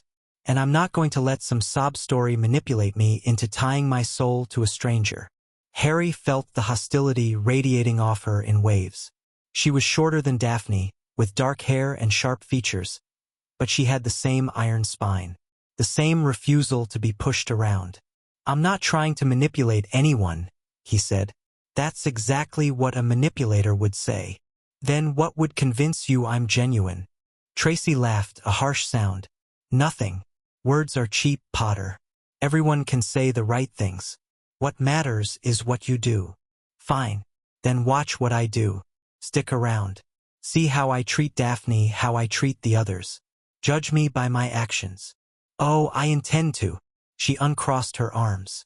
But don't expect me to fall into line just because everyone else has. I'm not Luna Lovegood, seeing the best in everyone. I'm not Fleur Delacour, looking for someone to fill the void her dead husband left. I'm Tracy Davis, and I don't trust easily. I wouldn't want you to. Harry met her eyes steadily. Trust that's easily given isn't worth much. Something flickered across her face. Surprise, maybe, that he wasn't arguing or defending himself. She'd expected him to push back. He hadn't. We'll see, she said finally. I'm here because Daphne asked. I'll stay because I want to protect her. But the bond. She shook her head. You'll have to earn that, Potter. Every inch of it. She turned and walked out. Harry watched her go, feeling the weight of her skepticism like a physical thing. That went well, he said dryly. That went exactly as I expected. Daphne moved to stand beside him. Tracy doesn't warm up quickly, but she's loyal to her bones. Once you're in forever. Any suggestions on how to get in? Be yourself. Be honest. Don't try to impress her or win her over. Daphne paused. And maybe save her life at some point. She responds well to that. I'll add it to my schedule. The next few days were tense. Tracy shadowed Harry constantly, watching everything he did with suspicious eyes. She attended his training sessions, his bond work with the others, his strategy meetings with McGonagall. She never participated, just observed, like a scientist studying a specimen she didn't quite trust. Harry tried not to let it bother him. He focused on the things he could control, strengthening his existing bonds, preparing for Gabrielle's arrival, researching the Hollow Court for weaknesses. The bonds with Fleur and Tonks were progressing well. Fleur's connection had deepened significantly since the rescue mission. Near-death experiences apparently accelerated Vila bonding. Tonks was slower but steadier, her grief over Remus transforming into something that looked almost like hope.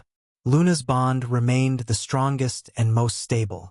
She'd accepted him completely, and that acceptance was a foundation everything else built on. And Daphne was always there. The first bond, the deepest bond. She knew him in ways the others were still learning, and that knowledge created an intimacy that went beyond words. She's starting to crack, Daphne told him one evening, watching Tracy across the common room. She won't admit it, but I can tell. You're not what she expected. What did she expect? An arrogant hero. Someone who thinks he deserves to be saved. Who sees the bonds as his due. Daphne smiled slightly. Instead, she sees someone who's terrified and trying not to show it. Someone who treats every bond like a gift rather than an obligation. I am terrified. I know. That's why it's working. Harry looked at Tracy, who was pretending to read a book while clearly watching him. Their eyes met briefly before she looked away. How do I push her over the edge? Turn suspicion into trust. You don't push Tracy. You wait. You let her come to you on her own terms. Daphne stood. I have something that might help, though. A piece of information she's been keeping to herself. What? Her brother. Younger, still at Hogwarts during the war. He was killed by Death Eaters in the final battle. Daphne's voice was soft. She doesn't talk about it, but it's the wound that drives everything she does. Harry absorbed that. Another person shaped by loss. Another person hiding grief behind walls of defensiveness. She's afraid of connection, he said slowly, because connection means loss. Just like you. Just like all of us. Daphne touched his arm. Show her you understand. Not with words. She won't believe words. With actions. With presence. With the kind of patience she's not used to receiving. The opportunity came 2 days later. Harry found Tracy in the astronomy tower at 3 in the morning. She was sitting on the same spot where he'd bonded with Luna, staring out at the stars with an expression of raw grief that she quickly masked when she heard his footsteps. Couldn't sleep, she said flatly. What's your excuse? Same. Harry sat down a few feet away, close enough to talk, far enough to give her space. Nightmares. The curse. Sometimes. Sometimes other things. He looked at the stars. Tonight it was Cedric. The graveyard. His eyes when the curse hit. Tracy was quiet for a moment. You dream about people who died? All the time, don't you? She didn't answer. But her silence was answer enough. They sat there together, not talking, just existing in shared sleeplessness. Harry didn't push, didn't try to draw her out, just let the silence stretch. His name was Marcus, Tracy said finally, her voice barely above a whisper. My brother. He was 14. Harry stayed quiet, let her talk. He wasn't supposed to be in the battle. He was supposed to be with the younger students, evacuating through the passage to Hogsmeade. But he came back. Some Gryffindor nonsense about helping, about being brave. Her voice cracked.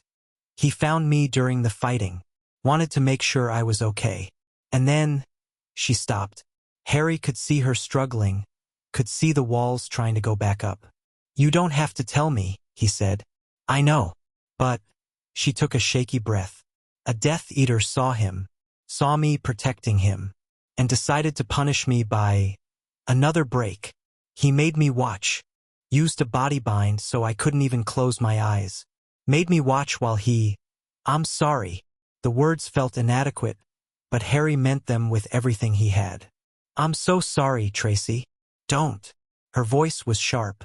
Don't tell me you're sorry. Everyone's sorry. Sorry doesn't bring him back. No, it doesn't. She turned to look at him, tears streaming down her face despite her obvious attempts to stop them. You know what the worst part is? I survived. I watched my baby brother die, and then I kept living. Every day since then, I wake up and he's still dead and I'm still here. Survivor's guilt. Is that what they call it? She laughed bitterly. It feels more like survivor's curse. Harry thought about his own guilt. His parents. Sirius. Cedric. All the people who died while he kept breathing. I know exactly what you mean, he said. Do you? My parents died protecting me. My godfather died because I walked into a trap. Cedric died because I suggested we grab the cup together. He swallowed. Sometimes I wonder if everyone who gets close to me is doomed. If I'm some kind of poison that kills the people I care about. Tracy stared at him. The walls behind her eyes were crumbling, replaced by something that looked almost like recognition. That's why I pushed people away, she said slowly. After Marcus, I decided I wouldn't let anyone close again. Wouldn't give death another target. But Daphne was already dying. The blood curse. Tracy's voice was raw. I figured she was safe to love because she was going to die anyway, because the worst had already happened. Harry felt his heart break a little.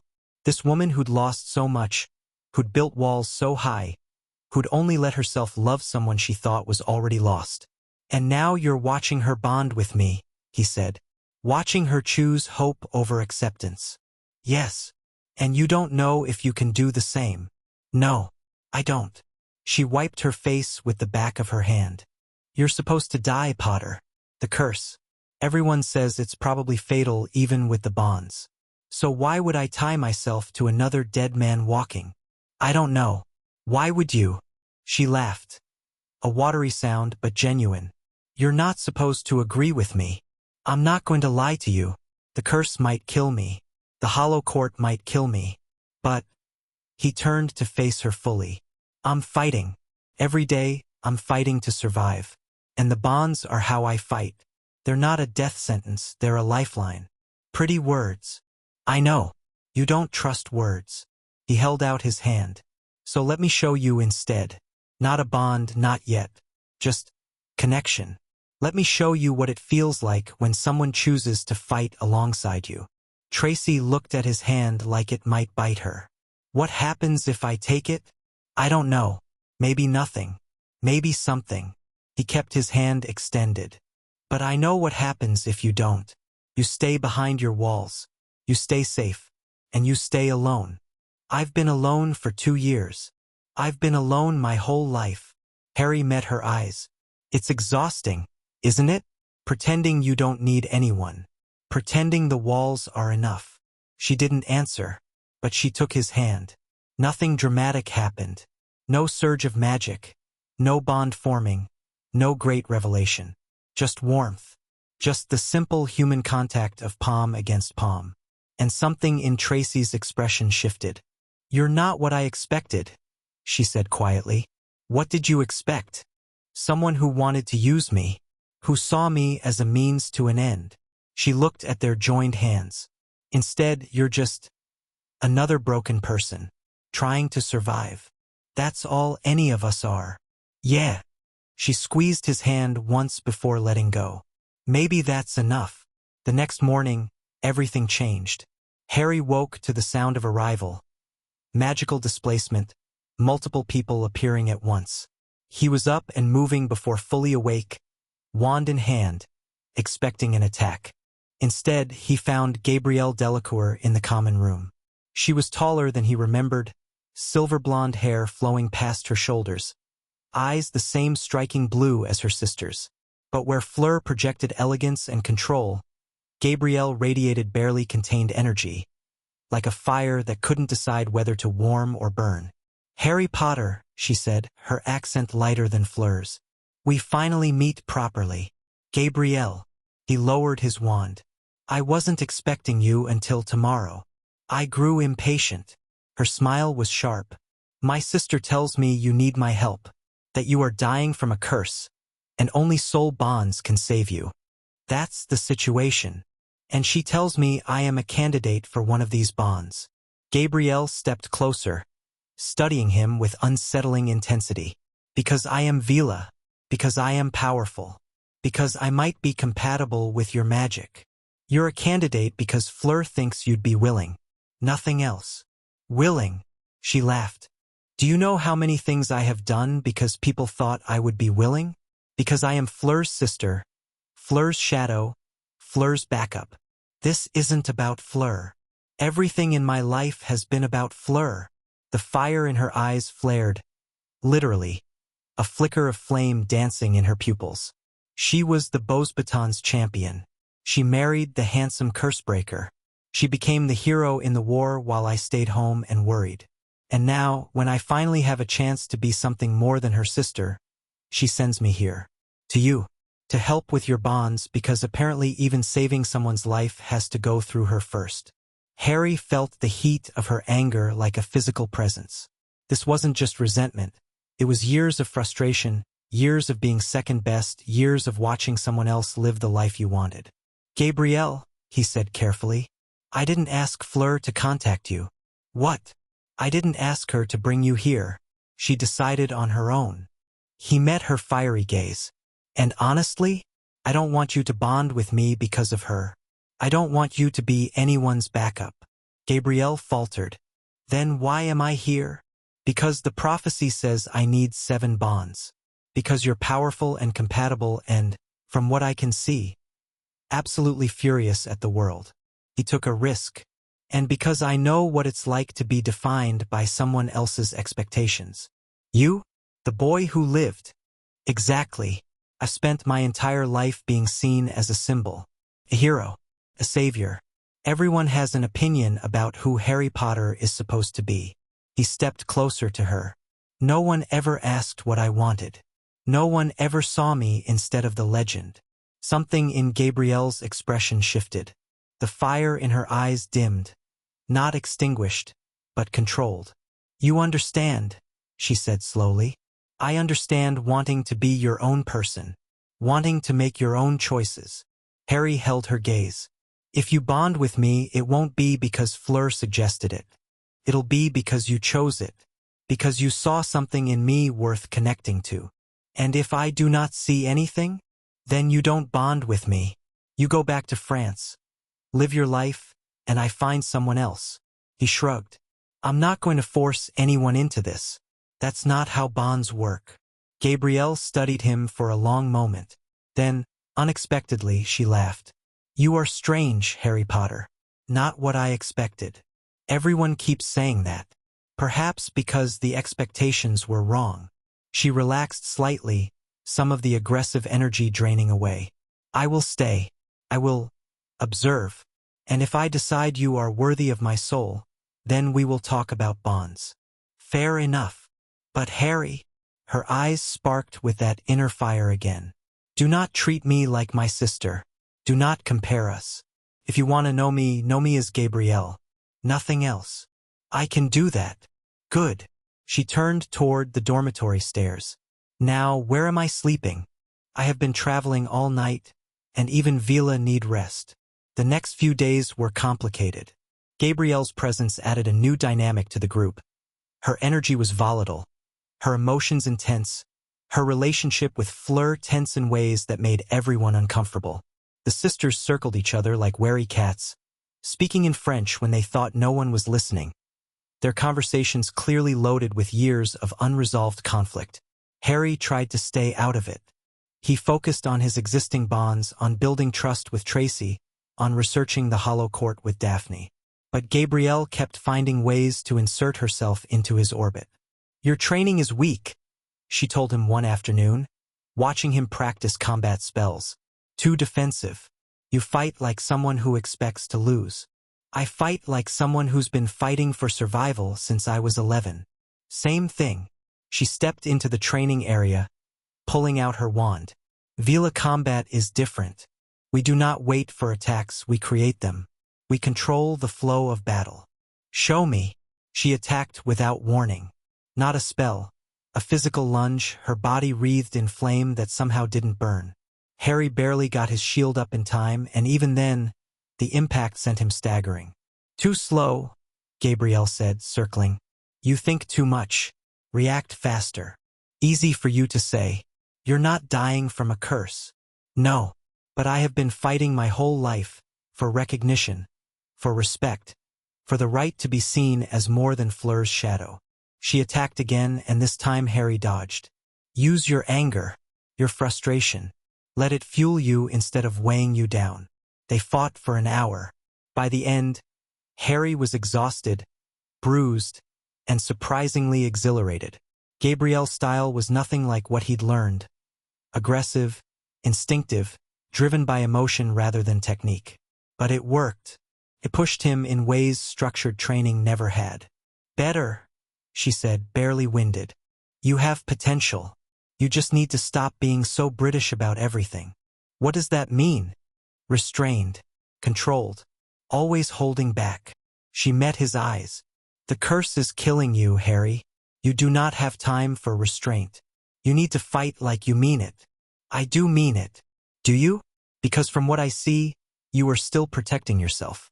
Still keeping parts of yourself locked away. She stepped closer. The bonds require openness. Complete honesty. You have given that to the others. I can see their connections to you.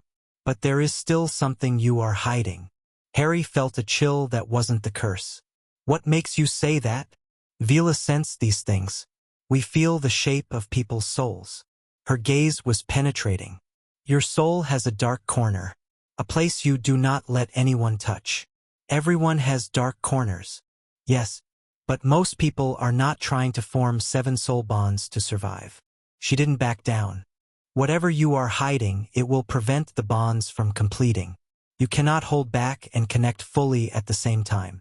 Harry didn't respond, because she was right. There was something he hadn't told anyone. Something he'd buried so deep that even Luna's acceptance hadn't touched it. The moment in the forest, walking to his death, when part of him had been relieved. When part of him had wanted to die. Not wanted the pain to end, wanted to end. Wanted to stop being the chosen one. Stop being responsible for everyone. Stop carrying the weight of a world that saw him as a symbol instead of a person. For one terrible moment, death had felt like freedom. And he'd never told anyone. That night, Harry found himself on the astronomy tower again. It was becoming his thinking spot. High enough to see the stars, quiet enough to hear his own thoughts. The door opened behind him. Tonks. Gabrielle said you seemed troubled, she said, sitting down beside him. Figured I'd check. I'm fine. You're lying. She nudged him with her shoulder. I'm a former Auror, remember? I can spot lies from across a room. Harry was quiet for a moment. The bond with Tonks pulsed in his chest, warm, steady, growing. She'd been through her own darkness. Maybe she'd understand. Gabrielle said I'm hiding something, he said finally. Something that's preventing the bonds from completing. Are you? Yes. Tonks didn't push, just waited. The silence stretched. In the forest, Harry said slowly. When I walked to face Voldemort. When I thought I was going to die. He swallowed. Part of me was relieved. Tonks didn't react. Didn't gasp or pull away. Not relieved to die, Harry continued. Relieved to stop. To stop being the chosen one. To stop fighting. To stop being responsible for everyone. His voice cracked. For one moment, death felt like the only way I'd ever be free. And you've been carrying that ever since. Yes. Tonks was quiet for a long moment. When she spoke, her voice was soft. When Remus died, I wanted to follow him. Not immediately. At first there was shock and grief and the baby to take care of.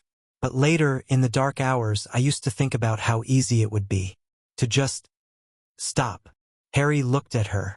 Her hair was a muted gray. The color of mourning. She'd told him once. You wanted to die? I wanted the pain to end.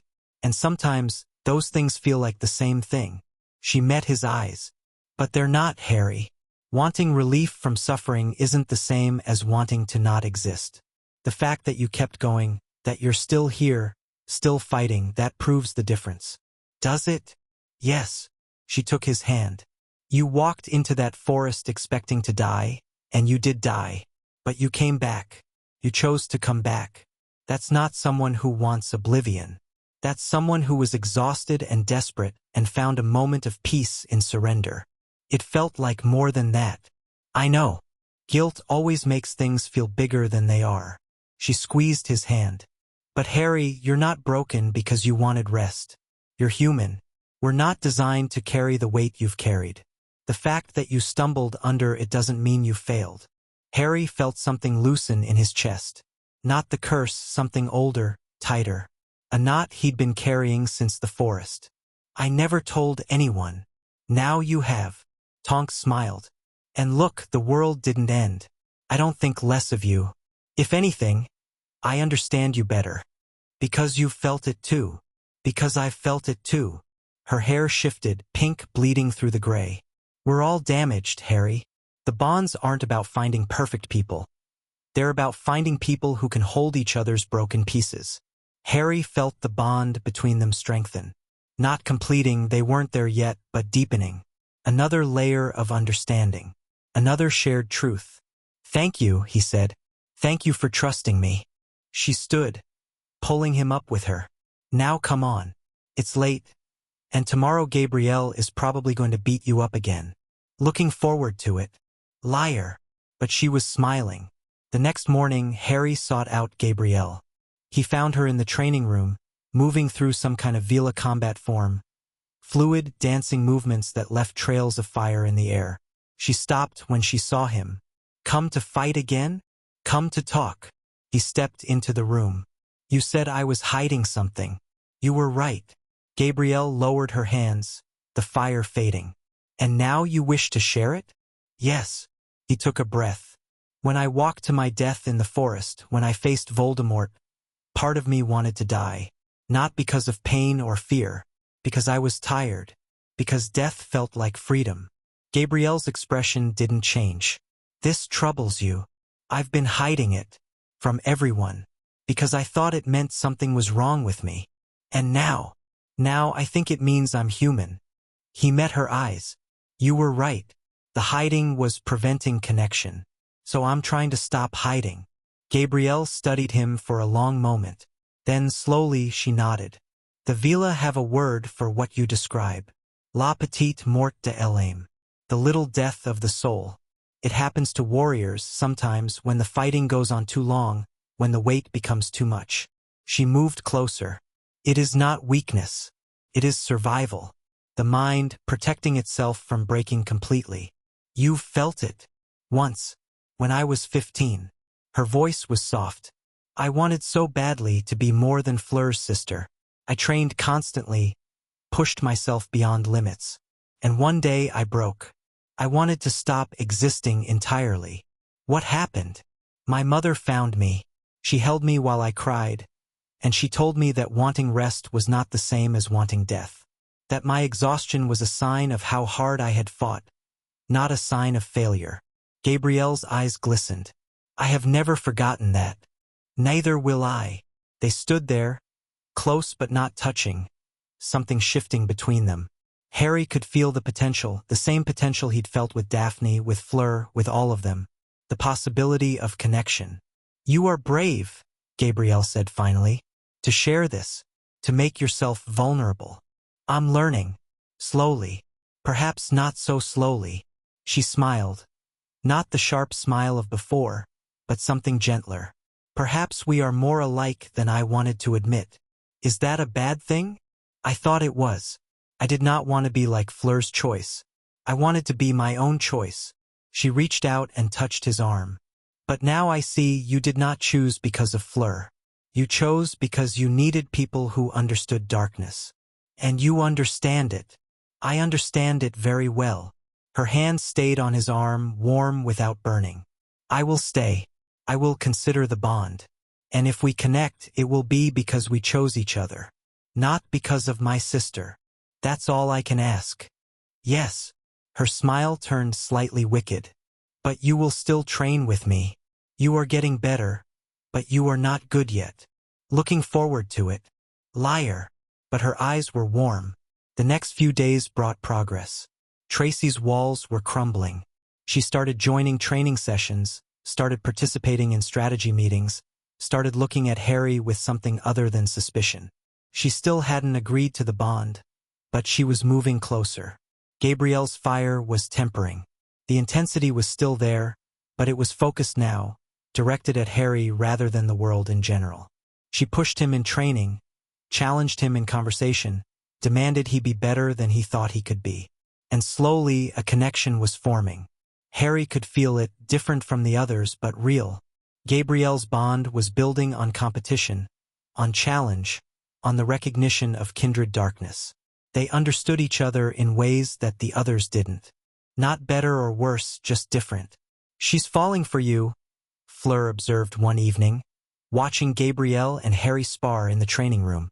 It's not like that. I did not say romantic love. Fleur smiled slightly. There are many kinds of falling.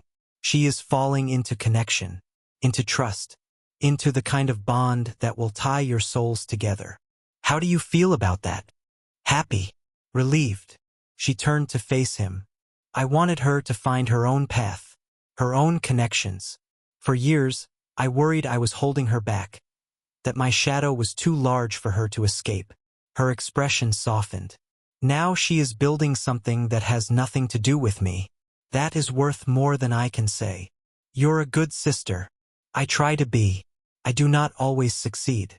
She touched his arm. But thank you for seeing her, for treating her as herself instead of as my shadow. That's what she needed. Yes, it is what we all need. Fleur's eyes held his. To be seen for who we are, not who people expect us to be. The breaking point came 3 days later. Harry was in the common room, alone for once, reviewing maps of Hollow Court locations that Tonks had been compiling. The others were elsewhere. Daphne researching, Luna wandering, Tonks coordinating with McGonagall, Fleur and Gabrielle having one of their intense French conversations in the dormitory. Tracy appeared in the doorway. Can we talk? She asked. Always. She crossed the room and sat down across from him. Her usual aggressive posture was gone, replaced by something that looked almost vulnerable. I've been watching you, she said, for 2 weeks now, watching how you treat Daphne, how you treat the others. And you're not what I thought. She looked down at her hands. I expected manipulation. I expected someone who saw us as means to an end. Instead, I see someone who's genuinely trying to connect. Someone who cares about the people he's bonding with as people, not just as solutions to his problem. I do care. I know. That's the problem. She laughed bitterly. If you were using them, I could hate you. I could protect Daphne by keeping her away from you. But you're not using anyone. You're just trying to survive. That's all any of us are doing. Yes, That's what makes it so hard. She finally looked up at him. I lost my brother. I lost my ability to trust. I swore I would never let anyone close again because everyone I love dies. I know the feeling. I know you do. I've seen your grief. It matches mine. She took a shaky breath. That night on the tower, when you told me about the guilt, about the people who died because of you, I recognized it. The same weight I've been carrying since Marcus died. Connection through shared darkness. Something like that. She stood up abruptly, began pacing. I don't want to bond with you, Harry. I don't want to tie my soul to another person who might die.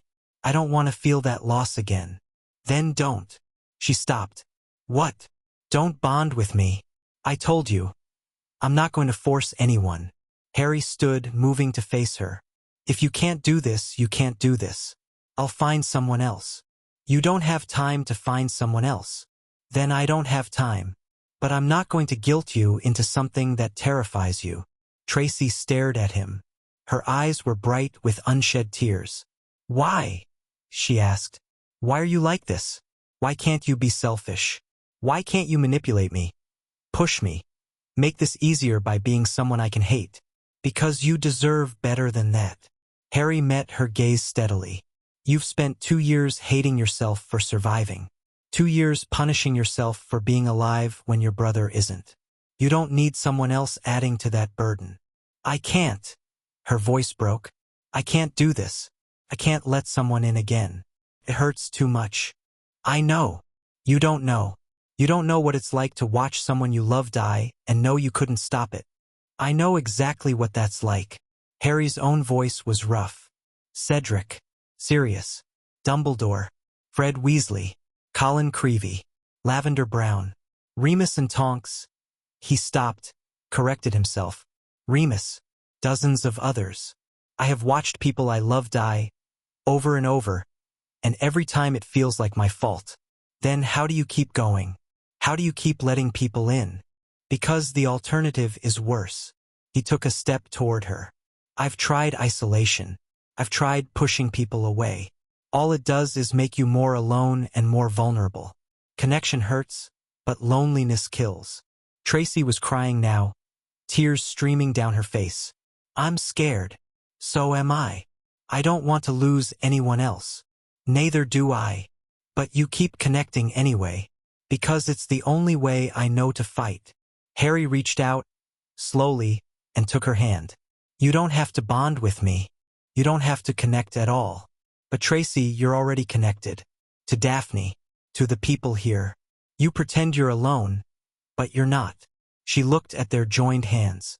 Her tears were still falling, but something in her expression was shifting.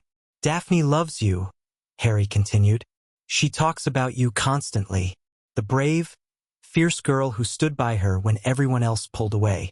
The friend who loved her enough to stay, even knowing she was dying. Daphne is different. Why? Because she was already dying? Because the worst had already happened. Harry shook his head. The worst can always get worse, Tracy. That's not a reason to stop living. That's a reason to live harder. I don't know how. Neither do I. But I'm learning. He squeezed her hand. We could learn together. She stood there for a long moment, tears drying, something struggling behind her eyes. Then slowly, she squeezed back. Okay, she whispered. Okay, I'll try. She wiped her face with her free hand. I can't promise the bond will work. I can't promise I won't run when things get hard. But I'll try. That's all I can ask. I know. She managed a weak smile. You keep saying that. Because it keeps being true. The bond with Tracy didn't form that night. It took 3 more days of conversation, of vulnerability, of slowly dismantling the walls she'd built around herself. But eventually, in a quiet moment in the library, surrounded by dusty books and the warm light of enchanted candles, the connection clicked into place. 5 bonds. Harry felt them all now. Daphne's steady warmth, Fleur's fierce fire, Tonks's shifting strength, Luna's serene acceptance, and now Tracy's hard-won trust. 5 points of light in his chest, fighting the cold of the curse. 2 more to go. Daphne said when Harry told her. Gabrielle and whoever else we can find. Gabrielle is close. I can feel it. And the seventh? Luna says it's unclear. The possibilities keep shifting. Then we focus on what we can control. Daphne kissed his cheek. You've done the impossible 5 times now. 2 more should be nothing. Harry wished he shared her confidence. The curse was still draining him, the Hollow Court was still hunting them, and time was still running out. But he had 5 bonds now. 5 connections. 5 people who had chosen to tie their souls to his, knowing the risks, accepting the darkness. Maybe that would be enough. Maybe it wouldn't, but he was going to fight until he found out. Gabrielle found him that evening. I have been watching you, she said. With the Davis girl. How you did not push. How you waited. That's what she needed. Yes, it was. She stepped closer. I have been fighting you since I arrived. Pushing back against the bond because I did not want to be another follower of Harry Potter. You're not a follower. No, I am not. She smiled that fierce, fire-bright smile. I am a partner, an equal. Someone who will challenge you and fight alongside you and never let you become complacent. Is that what you want the bond to be? That is what I want. She held out her hand. Do you accept? Harry looked at her hand, then at her face, then at the fire dancing in her eyes. Yes, he said. I accept. Their hands clasped. The bond formed like wildfire, fast, hot, consuming. Harry felt Gabrielle's essence rush into him. Her passion, her frustration, her fierce determination to be more than a shadow. And she felt the darkness, the guilt, the desperate hope that maybe, just maybe, he could survive this. When it ended, they were both gasping. 6, Gabrielle breathed. You have 6 bonds now. 1 more to go. 1 more. Her eyes were still burning. But now there was something else in them. Connection, understanding, the beginning of something that would last forever. We will find her, whoever she is. How do you know it's a her? Vila intuition. She grinned. Also, Luna told me. Harry laughed. Of course Luna had 6 bonds, 6 connections, 6 people who had seen his darkness and chosen to stay. 1 more to find. Less than 5 months to find them. The prophecy was almost complete. The Hollow Court was running out of time, and Harry Potter was finally starting to believe he might survive. Chapter 4 End Chapter 5. Eastern Theories. The owl arrived at breakfast. Harry was half asleep, poking at eggs he didn't really want, when the letter dropped into his lap. The envelope was unusual, heavy parchment, sealed with wax that bore an unfamiliar symbol. Chinese characters, he realized, or maybe Japanese. He couldn't tell the difference. What is it? Daphne asked, leaning over to look. Harry opened the envelope. Inside was a single sheet of paper, covered in precise, elegant handwriting. Mr. Potter, I am Sully. We attended Hogwarts together, though I doubt you remember me. I was in Ravenclaw and we never spoke directly. I have been researching the Mortis Vinculum for 3 years as part of my independent study in Eastern magical theory. I know what you are facing. I know about the bonds. And I believe I have information that could help you. I will arrive at Hogwarts this afternoon. Please do not hex me when I appear. Sully. Harry read the letter twice. Sully. Do any of you know her? Ravenclaw, Luna said dreamily. Very quiet, very smart. She spent most of her time in the library, studying things that weren't on the curriculum. I remember her, Tonks added. Kept to herself. Never caused trouble. And now she's researched the curse that's killing me. Harry set the letter down. That's either very helpful or very suspicious. Why suspicious? Gabrielle asked. Because the Hollow Court has been 1 step ahead of us this whole time. They knew about my bond candidates before I did. They had agents in the ministry. Harry's jaw tightened. What's to say this isn't another trap? We will be careful, Fleur said. Meet her somewhere public with all of us present. If she is genuine, she can prove it. If she is not, her eyes flickered with fire. We will deal with her. Agreed. Harry folded the letter. This afternoon, then. Everyone be ready. Su Li arrived exactly when she said she would. The great hall had been converted into a meeting space. Tables pushed back, chairs arranged in a loose circle, exits guarded by both Hogwarts staff and Harry's bonded. McGonagall stood near the head table, her wand visible, her expression severe. The doors opened, and a young woman walked in alone. She was small, shorter than Luna, slight of build, with long black hair pulled back in a practical braid.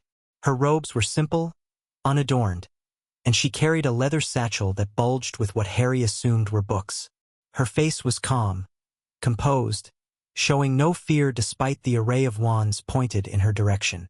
"Mr. Potter," she said, stopping in the center of the room. "Thank you for agreeing to meet. I haven't agreed to anything yet."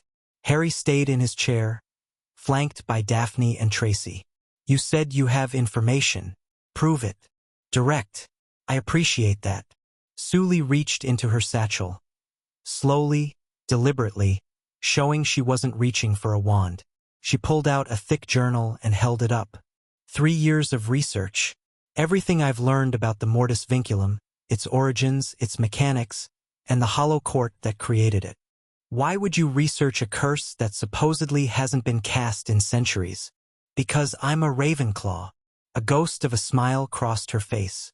We research things because they interest us, not because they're practical. And the curse interested you? Eastern magic did. The Mortis Vinculum is one of the few Western curses that incorporates Eastern principles. Specifically, the concept of chi or life force and its manipulation. She set the journal on a nearby table. When I heard rumors that you'd been cursed with it, I knew I had to come forward. How did you hear those rumors? The magical world is smaller than people think. Word travels. Su Li met his eyes. I also have contacts in the Department of Mysteries. They confirmed the diagnosis. Harry glanced at Tonks, who nodded slightly. She'd mentioned that the Department of Mysteries had been consulted. If Su Li had contacts there, her story checked out. "Let's say I believe you," Harry said. "What exactly have you learned?" Su Li's expression sharpened. "May I?" She gestured at the journal. "Go ahead." She opened it to a marked page and began speaking in a clear, academic tone. The Mortis Vinculum was created in the 12th century by a group of dark wizards who would later become the Hollow Court. It incorporates principles from Chinese cultivation theory. Specifically, the idea that the human soul contains multiple aspects that can be separately targeted. Multiple aspects? In Eastern theory, the soul isn't a single thing. It's a collection of components, the Hun and Pur in Chinese tradition, roughly translating to the ethereal and corporeal souls. The Mortis Vinculum targets the ethereal soul specifically, draining the life force that animates your magical core. Harry felt a chill. And the 7 bonds? Counter the drain by providing external sources of life force. 7 is significant in both Eastern and Western numerology. It represents completion, wholeness. 7 souls working together create a closed circuit that the curse can't penetrate. She flipped to another page. But here's what most Western sources don't understand. The bonds don't just need to be genuine. They need to be balanced. Balanced how? Each bond represents a different aspect of connection. Think of them as complementary energies. Yin and yang, fire and water, mind and heart. She pulled out a diagram showing 7 interconnected circles. The first bond establishes foundation. The second adds passion. The third brings protection. The fourth offers wisdom. The fifth provides loyalty. The sixth ignites challenge. She looked up at him. And the seventh completes the circuit. It must be the bond that represents ultimate acceptance. Harry's mind raced. Foundation, Daphne. Passion, Fleur. Protection, Tonks. Acceptance, Luna. Loyalty, Tracy. Challenge, Gabrielle. I have 6 bonds, he said slowly. If what you're saying is true, they've formed in almost the exact order you described. Almost. Luna was 4th, not 7th. But she represents acceptance. Su Li frowned. That's unusual. The order shouldn't vary. She studied him with new intensity. unless the prophecy is adapting to you specifically, rearranging itself around your particular soul configuration. Is that possible? In Eastern theory, prophecies aren't fixed destinies. They're probability streams, likely outcomes that can shift based on individual choices. Her eyes gleamed with academic interest. You may be actively reshaping the prophecy as you fulfill it. What does that mean for the seventh bond? It means the seventh bond isn't predetermined. It's emergent. Su Li closed her journal. The prophecy will find its completion through whoever you connect with next. The key isn't finding the right person. It's forming a genuine connection that closes the circuit. Harry absorbed that. The seventh bond could be anyone. Any genuine connection would complete the pattern. Why are you telling me this? He asked. What do you get out of it? Su Li was quiet for a moment. When she spoke, her academic composure had softened slightly. I spent 7 years at Hogwarts being invisible. I watched you from a distance, the famous Harry Potter, always surrounded by friends, always at the center of everything. I told myself I preferred being alone. That connection was a distraction from study. And now I've spent 3 years researching a curse that can only be cured by connection. 3 years learning about soul bonds and what they require. She met his eyes. I'm tired of being invisible, Mr. Potter. I'm tired of watching life happen to other people while I hide in libraries. You want to be the seventh bond. I want to be considered. I want to have a chance. Her voice was steady, but Harry could see the vulnerability beneath it. I'm not asking you to accept me. I'm asking you to see me, to give me the opportunity to prove I'm worth connecting with. Harry looked at her, really looked. Small, quiet, easily overlooked.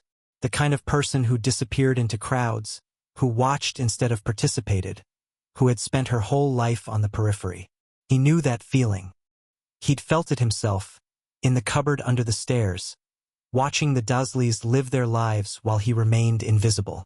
Okay, he said. You're considered. Su Li's composure cracked. Just for a moment, surprise breaking through. Really? Really? Harry stood.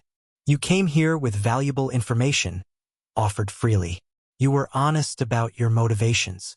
That's more than most people manage. He walked toward her. I can't promise the bond will form. I can't promise anything. But I can promise I'll give you a fair chance. That's all I ask. Then welcome to the team. Harry held out his hand. Let's see what happens. Su Li took his hand. Her grip was stronger than he expected. Small didn't mean weak. Something flickered between them. Not a bond, not yet. But potential. The same potential he'd felt with all the others at the beginning. Interesting, Su Li said, her academic interest returning. The resonance is already present. Your magical signature is remarkably compatible with mine. Is that good? It's promising. She released his hand. Now, if you don't mind, I'd like to meet your other bonds. I have questions about the formation process that could advance my research significantly.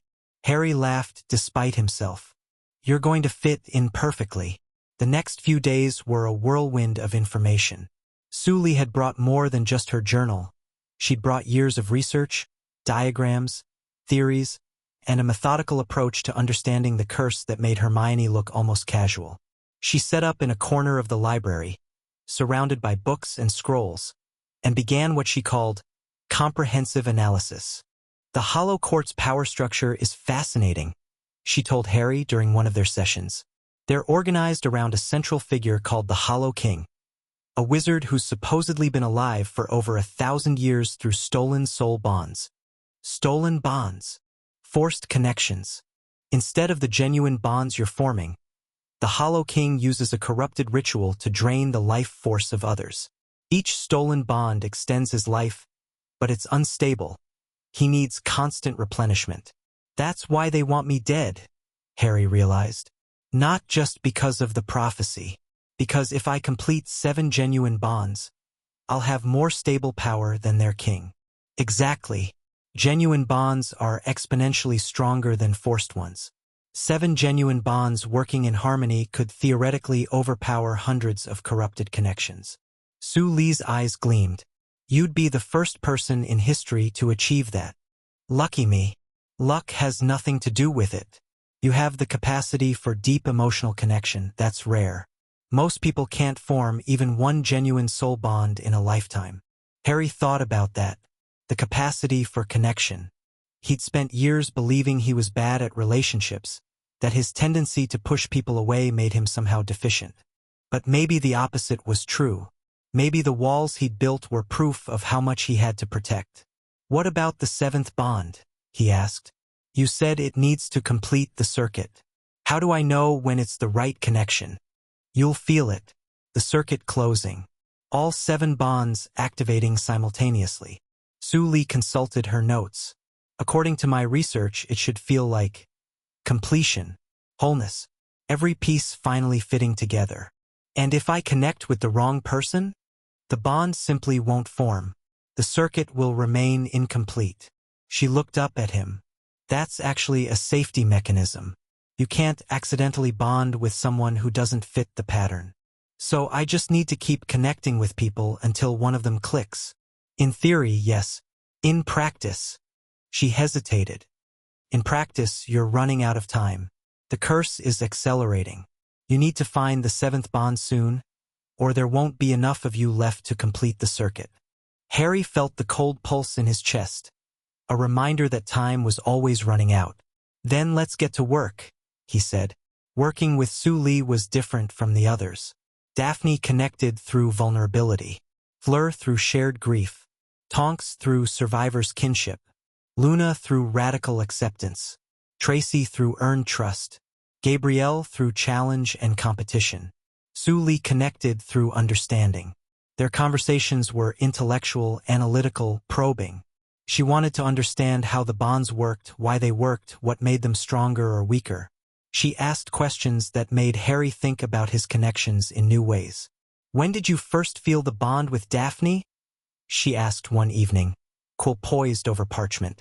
In her flat, after the memory-sharing ritual. What specifically triggered it? I'm not sure. We were both crying. We'd just seen each other's worst memories. And then, he paused, trying to find words. And then I felt her. Not just next to me, but inside me.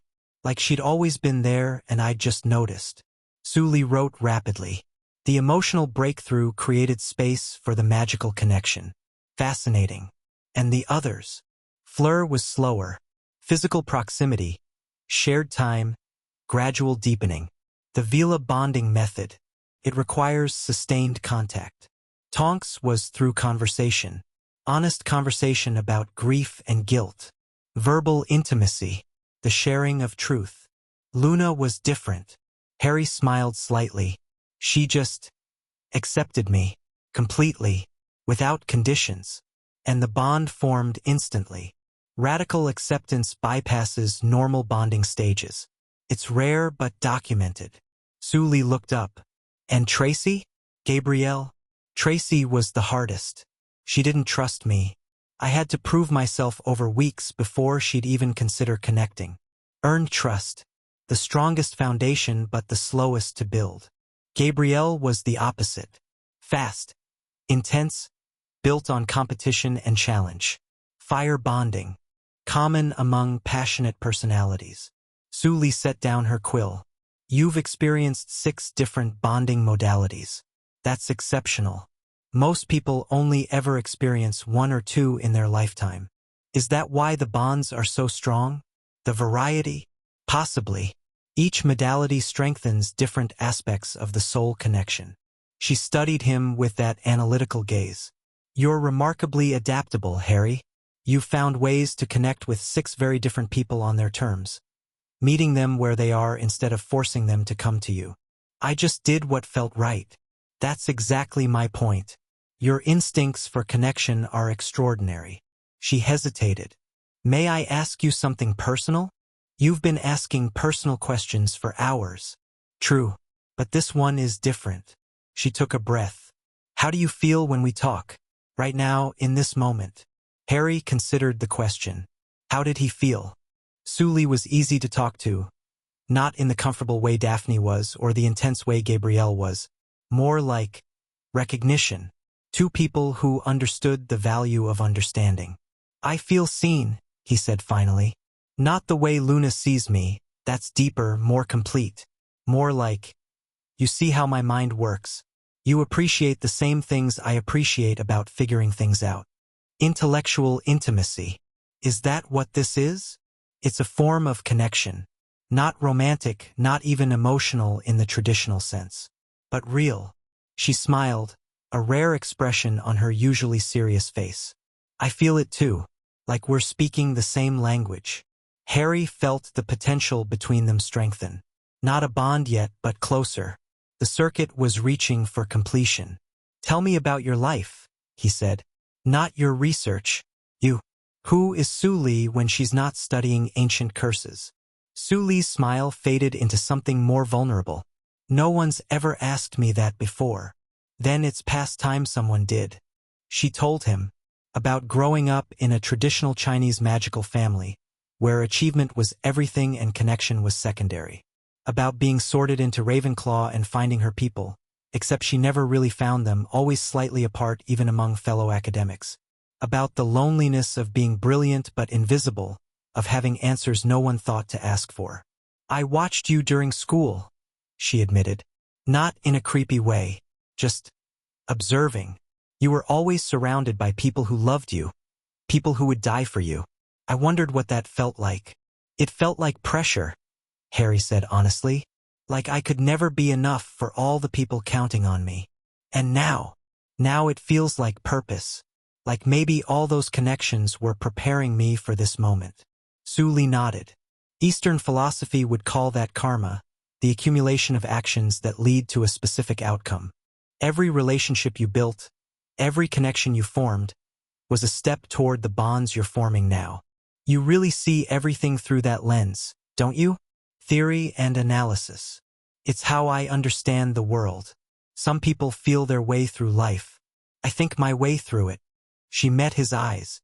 That doesn't mean I don't feel. It just means I process feelings differently. Show me. What? Show me how you process feelings. You've been analyzing my bonds all week. What about your feelings? What are you feeling right now? Su Li was quiet for a long moment. When she spoke, her voice was careful, precise. I feel hope. The first hope I've had in years that I might actually connect with someone. I feel fear that I'll ruin it somehow, that my analytical nature will push you away. I feel curiosity about what a bond with you would actually feel like, whether it would be the intellectual partnership I imagine or something else entirely. She paused. And I feel gratitude, that you're taking me seriously, that you're giving me a chance. That's a lot of feelings for someone who thinks their way through life. I told you I process them differently. Not that I don't have them. A hint of wry humor entered her voice. Ravenclaws feel things very deeply. We're just better at pretending we don't. Harry laughed. I know a few Ravenclaws who would disagree. Luna doesn't count. She's an anomaly. Luna would take that as a compliment. It was meant as one. Su Li's expression softened. Harry, I want this, the bond. Not just because it would save your life, not just because it would complete my research. Because I'm tired of being alone. Because I want to understand what real connection feels like instead of just studying it from the outside. Then let's find out. He reached out and took her hand. She tensed for a moment. Physical contact clearly wasn't her comfort zone, and then relaxed. What do we do now? She asked. We talk. We share. We let whatever happens happen. He squeezed her hand. You've analyzed 6 different bonding modalities. What's yours? I don't know. Her voice was small. I've never bonded with anyone before. Then we'll discover it together. The discovery took time. Su Li wasn't comfortable with emotional vulnerability. Her family had trained that out of her. She wasn't comfortable with physical proximity. Years of isolation had made touch feel foreign. She wasn't comfortable with sudden intensity. Her nature was methodical, careful. So Harry adapted. They talked. For hours every day, about everything and nothing. Philosophy and theory and their favorite books and their worst fears. Harry found himself sharing things he'd never told anyone. Not deep traumas, but small things. Preferences. Opinions. the mundane details of a life that no one had ever thought to ask about. Your favorite color is green, Suli said one day, looking pleased with herself. How did you figure that out? You always choose green things when given options. Green quill, green notebooks, green socks. She smiled. I'm observant. That's almost creepy. It's thorough. They studied together. Suli's research became their shared project, and Harry found he enjoyed the intellectual work more than he'd expected. There was something satisfying about puzzle solving, about fitting pieces together, about understanding how things worked. You're smarter than you think, Suli told him. You've been told you're not academic, but that's not true. You just learn differently than traditional methods expect. How do I learn? By doing, by experiencing, by making connections between things that others see as separate. She tapped his head. There's a good mind in there. You've just never had anyone help you use it properly. They practiced magic together. Not combat magic, Suli wasn't a fighter. But theoretical magic, experimental spells, the kind of pure magical research that Ravenclaws dreamed about. Your magical signature is fascinating, she said, watching a spell he'd cast hang in the air. It's adaptable. Most people's magic has a fixed character, but yours shifts depending on what you need. Is that unusual? It's extraordinary. It might be why you can form so many different types of bonds. She looked at him with something like wonder. You're not just compatible with multiple people. You're compatible with multiple forms of connection. Slowly, steadily, the bond began to form. It wasn't like the others. There was no dramatic breakthrough, no sudden flash of connection. Just a gradual deepening, a growing awareness, an increasing sense that Suli's mind was becoming as familiar as his own. Harry started knowing things without being told. What Suli was researching at any given moment. When she was excited about a discovery. When she was frustrated with a dead end. You can feel me thinking, she said one day, delighted. That's unprecedented. None of my research suggested cognitive bonding was possible. Is that what we're doing? Cognitive bonding. I think so. A connection based on mutual understanding. Shared intellectual pursuit. Her eyes were bright. We're making history, Harry. This type of bond has never been documented. Lucky us. Luck has nothing to do with it. She took his hand. She did that more easily now. We've both spent our lives being misunderstood. Both felt like outsiders, like we didn't quite fit. This bond is built on finally being understood. On finding someone who speaks the same language. Harry felt the truth of that. Suli understood him in a way that was different from the others, not deeper but different. She saw the patterns of his mind, the way he thought, the logic behind his instincts. And he was learning to see the same in her. The bond, he said. Is it? Close. Very close. She closed her eyes, focusing inward. I can feel the circuit reaching for completion. We're the 6th and 7th positions simultaneously, filling the gap that Luna's unconventional placement left. So you're the 7th bond? I think so, but it's not complete yet. She opened her eyes. There's something still blocking it. Some final barrier we haven't overcome. What kind of barrier? I don't know. Something we haven't shared.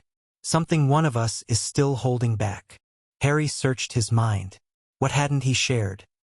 He'd told Suli about the forest, about his moment of relief at the prospect of death. He'd told her about his guilt, his fears, his worst memories. It's me, Suli said quietly. I'm the one holding back. What haven't you told me? She was silent for a long moment.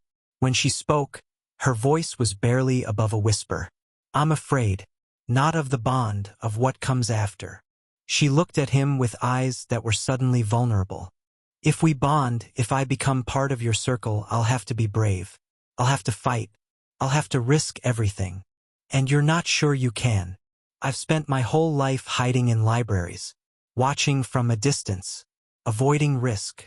Her voice cracked. What if I'm not strong enough? What if I let you down? Harry understood. He'd felt the same fear, the terror that he wouldn't be enough, that he'd fail the people counting on him. Suli, he said gently, I'm not asking you to be a warrior. I'm not asking you to fight battles or face dark wizards. I'm asking you to be yourself. To use your mind, your research, your understanding. But the 7 bonds aren't all the same. Each one contributes something different. Daphne gives me foundation. Fleur gives me fire. Tonks gives me flexibility. Luna gives me acceptance. Tracy gives me loyalty. Gabrielle gives me challenge. He took both her hands. You give me understanding. That's what you contribute. That's what completes the circuit. Understanding. The ability to see patterns. To analyze problems. To find solutions that others miss. He squeezed her hands. You don't have to be brave in battle, Suli. You have to be brave in thought. And you already are. Something shifted in her expression. The fear was still there, but something else was rising beneath it. Hope, determination, the beginning of belief. You really think I'm enough? I think you're exactly what I need. The bond formed, not explosively like Gabrielle's, not instantaneously like Luna's. It formed like a puzzle piece clicking into place. Perfect, precise, complete. Harry felt the circuit close. 7 points of warmth in his chest, 7 connections blazing with combined power. The curse recoiled, pushed back by the force of 7 unified souls. The circuit, Suli breathed. It's complete. I can feel it. 7 bonds. 7 bonds. Her eyes were wet. We did it. Harry pulled her into a hug. Awkward at first, neither of them natural at physical affection, but warm, real. Thank you, he said into her hair, for being brave. Thank you for believing I could be. The celebration that night was chaotic. All 7 bonds were together for the first time, gathered in the Gryffindor common room with food and drinks and a sense of accomplishment that bordered on giddy. They'd done it. 7 bonds. The prophecy was fulfilled. To Harry Potter, Fleur said, raising her glass, who somehow convinced 7 very different women to tie Zir souls to his. To all of us, Harry corrected. This wasn't just me. Every one of you chose to connect, chose to trust, chose to take the risk. To all of us, then, Daphne raised her glass. 7 souls united. They drank. The bonds hummed in Harry's chest, stronger than ever, feeding on the collective joy. So what happens now? Tracy asked. We have 7 bonds. The prophecy says we can destroy the Hollow Court. How do we actually do that? The Hollow King, Suli said, pulling out her ever-present journal. He's the center of their power. If we can defeat him, the court will collapse. Easier said than done. He's been alive for 1,000 years. Alive through stolen bonds. But his bonds are corrupted, unstable.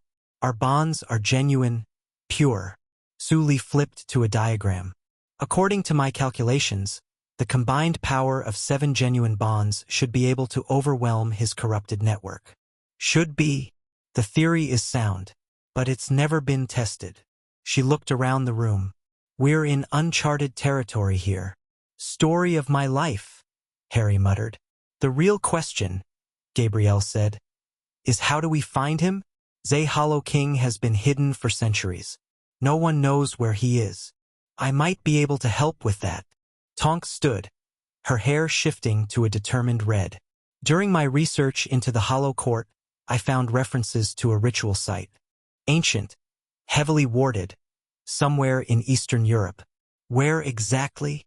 The Carpathian Mountains. There's a valley that's been removed from all magical maps, erased from memory charms, hidden behind wards that are older than most magical governments. She pulled out her own notes. I think that's where the Hollow King is based. Then that's where we go, Harry said. Not immediately. Daphne's voice was practical. We need to prepare. Plan. The Hollow Court has been waiting for this confrontation for 1,000 years. We can't just walk in blindly. Agreed. McGonagall spoke from the doorway. They'd invited her to the celebration. Take time to prepare. Train. Understand how your combined power works. How long do we have? Harry asked. The curse is weakened but not destroyed, Suli said. The 7 bonds are fighting it, but they're not infinite. I'd estimate we have 2 months? Maybe less. 2 months. After all the desperate rushing, all the frantic bond forming, they had 2 months to prepare for the final confrontation. Then we use every day, Harry said. Training, planning, preparing. When we face the Hollow King, we'll be ready. And when we defeat him? Luna asked, her voice dreamy but her eyes sharp. Then we figure out what comes next. Harry looked around at the 7 women who had tied their souls to his. Together, training began the next morning. They quickly discovered that 7 bonds working in harmony were more powerful than any of them had imagined. Magic flowed between them effortlessly, each person's strength compensating for another's weakness. Daphne's precision combined with Gabrielle's fire. Tonks's flexibility combined with Tracy's determination. Luna's intuition combined with Su Li's analysis. And Fleur's passion wove through all of it, binding them together. "This is incredible," Su Li said, after their first combined casting. They'd been trying a simple shield charm, but the result had been a barrier that even McGonagall couldn't breach. "The synergy is beyond anything I theorized. It feels different from inside," Harry said. "Like I can feel all of you all the time. Your strength, your focus, your emotions. That's the closed circuit. 7 souls operating as one." Su Li's academic excitement was showing. "We should document this. The magical implications are—" "Later," Daphne interrupted. "Right now, we focus on combat applications." They trained for hours every day. Combat magic, defensive tactics, strategic thinking. They learned how to move as a unit, how to communicate through the bonds without speaking, how to combine their powers in ways that multiplied rather than merely added. Harry found himself growing stronger. The 7 bonds were feeding him constantly, fighting the curse, rebuilding his magical reserves. He was still dying, the curse wasn't gone, but he was dying more slowly, buying time. "The Hollow King will have defenses against bonded magic," Tonks warned during one session. "His whole existence is built on corrupted bonds. He'll know how to counter us." "Then we need to be unpredictable," Gabrielle said. "Use our bonds in ways he cannot expect." "Like what?" "Like this." She launched herself at Harry, flames erupting around her body. It looked like an attack, but Harry felt her intent through the bond. Not violence, but demonstration. He stood his ground, and when her fire hit him, it didn't burn. Instead, it merged with his own magic, augmenting his power. "Fire sharing," Gabrielle said, grinning. "Zevila can share Zir flames with Zos Trust. With Z bond, it is even stronger." "Can the rest of us do something similar?" Tracy asked. "Let's find out." They experimented, discovered that Daphne could lend Harry her precise control over magic, that Luna could share her ability to see through illusions, that Tonks could shift his magical signature, making him temporarily untraceable, that Su Li could enhance his mental clarity, helping him think faster and clearer. Each bond contributed something unique. Together, they made Harry more than he'd ever been alone. "This is what the prophecy meant," Su Li said, reviewing their progress. "The one who bears the mark of death shall free the chained. You're the focal point, Harry. We're the power source." "I don't like that," Harry said. "Being the focal point. It feels too much like the chosen one nonsense." "It's different." Luna's voice was gentle. "You're not being chosen by fate. You're being supported by people who love you. That's not destiny. That's relationship." "Luna's right," Fleur added. "Zay Chosen One was alone. You are not alone. You have us."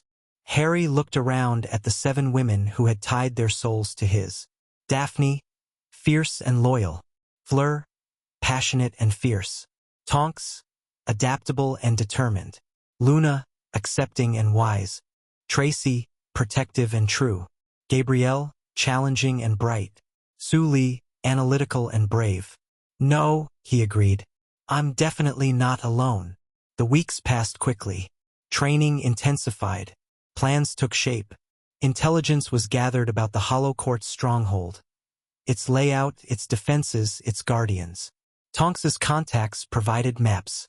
Su Li's research provided historical context. McGonagall provided resources and strategic advice. The bonded grew closer, not just magically but personally. They'd tied their souls together, and that connection deepened with every passing day. Harry found himself knowing things about each of them that they'd never explicitly shared. Favorite memories, private fears, secret hopes. And they knew the same about him. It should have felt invasive. Instead, it felt like home. 2 weeks until we're ready, Daphne announced one evening, after a particularly grueling training session. Tonks's contacts have confirmed the location. Su Li's analysis is complete. We have a plan. And if the plan fails? Tracy asked. Then we improvise. Harry stood in the center of the common room, surrounded by his bonds. We've been improvising since this started. I don't see why we'd stop now. Inspiring words, Gabrielle said dryly. I try. He looked around at them. Whatever happens in 2 weeks, I want you all to know. This has been worth it. Every moment, every connection. Even if we fail, I wouldn't trade any of it. We're not going to fail, Luna said with serene confidence. I've seen it. You've seen us winning? I've seen the hollow throne falling. I've seen light where there used to be darkness. She smiled. That's enough for me. It was enough for Harry, too. 2 weeks. Then they'd face the enemy that had been hunting him since this began. The enemy that had cursed him, threatened his bonds, tried to kill everyone he loved. The Hollow Court had wanted him dead. Instead, they'd given him reason to live. It was time to return the favor. The night before their departure, Harry couldn't sleep. He found himself on the astronomy tower again. His thinking spot, his place of connection and revelation. The stars were bright, the air cold, the castle quiet around him. One by one, the others joined him. Daphne first, sitting beside him without speaking. Then Fleur, then Tonks, then Luna.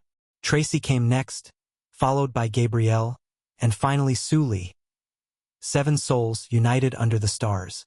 Whatever happens tomorrow, Daphne said quietly.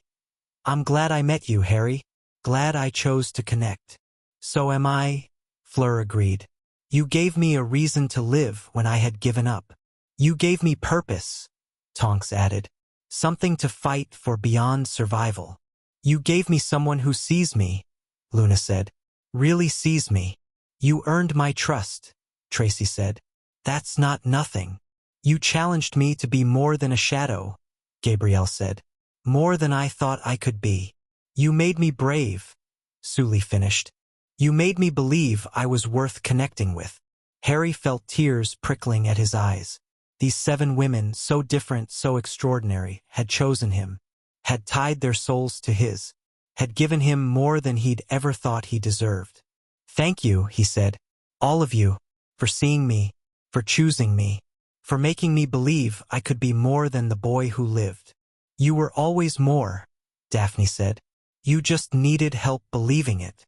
They sat together until dawn, 7 souls watching the stars fade and the sun rise. Tomorrow they would face the Hollow Court. Tomorrow they would fight for their lives, their futures, everything they'd built together. But tonight they were simply together, connected, complete, and that was enough. Chapter 5 End Chapter 6. Skeptics surrender. The Carpathian Mountains rose from the fog like teeth from a rotting jaw. Harry stood at the edge of their apparition point, staring at the jagged peaks that cut into the gray sky. The air here was different, heavier, older, thick with magic that had been accumulating for centuries. Every breath tasted like iron and secrets. Cheerful place, Tracy muttered, pulling her cloak tighter against the cold. Zay Hollow Court chose it for a reason, Fleur said. Ancient magic saturates this land. It feeds Zir power. Then we need to move quickly. Tonks was already scanning the terrain, her aura instincts sharp. The longer we're exposed, the more likely they'll detect us. They'd spent 2 weeks preparing for this moment. 2 weeks of training, planning, perfecting their combined abilities. Su Li had mapped out the most likely approach routes. Daphne had coordinated their tactical formations. Gabrielle had drilled them in Vila combat techniques until they moved as one. And now they were here. 7 bonded souls, ready to face an enemy that had terrorized the magical world for a millennium. No pressure. The valley entrance is 3 kilometers north, Sully said, consulting the enchanted map they'd prepared. There's a natural path through the mountains, but it's almost certainly guarded. Almost certainly? Harry asked. 97% probability of sentries, based on standard defensive protocols. She shrugged at his look. I calculated it. Of course you did. They moved out in formation, Tonks on point, her metamorphmagus abilities letting her blend with the rocky terrain. Harry and Gabrielle followed, their combat skills ready for immediate response. Daphne, Fleur, and Sully came next, forming the strategic core. Luna and Tracy brought up the rear, Luna's unusual perception and Tracy's fierce protectiveness covering their backs. The path wound between massive boulders and stunted trees that looked like they'd been fighting the wind for centuries. Fog clung to everything, reducing visibility to maybe 20 meters.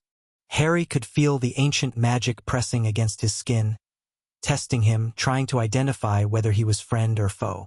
The wards are curious about us, Luna observed. They don't recognize what we are. 7 genuine bonds, Sully said. Nothing like us has existed before. The wards don't know how to classify us. Will Zai let us pass? Unknown. The wards were created to protect against external threats. We might register as something else entirely. They found out 10 minutes later. The path opened into a small clearing, and the fog suddenly lifted. Standing in the center were 6 figures in bone masks, arranged in a defensive formation, wands already raised. Harry Potter, the leader said. A tall woman with a voice like grinding stone. We've been expecting you. Then you know why we're here. To fulfill your precious prophecy. To destroy the Hollow Court. The woman laughed. Do you have any idea how many others have tried? How many would-be heroes we've buried in these mountains? They didn't have what I have. Your bonds. The woman's contempt was audible. Yes, we know about those. 7 genuine connections, unprecedented. I'll admit. But genuine bonds are fragile things. They can be severed. She raised her hand and snapped her fingers. Pain. Blinding, searing pain that shot through the bond network like lightning. Harry felt the connection strain. Felt his bonded cry out in shared agony. The Hollow Court agent was doing something. Trying to force the bonds apart, to break them through sheer magical pressure. Feel that? The woman asked. The Hollow King has been collecting bonds for 1,000 years.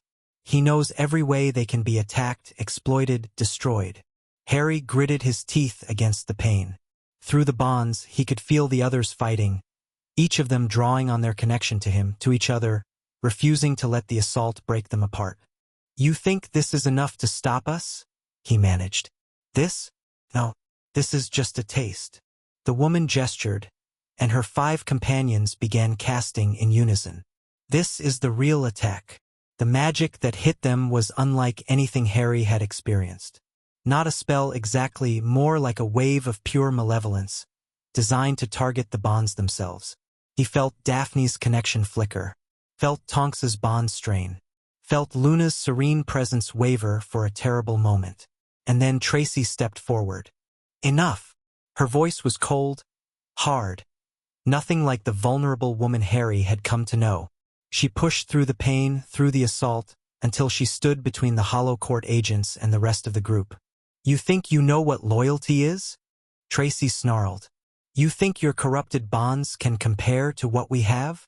Little girl, you have no idea. Tracy's wand moved. Not a spell Harry recognized. Something raw, something primal, something that drew directly on the bond she shared with him and channeled it into pure defensive power. The attack shattered. The 6 Hollow Court agents staggered back, their coordinated assault dissolving under the force of Tracy's counter.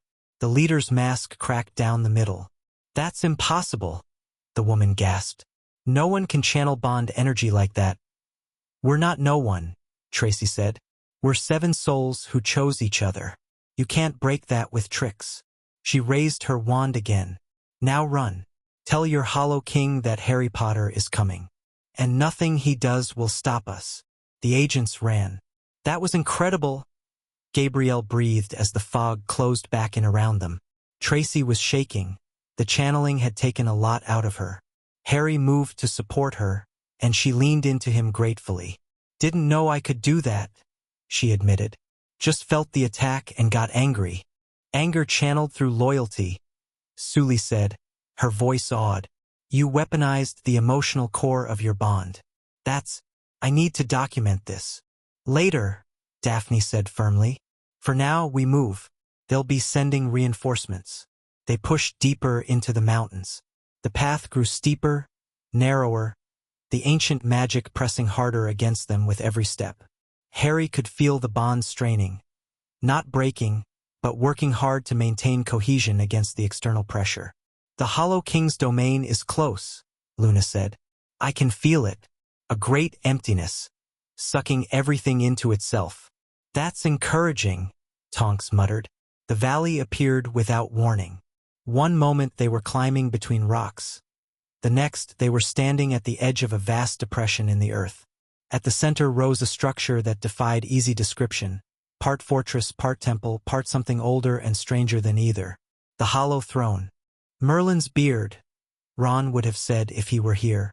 Harry settled for thinking it very loudly. The structure was built from black stone that seemed to absorb light rather than reflect it. Towers spiraled toward the gray sky, their angles wrong somehow, their proportions disturbing to look at. Windows glowed with sickly green light. The air around it shimmered with concentrated dark magic. "How do we get in?" Harry asked. "The front door, apparently." Sully pointed. The main entrance stood open, a rectangle of deeper darkness in the already dark facade. "They're expecting us." "Trap?" "Obviously. But we have no choice." She consulted her notes. "According to my research, the Hollow King's power is concentrated in the central chamber. If we can reach it, we can confront him directly. And the dozens of guards between us and there? We fight through them." Gabrielle's eyes were blazing. "We did not come this far to be stopped by minions." Harry looked at his bonded, 7 women who had tied their souls to his, who had trained and prepared and sacrificed to reach this moment. They were tired. They were scared. But they were ready. "Together," he said. "Together." They echoed. They descended into the valley. The first wave hit them 50 meters from the entrance. Hollow Court agents poured from concealed positions, at least 20 of them, all casting at once. The air filled with curses, hexes, and that terrible bond-attacking magic they'd experienced earlier. Harry's group responded as one. Fleur's fire erupted in a defensive ring, incinerating incoming spells before they could reach the core group. Gabrielle added her own flames, creating a wall of heat that forced the attackers to keep their distance. Tonks shifted and moved, impossible to target, her spells coming from unexpected angles. Daphne and Tracy fought back-to-back, their precision and loyalty combining into a devastating tactical unit. Luna moved through the chaos like a ghost, her spells strange and unpredictable, targeting weaknesses no one else could see. Sully stayed close to Harry, her enhanced mental clarity helping him coordinate the group's efforts. And Harry fought like he'd never fought before. The 7 bonds fed him power, awareness, capability beyond anything he'd possessed alone. He could feel where each of his bonded was what they needed, what gaps in their defense required filling. He moved without thinking, casting without hesitation, a conduit for 7 combined souls. The first wave fell. "More coming," Tonks shouted. She was right. A second wave was emerging from the fortress, larger, more organized, led by figures in more elaborate masks who radiated serious power. Inner Circle, Sully identified. The Hollow King's personal guard. How many? 12. Plus however many rank and file they brought with them. Great. Harry raised his wand. Same as before. Together, they fought. The battle became a blur of fire and ice, of curses and counter-curses, of bond magic clashing with corrupted power. Harry lost track of time, of strategy, of everything except the fight and the bonds that sustained him. Tracy went down. A curse that slipped past her defenses, slamming her into the rocky ground. Harry felt her pain through the bond, felt her consciousness flicker. "Cover me!" he shouted, throwing himself toward her. Gabrielle and Fleur closed ranks, their combined fire creating a protective dome. Harry reached Tracy, grabbed her, felt the curse that was trying to eat through her magical defenses. "Not today," he growled. He poured bond energy into her, his own strength, his own magic freely given. The curse fought back, but the bond was stronger. Harry felt Tracy's consciousness stabilize, felt her eyes flutter open. "That hurt," she managed. "Stay down. I've got this." Like hell, she pushed herself up, leaning on him for support. "I didn't come this far to watch from the sidelines." Together, they rejoined the fight. By the time they reached the fortress entrance, Harry had lost count of how many enemies they'd defeated. The valley floor was littered with unconscious and immobilized Hollow Court agents. His bonded were exhausted, battered, running on pure determination. But they'd made it. "The central chamber is this way," Sully said, pointing down a corridor that glowed with that sickly green light. "I can feel the power concentration." "We're really doing this," Tonks said. "We're really about to face the Hollow King." "Unless anyone has objections," Harry said. No one did. They moved into the fortress. The interior was as wrong as the exterior, corridors that seemed to shift when you weren't looking, stairs that went in directions stairs shouldn't go, shadows that moved independently of any light source. The ancient magic was overwhelming here, pressing against Harry's mind, trying to confuse and disorient.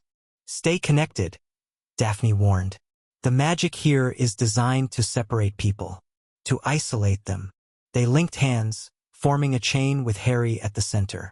The bonds pulsed stronger, fighting the isolating magic, keeping them together despite the fortress's best efforts to drive them apart. A door appeared ahead, massive, carved from the same light-absorbing black stone, covered in symbols that hurt to look at. "The throne room," Luna said softly. "He's in there, waiting." "Any last-minute advice?" Harry asked. "Don't die," Tracy offered. "Helpful." "I thought so." Harry took a breath. This was it. The confrontation they'd been building toward since the curse hit. Everything, the bonds, the training, the sacrifices, had led to this moment. He pushed the door open. The throne room was vast. Impossibly vast, bigger on the inside than the fortress could possibly contain. The ceiling disappeared into darkness far overhead. The walls were lined with alcoves, each containing what looked like a preserved body, hundreds of them, maybe thousands, all perfectly still, all connected by visible threads of sickly light to the figure at the far end of the room. The Hollow King. He sat on a throne of bones. Actual bones, human bones, arranged in a grotesque chair that seemed to writhe with stolen life. He was old, impossibly old. His skin like parchment stretched over a skeleton. His eyes burning with cold green fire. "Harry Potter." His voice was a whisper that somehow filled the entire chamber. "The boy who lived. The one who would destroy me." "That's the plan," Harry said, stepping forward. His bonded fanned out behind him, taking positions they'd practiced. "You think your 7 bonds can match my thousands?" The Hollow King gestured at the alcoves. "Every soul in this room is connected to me. Their life force, their magic, their very existence. All feeding my power." "Stolen bonds," Harry said. "Corrupted. Unstable. But numerous. Quantity has a quality all its own." The Hollow King rose from his throne. A slow, creaking movement that seemed to cost him significant effort. "I have waited 1,000 years for someone to complete 7 genuine bonds. Do you know why? Enlighten me. Because genuine bonds are the only thing that can threaten me. Corrupted bonds can be accumulated indefinitely, but they can never achieve the harmony, the resonance, that genuine connections create." His burning eyes fixed on Harry. "You are the first person in history to pose a real threat to my existence. I'm honored. You should be terrified." The Hollow King raised one skeletal hand. "I've had 1,000 years to prepare for this moment. Every defense, every counter, every possible angle of attack. I've anticipated them all. Then let's see how well your anticipations hold up." Harry attacked. The battle that followed was unlike anything Harry had experienced. The Hollow King fought with the accumulated power of thousands of stolen souls. Every spell he cast drew on reserves that seemed infinite. He moved with speed that defied his apparent age, his magic precise and devastating. But Harry had something he didn't: harmony. The 7 bonds worked together, compensating for each other's weaknesses, amplifying each other's strengths. When the Hollow King targeted Harry directly, Tracy's loyalty deflected the blow. When he tried to attack the bonds themselves, Luna's acceptance neutralized the assault. When he attempted to overwhelm them with sheer power, Gabrielle's fire and Fleur's passion combined to match him. Back and forth they fought, across the vast throne room, past the silent bodies in their alcoves, around the bone throne itself. The Hollow King was powerful, but Harry's group was coordinated. They moved as one, thought as one, fought as one. Impressive, the Hollow King admitted, after a particularly fierce exchange. Your bonds are stronger than I anticipated. Genuine connections tend to be, but not strong enough. He raised both hands, and the thousands of preserved bodies began to glow. I've been conserving power, holding back. Did you really think I'd use my full strength in an opening exchange? The energy that slammed into Harry's group was overwhelming. It wasn't a spell. It was raw life force, ripped from thousands of souls, channeled through the Hollow King's corrupted network. The bonds screamed under the assault. Harry felt his connection straining, felt his bonded being forced back. You cannot win, the Hollow King said, advancing. Your 7 souls against my thousands? The mathematics are clear. Harry gritted his teeth against the pressure. He could feel his bonds weakening, could feel the connections fraying under the sustained assault. The Hollow King was right. In a pure power contest, they couldn't match his accumulated reserves. But power wasn't everything. Sully, Harry gasped through the bond. The corrupted connections. Is there a way to disrupt them? Her response came back immediately, her analytical mind racing even under the assault. The souls in the alcoves, they're not dead. They're suspended, trapped, feeding power they don't want to give. If we could reach them, give them a choice. Luna, can you communicate with them? Luna's acceptance spread through the bond network, reaching past their group, past the Hollow King's assault, touching the thousands of imprisoned souls. And they responded. It started slowly, a flicker of light in one alcove, then another, then dozens. The imprisoned souls were waking up, becoming aware, realizing that for the first time in centuries, someone was offering them a choice. What are you doing? The Hollow King demanded, his assault faltering slightly. Giving them what you never did, Harry said. Freedom. Luna's message spread through the trapped souls. You don't have to be his. You can choose. You can be free. And one by one they chose. The threads connecting the alcoves to the Hollow King began to snap. Each severed connection was a soul choosing freedom, choosing to stop feeding the monster that had imprisoned them. The Hollow King's power began to drain away. No! He redoubled his assault, but his reserves were depleting. You can't do this. Those souls are mine. They were never yours. Harry stepped forward, his bonded moving with him. You stole them, corrupted them, used them, but they were always their own. More threads snapped. More souls woke up. The Hollow King's throne began to crack, the bones losing their cohesion as the power that held them together faded. 1,000 years, the Hollow King screamed. 1,000 years of preparation, of planning, of power. And you destroy it with sentiment? I destroy it with connection, Harry corrected. Real connection. The kind you could never understand. He raised his wand. Behind him, his 7 bonded raised theirs. 7 souls united, Daphne said. In truth and trust, Fleur added. In loyalty and loss, Tonks continued. In acceptance and understanding, Luna said. In protection and purpose, Tracy declared. In challenge and choice, Gabrielle finished. In connection and completion, Sully concluded. The 7 bonds flared with combined power, Not the overwhelming force the Hollow King had wielded, but something purer, stronger, more focused. 7 souls operating in perfect harmony, directing their unified will at a single point. The Hollow King. "You cannot kill me," he said, but his voice was weak, desperate. "I am eternal. I am—" "You are finished," Harry said. The spell hit him like dawn breaking. Not a killing curse. Harry wouldn't use that, couldn't use that, not even against this monster.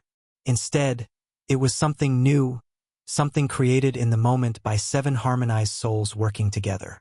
A spell that didn't destroy but disconnected, that severed every remaining thread, freed every remaining soul, broke every chain the Hollow King had forged. He crumbled. Without his stolen bonds, there was nothing left of him. Just 1,000 years of borrowed time, finally coming due. He collapsed in on himself, aging centuries in seconds, until only dust remained. The Hollow King was gone. Silence fell over the throne room. The preserved bodies in the alcoves were waking up, confused, disoriented, but alive. Free for the first time in decades or centuries. The fortress itself seemed to be changing, the oppressive magic lifting, the wrong angles becoming right. "Is it over?" Tracy asked. "The Hollow King is destroyed," Sully confirmed, her analytical mind already processing what had happened. "His power base is broken. The Hollow Court will collapse without him. And the curse." Harry touched his chest, where the mortis vinculum had been slowly killing him for months. He felt nothing. No cold pulse. No draining sensation. Just warmth, the warmth of 7 bonds, burning steadily.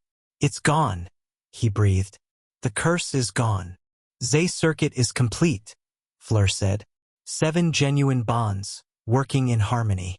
Zay did not just fight Z curse. Zay destroyed it. Harry sank to his knees. Not from weakness, from relief. Months of fighting, of fear, of watching the clock tick down toward his death. And now it was over. He was going to live. His bonded surrounded him. Daphne and Tracy on either side, Fleur and Gabrielle close behind, Tonks and Luna nearby, Sully completing the circle. 7 souls united around him. "We did it," Daphne said, her voice thick with emotion. "We actually did it." "Was there ever any doubt?" Gabrielle asked, but her eyes were wet. "Plenty," Harry admitted, "but you never let me give up." "That is what bonds are for," Fleur said. "To carry each other when we cannot carry ourselves." They stayed like that for a long moment, 7 people and one who had tied their souls together and faced impossible odds and won. The fortress was crumbling around them. The freed souls were finding their way out, and the world was changing because of what they'd accomplished. But in that moment, none of it mattered. What mattered was that they were together, that they had chosen each other, that they would face whatever came next as one. "We should probably leave before the building collapses," Tonks pointed out eventually.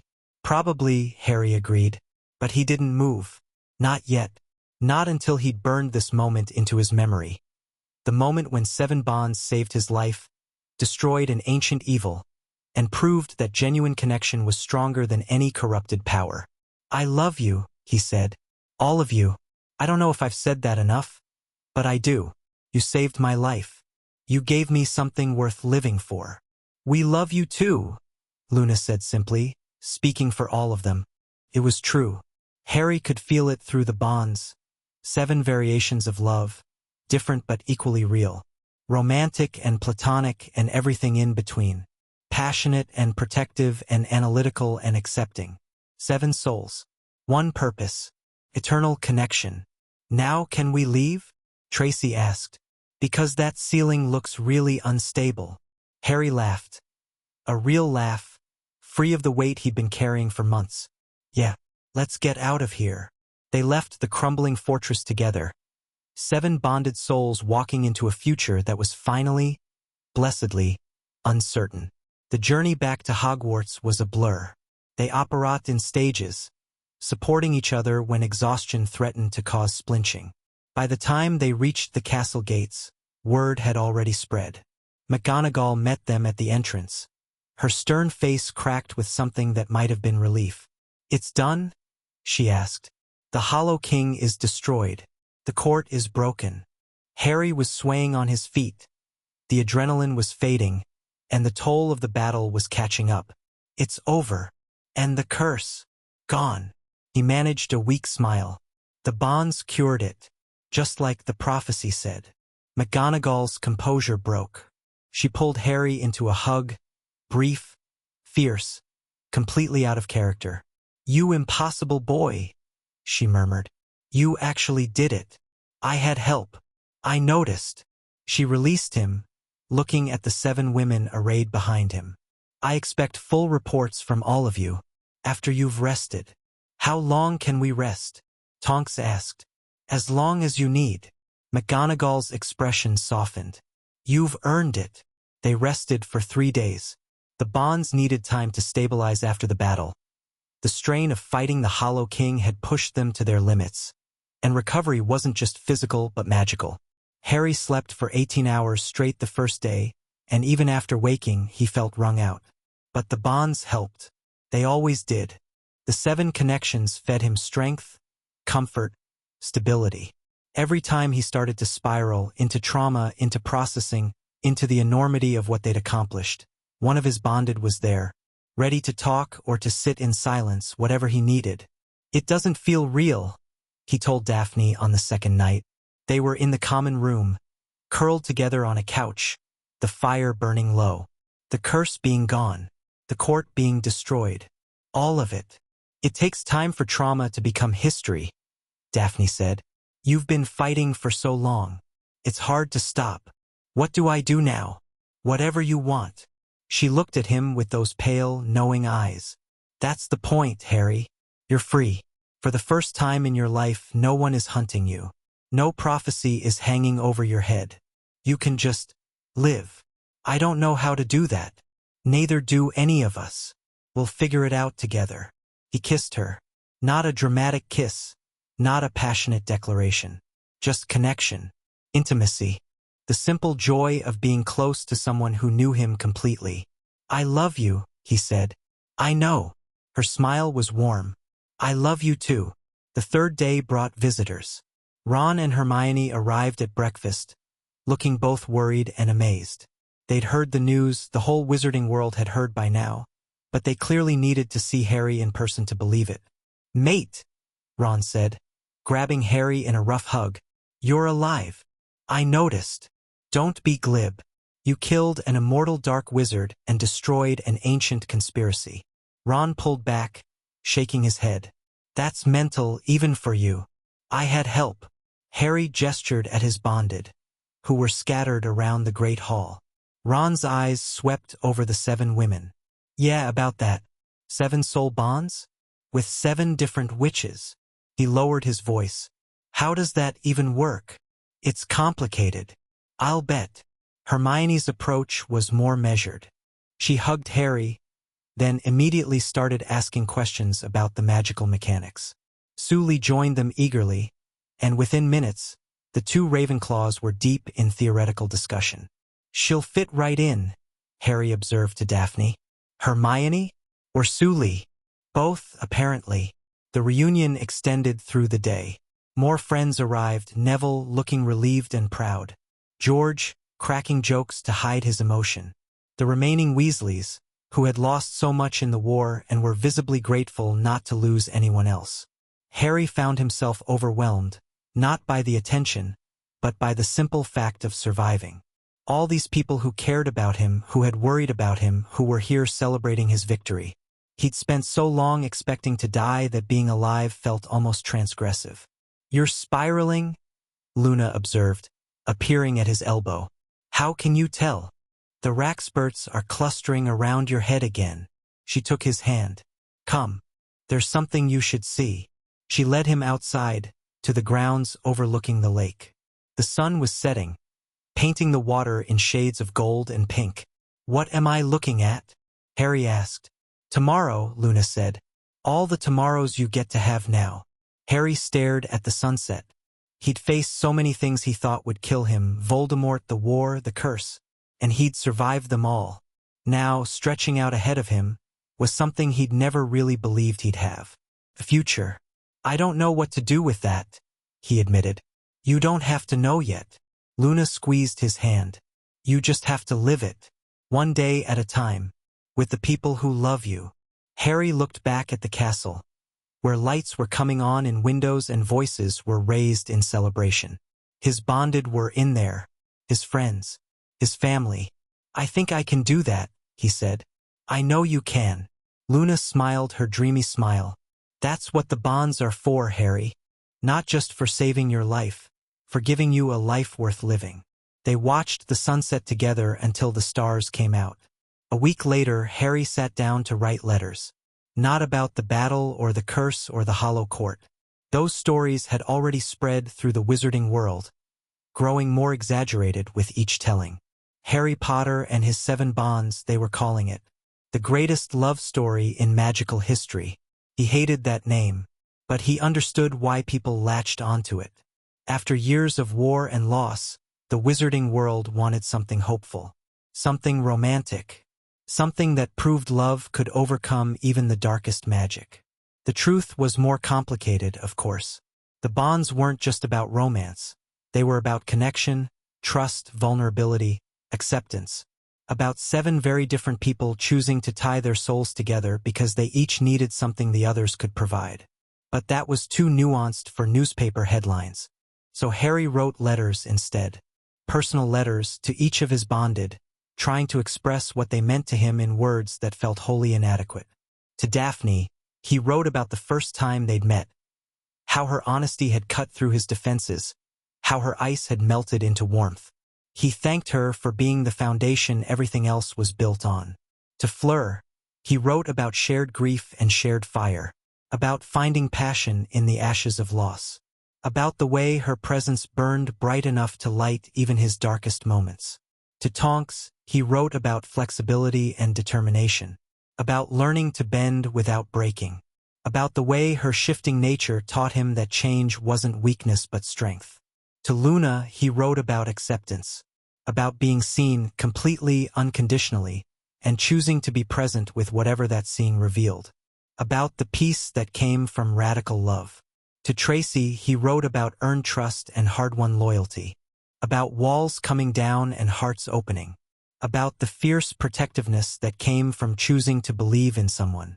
To Gabrielle, he wrote about challenge and growth, about being pushed to be better than he thought he could be, about fire that burned away weakness and left only strength. To Sue Lee, he wrote about understanding and intellect, about minds meeting across the space between souls, about the completion that came from finally being comprehended. He finished the last letter as the sun rose. 7 letters, 7 bonds, 7 people who had saved his life in every way that mattered. He didn't send them. They were too personal, too raw, too much. Instead, he sealed them in a box, placed them in his trunk, and decided to find better ways to say the same things. With time, with presence, with all the days they had ahead of them. The curse was gone. The enemy was defeated. The prophecy was fulfilled. And Harry Potter, for the first time in his life, was free to figure out what came next. Chapter 6 End Chapter 7. Shadow of a Sister 3 months later, and Harry still wasn't used to waking up without fear. The curse was gone. The Hollow Court was scattered. The wizarding world had moved on to other concerns, ministry reform, post-war reconstruction, the endless churn of daily life. And Harry Potter, the boy who lived, the man who bonded, was trying to figure out what a normal life actually looked like. It wasn't easy. "You're brooding again," Gabrielle said, dropping onto the couch beside him in what had become their shared living space. After the battle, staying at Hogwarts had felt wrong. Too institutional, too temporary. So they'd found a house. A big one, outside London, with enough rooms for everyone who wanted to stay and enough privacy for everyone who needed space. "I'm thinking," Harry corrected. "Same thing with you." She stretched out, her feet landing in his lap with casual intimacy. "What are you thinking about?" "The future. What comes next?" "Ah, the eternal question." Gabrielle wiggled her toes. "Have you considered that what comes next might just be living? Without grand quests or mortal peril. That's the problem. I don't know how to do that. Neither did I before I came here. Her voice softened. I spent my whole life preparing to be something. A champion, a warrior, someone who mattered. And then the war ended and I was just Gabrielle, Fleur's sister. Nothing special. You're special. I know that now. Because of you. Because of the bonds. She sat up, pulling her feet back, facing him properly. Harry, the purpose of surviving isn't to find another battle. It's to enjoy the peace you fought for. That sounds like something Luna would say. She did say it. Yesterday. I'm paraphrasing. Gabrielle grinned. The point is, you saved the world. You've earned the right to be boring for a while. Harry laughed despite himself. Boring, right? Incredibly boring. Tediously, mundanely, delightfully boring. She poked his chest. Try it. You might like it. Trying boring was harder than expected. The house was full of activity most days. Daphne had taken over the library, turning it into a research center where she worked on curing blood curses, starting with her own. Sully had joined her, their combined intellectual firepower producing results that had St. Mungo's sending weekly inquiries. Fleur had returned to France part-time, rebuilding connections with her family, processing Bill's death in ways she hadn't been able to before. She came back every week, sometimes staying for days, sometimes just for hours. The bond stretched across distances but never broke. Tonks had rejoined the Aura department, not as an active field agent but as a trainer. Her experience with the Hollow Court made her invaluable for teaching young Aurors about dark wizard organizations. She came home exhausted most nights, but it was a good exhaustion. Purposeful. Luna wandered. She always had. Some weeks she was present constantly, filling the house with her dreamy observations and unexpected wisdom. Other weeks she disappeared entirely, following Raxperts or Nargles or whatever creature had caught her attention. Harry had learned not to worry. Luna always came back. Tracy had become the house's unofficial manager, organizing schedules, handling logistics, making sure everyone ate and slept and didn't burn out. It was her way of showing love, Harry had realized. Acts of service instead of words. And Gabrielle stayed. Not because she had nowhere else to go, but because she'd chosen to be here. Chosen to build a life instead of waiting for one to be assigned to her. That left Harry with nothing specific to do. No enemy to fight. No curse to break. No prophecy to fulfill. Just days stretching out ahead of him, empty of obligation. It should have felt like freedom. Instead, it felt like drowning. You need a project, Hermione told him during one of her visits. A project. Something to focus on. Something to build. She was organizing his bookshelf because of course she was. You've spent your entire life reacting to crises. You don't know how to exist without one. That's depressing. It's accurate. She turned to face him. Harry, you're not meant for retirement. You're 17 years old. You should be starting things, not stopping them. Starting what? That's for you to figure out. She smiled. But I have suggestions if you want them. Hermione's suggestions were, predictably, comprehensive. She'd compiled a list of potential pursuits: teaching, Aura work, professional Quidditch, magical research, political activism, charity work. Each option came with a detailed analysis of pros and cons. Harry read through the list twice.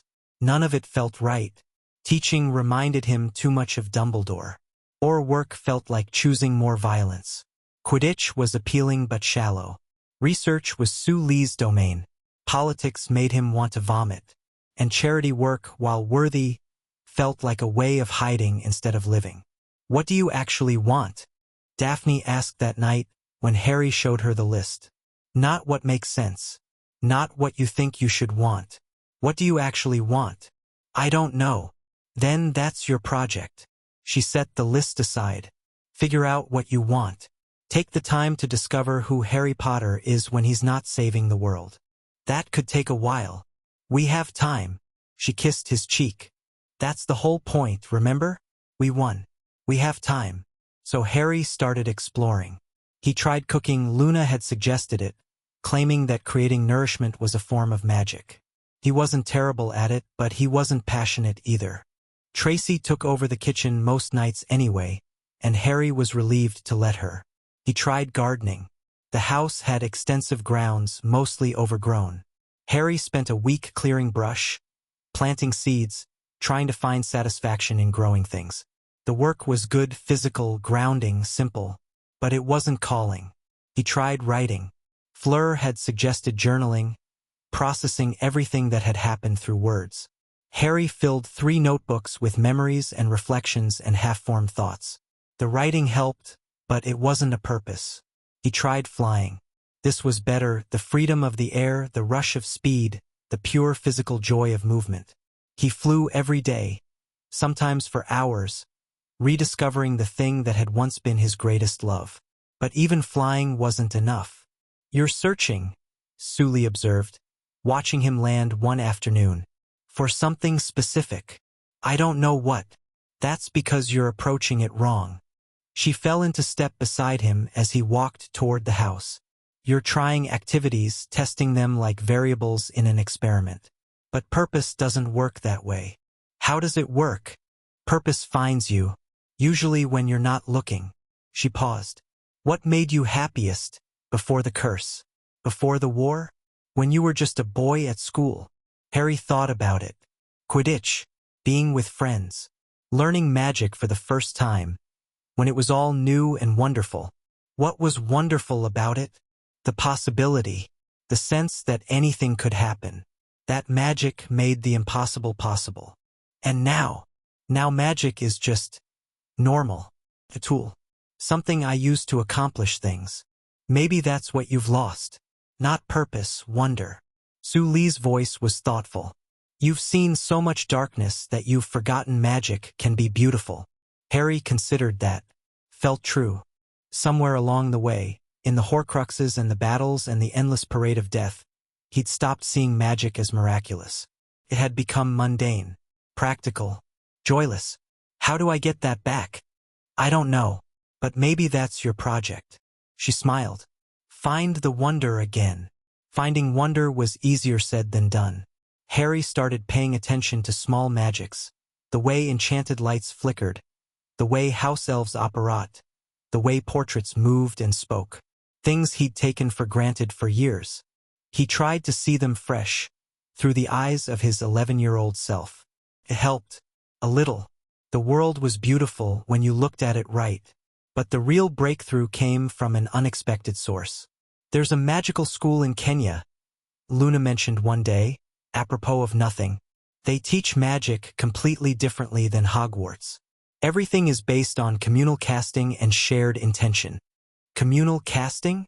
Groups of students working together to create effects none of them could manage alone. Luna's eyes were distant. "They believe magic is fundamentally social, that it's meant to be shared." Harry thought about the bonds, about how 7 souls working together had accomplished what none of them could have done separately. "I want to see it," he said. So they went. The Umoja School of Magical Arts was nothing like Hogwarts. Where Hogwarts was ancient stone and rigid tradition, Umoja was open air and constant innovation. Students learned in circles, not rows. Teachers guided rather than lectured. Magic flowed between people like conversation, natural and easy. Harry stood at the edge of a practice field, watching a group of young students levitate a boulder together. None of them could have lifted it alone. Their individual power wasn't strong enough.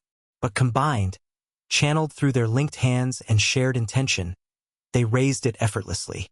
"Beautiful, isn't it?" The speaker was an older witch with graying hair and warm eyes. "The Western tradition emphasizes individual power. The African tradition emphasizes connection. I'm starting to understand that. You would. You're the one with 7 bonds." She smiled at his surprise. "Word travels, Mr. Potter. Even here. I didn't realize we were famous internationally. What you accomplished was unprecedented. A closed circuit of 7 genuine bonds, working in harmony." She gestured at the students. "That's what we try to teach here on a smaller scale. The power of magical cooperation. Could I learn? What you teach? You already have." Her smile widened. You just don't know it yet.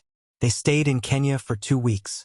Harry attended classes, participated in group castings, learned techniques that had never been taught at Hogwarts. His bonded joined him, Daphne fascinated by the theoretical implications, Sully taking copious notes, Gabrielle delighted by the combat applications. The experience changed something in Harry. He'd always thought of magic as personal, his power, his ability, his gift. But watching the Umoja students work together, seeing how connection amplified instead of diluted magical strength, he started to understand something new. Magic wasn't meant to be hoarded. It was meant to be shared. "I want to teach," he said one night, sitting with his bonded around a fire on the savannah. Not like Hogwarts, not individual instruction and competitive grades. Something different. Something that focuses on connection. "A school?" Daphne asked. "Maybe. Or workshops. Or a traveling program." The ideas were forming as he spoke. "I want to show people what I've learned. That bonds make you stronger, not weaker. That sharing magic multiplies it instead of dividing it." "That's a big project," Tonks observed. "I've handled big projects before. This is different. This isn't fighting a Dark Lord. It's building something. Creating something that lasts." "I know." Harry looked around at his bonded. 7 women who had tied their souls to his, who had fought beside him and saved him and helped him become someone new. "But I'm not alone anymore. I have help." "Yes," Fleur said softly. "You do." They returned to England with a plan. Not a complete plan. Harry had learned to leave room for the unexpected, but a direction. Purpose. Something to build toward. The first step was simple: teach what they knew. Harry and his bonded began hosting workshops at the house, inviting small groups to learn about connection-based magic. Word spread slowly at first, then faster. Within a month, they had more applicants than they could accommodate. "We need a proper space," Tracy said, reviewing the waiting list. "The house is too small for this many people." "I've been looking into properties," Sully added. "There's an old estate in Wales that might work. Large grounds, existing magical infrastructure, reasonable price." "Wales?" Gabrielle wrinkled her nose. "It rains less than you'd think." They bought the estate, named it the Seven Bonds Academy, started building a curriculum that combined Eastern and Western and African magical traditions, all centered around the principle that connection made magic stronger. It wasn't easy.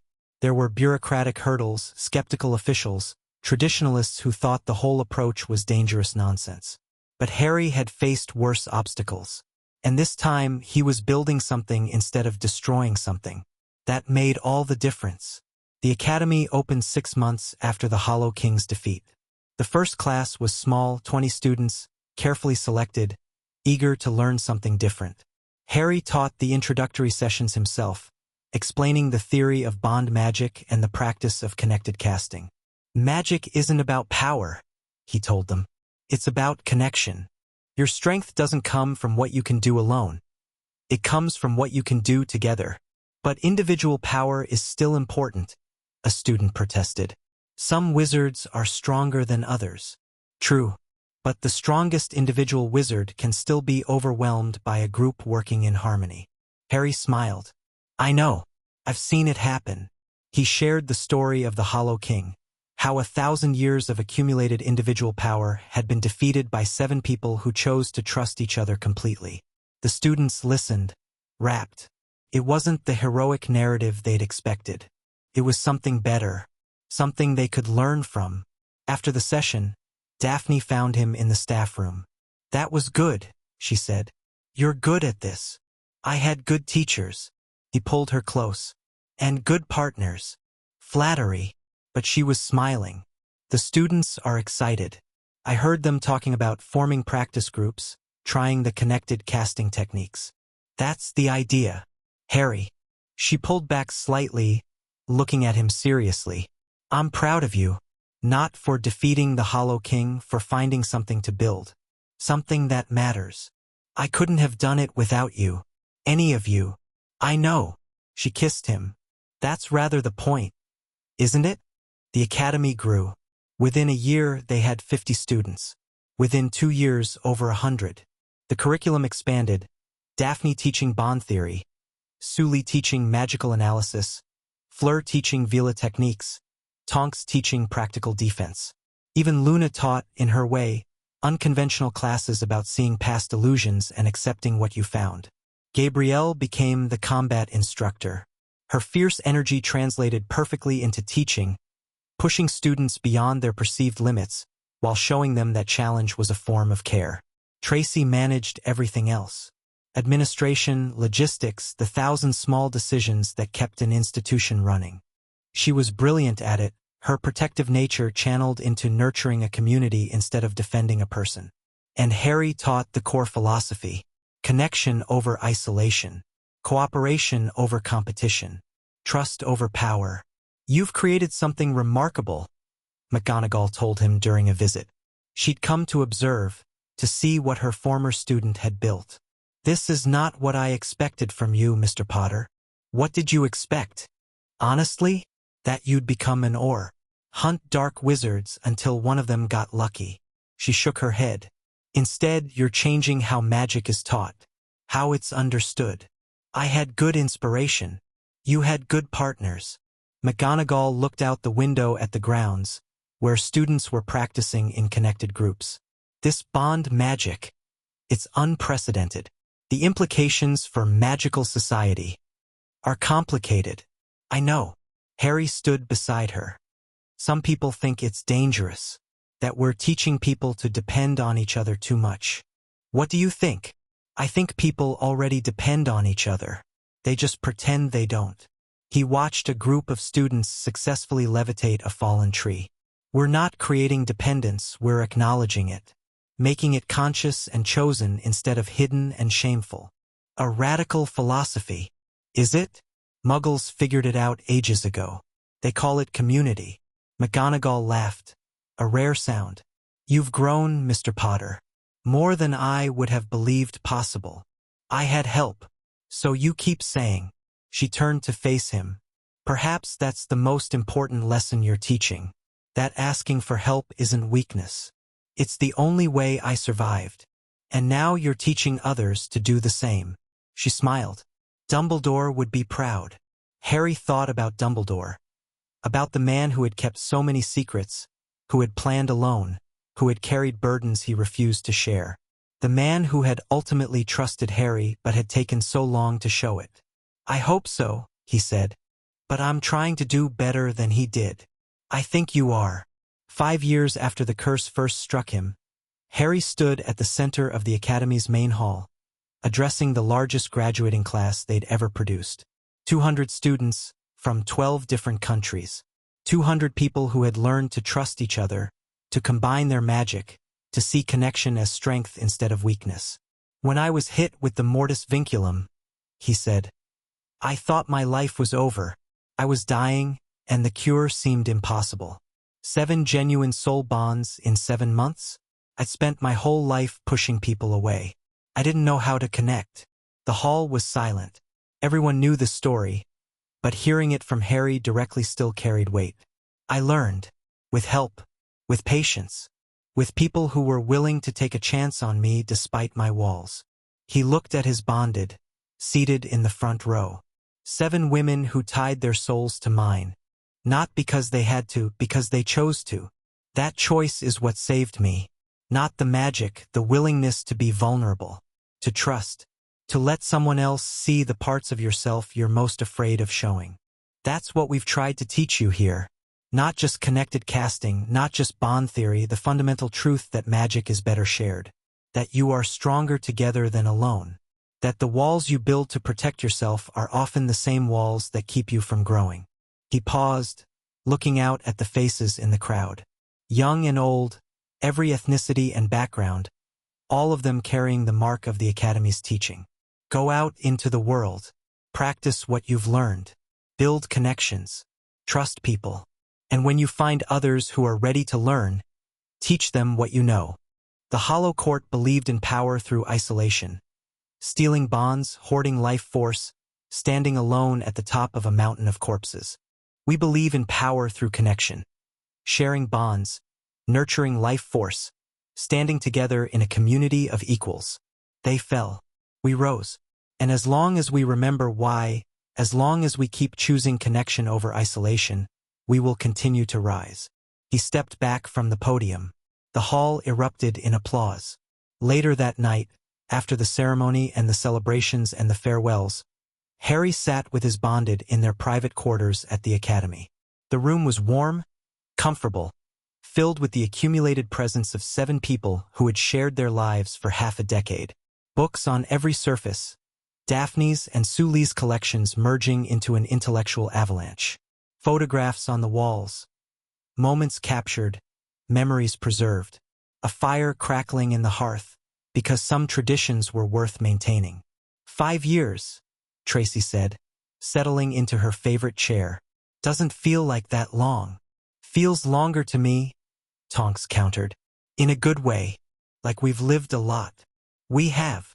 Fleur was curled against Harry's side, her silver hair gleaming in the firelight. More Zahn I ever expected. What now? Gabrielle asked. She was sprawled on the floor, characteristically restless. The academy is established. The students are graduating. What's our next project? Does there have to be a next project? Luna asked. Perhaps this is the project. Growing what we've built. Being present for it. Luna's right, Sully said. Not everything requires novelty. Sometimes the work is maintaining what exists. That sounds boring, Gabrielle complained. Maybe boring isn't bad. Harry spoke for the first time in a while. I spent years thinking I needed constant challenges to feel alive. But the truth is, I was just running from the quiet, afraid of what I'd find if I sat still. What did you find? Daphne asked. Contentment, peace, the realization that happiness doesn't require adrenaline. He looked around at his bonded. I have everything I need, right here, right now. Sentimental, Tracy said, but she was smiling. Accurate, Harry corrected. They sat together as the fire burned down. 7 souls, bound by choice and magic and years of shared experience. The world outside was changing. The academy was just one part of a broader transformation in how magical society understood connection and power. But in this room, in this moment, change could wait. I love you, Harry said. All of you. Still. Always. We know, Gabrielle said. You say it every day. Because it's true every day. Sentimental, she repeated. Yes. He didn't argue. Is that a problem? No.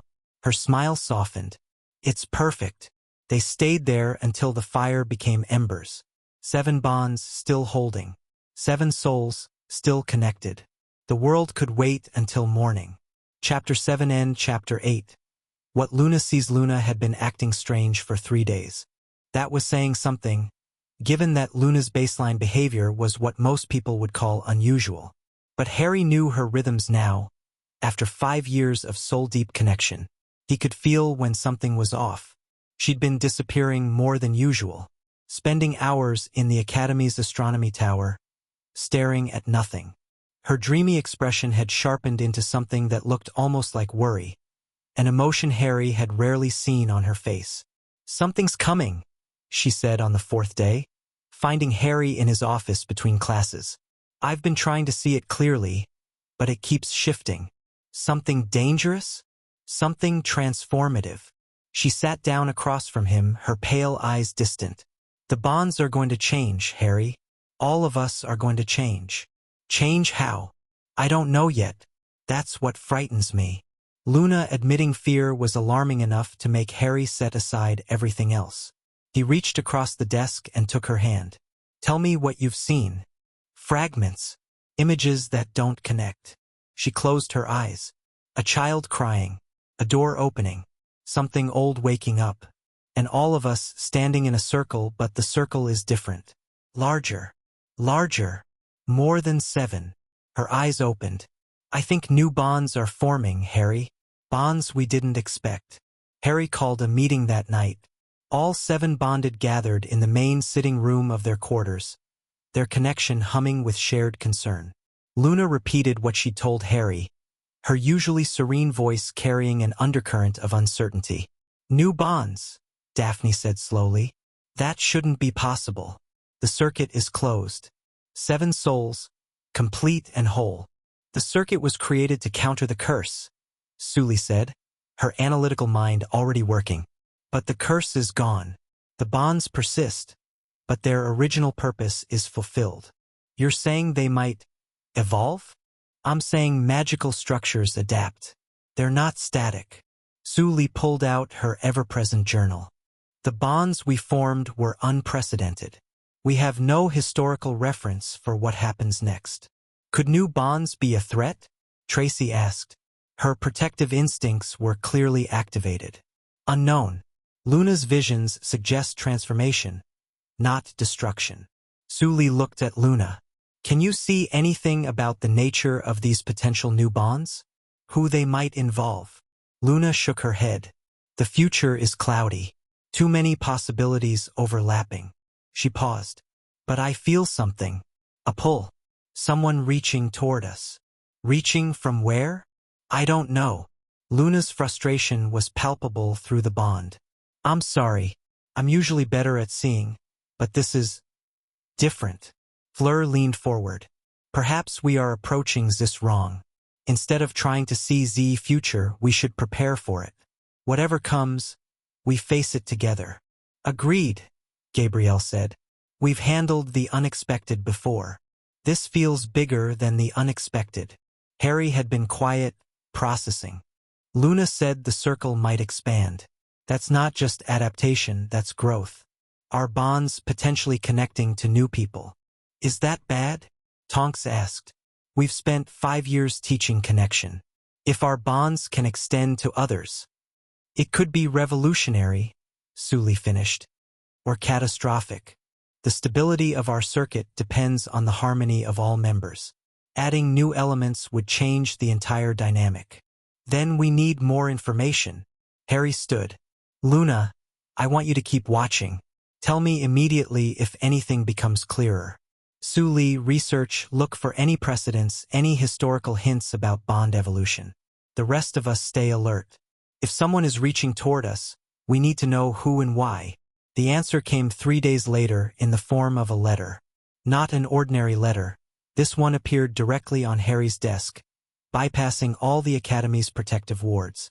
The envelope was made of something that looked like woven moonlight, and it carried no return address. Harry opened it carefully, wand ready for any tricks. The message inside was short. Harry Potter. My name is Celeste Marchetti. I am dying.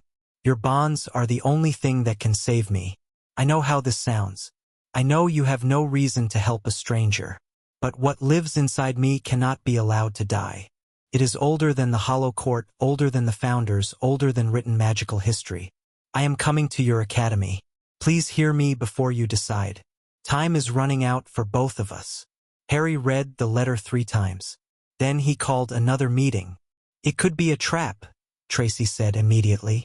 Someone who's heard about the bonds and wants to exploit them. The letter bypassed wards that stop everything, Daphne pointed out. That suggests significant power. Or significant knowledge, Suli added.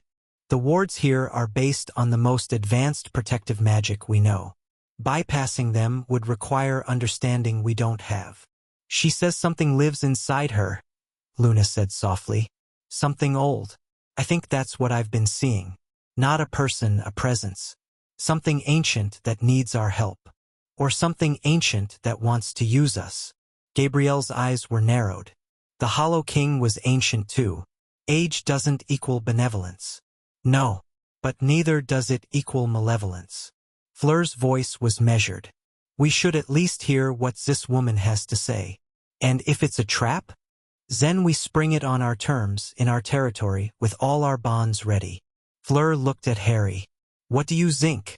Harry had been silent through the discussion, reading and rereading the letter. Something about it resonated.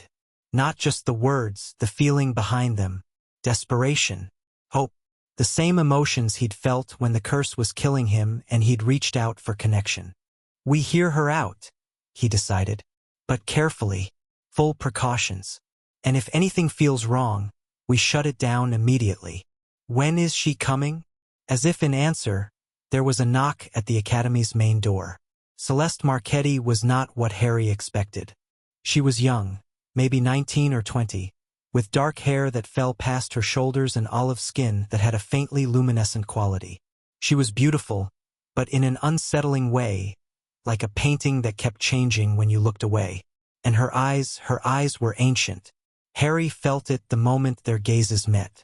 Whatever looked out from behind those eyes had seen centuries. Millennia, possibly. It wasn't hostile, just vast, patient, incomprehensibly old. Mr. Potter. Her voice was surprisingly normal, young, and slightly nervous. Thank you for seeing me. Your letter was compelling. Harry didn't lower his wand. His bonded flanked him in a protective formation. You said something lives inside you. What is it? Her name is Sophia. Celeste's voice shifted slightly, gaining depth. She's been passed down through my family for 3,000 years. Consciousness, a guardian spirit, the last remnant of a magical tradition that predates everything you know. A consciousness that lives inside human hosts? Not possession, symbiosis. Sophia doesn't control me. We share this body, this life. She gives me knowledge and power. I give her a vessel to exist in. Celeste? Or was it Sophia? Smiled sadly. But the symbiosis is failing. My bloodline has weakened over generations. I'm the last. When I die, Sophia dies with me. And you want our bonds to save you how exactly? Not me. Her. Celeste stepped forward, ignoring the wands pointed at her. Sophia carries knowledge that cannot be lost. The original understanding of soul bonds, how they were meant to work, before the corruption of the Hollow Court and the forgetting of ancient traditions. What do you mean, how they were meant to work? The answer came in a different voice, deeper, older, resonating with harmonics that made Harry's bones vibrate. Your 7 bonds are a closed circuit, Sophia said through Celeste's mouth. Complete and powerful, but limited. The original design was different. Soul bonds were meant to grow, to expand, to eventually connect all magical beings in a vast network of shared consciousness. That sounds like a hive mind. Not a hive, a community. Each individual retains their self, but all are connected. The combined magical power would be beyond anything you can imagine. The combined wisdom would solve problems that have plagued humanity for millennia. Why didn't it work? Fear. Sophia's voice was heavy with ancient regret. People were afraid of losing themselves, afraid of vulnerability. They chose isolation over connection, and the original tradition was forgotten. The Hollow Court rose in its place, corrupting soul bonds into tools of exploitation. And you want us to restore the original vision? I want you to consider it. You've already accomplished what no one has in 3,000 years. 7 genuine bonds working in harmony. You've proven it's possible. Now imagine that same harmony, that same power, expanded to everyone who chooses it. Harry felt his bondits' reactions through their connection. Skepticism from Tracy, analytical interest from Sully, cautious hope from Luna, who had apparently seen something like this in her visions. Even if we wanted to help, Harry said carefully, how would we? You said the symbiosis is failing. Sophia needs a new kind of vessel. Not a single bloodline, a bond network. Celeste's normal voice returned, shaky with emotion. If she could connect to your 7 bonds, she could sustain herself.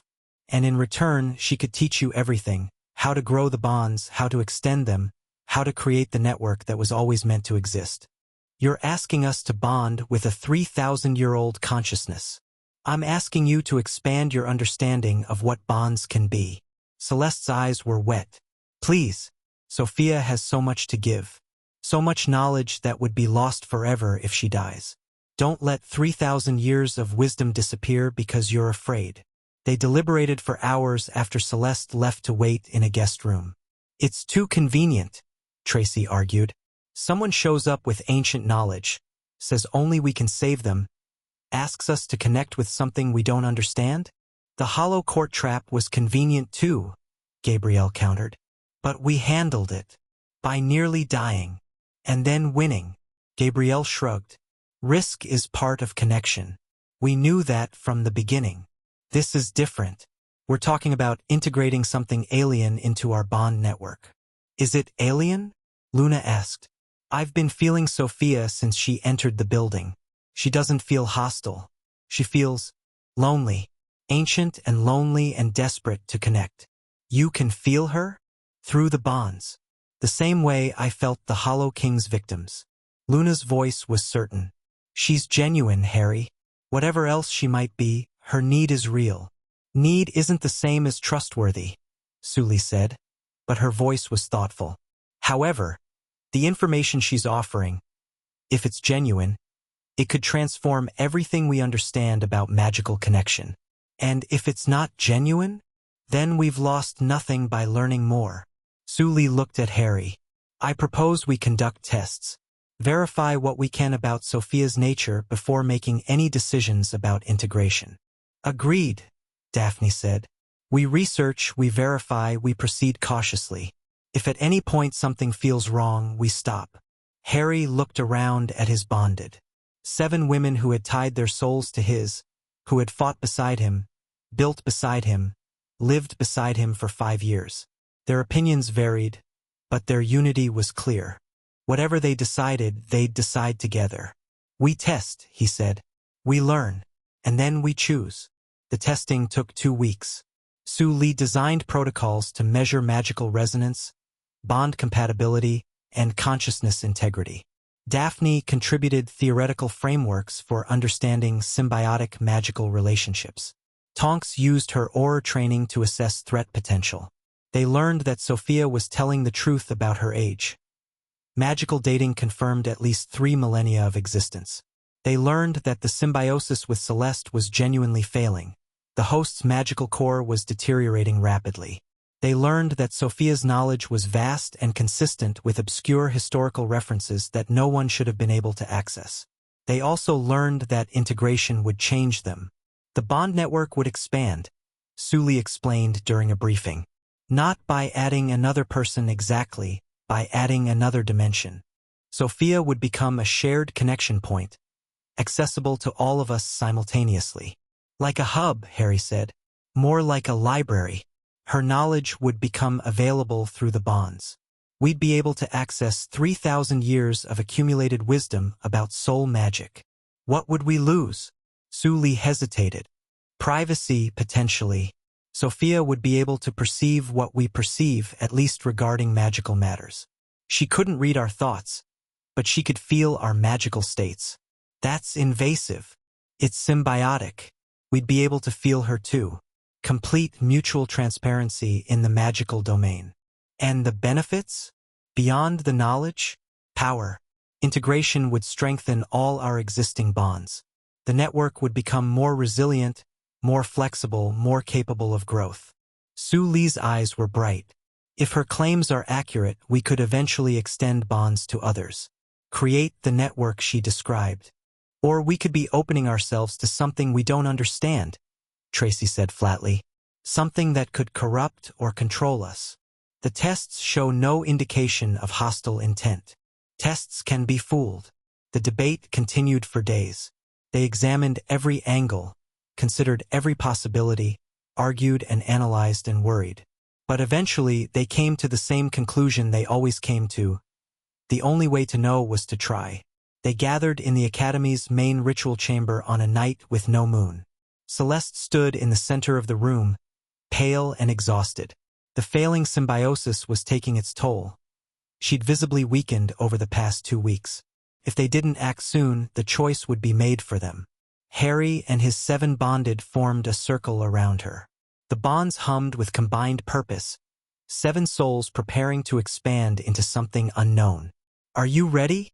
Harry asked Celeste. I've been ready for months. Sophia has been ready for centuries. She managed a weak smile. The question is whether you're ready. Harry looked at his bonded. Daphne, steady and certain. Fleur, fierce and hopeful. Tonks, alert and adaptable. Luna, serene and knowing. Tracy, protective but willing. Gabrielle, challenging and brave. Sully, analytical and eager. They were ready. Begin, Harry said. The ritual was one Sophia had taught them. Ancient, delicate, nothing like the forceful magic of the Hollow Court. It involved invitation rather than compulsion, opening rather than taking. Harry felt the bonds expand outward, reaching toward Celeste, toward the presence inside her. For a moment, there was resistance, the natural barrier between separate consciousnesses. Then Luna's acceptance flowed through the network, creating space. Fleur's passion created warmth. Daphne's foundation created stability. And Sophia entered. It was overwhelming. 3,000 years of memories, knowledge, experiences, all of it flooding through the bond network like water through a broken dam. Harry felt himself drowning in the deluge, losing track of where he ended and Sophia began. Peace, a voice said in his mind. Not his own. Ancient and patient. Let the flood pass. Don't fight it. He didn't fight. None of them did. They let Sophia's essence flow through them, around them, integrating into the bonds without destroying what already existed.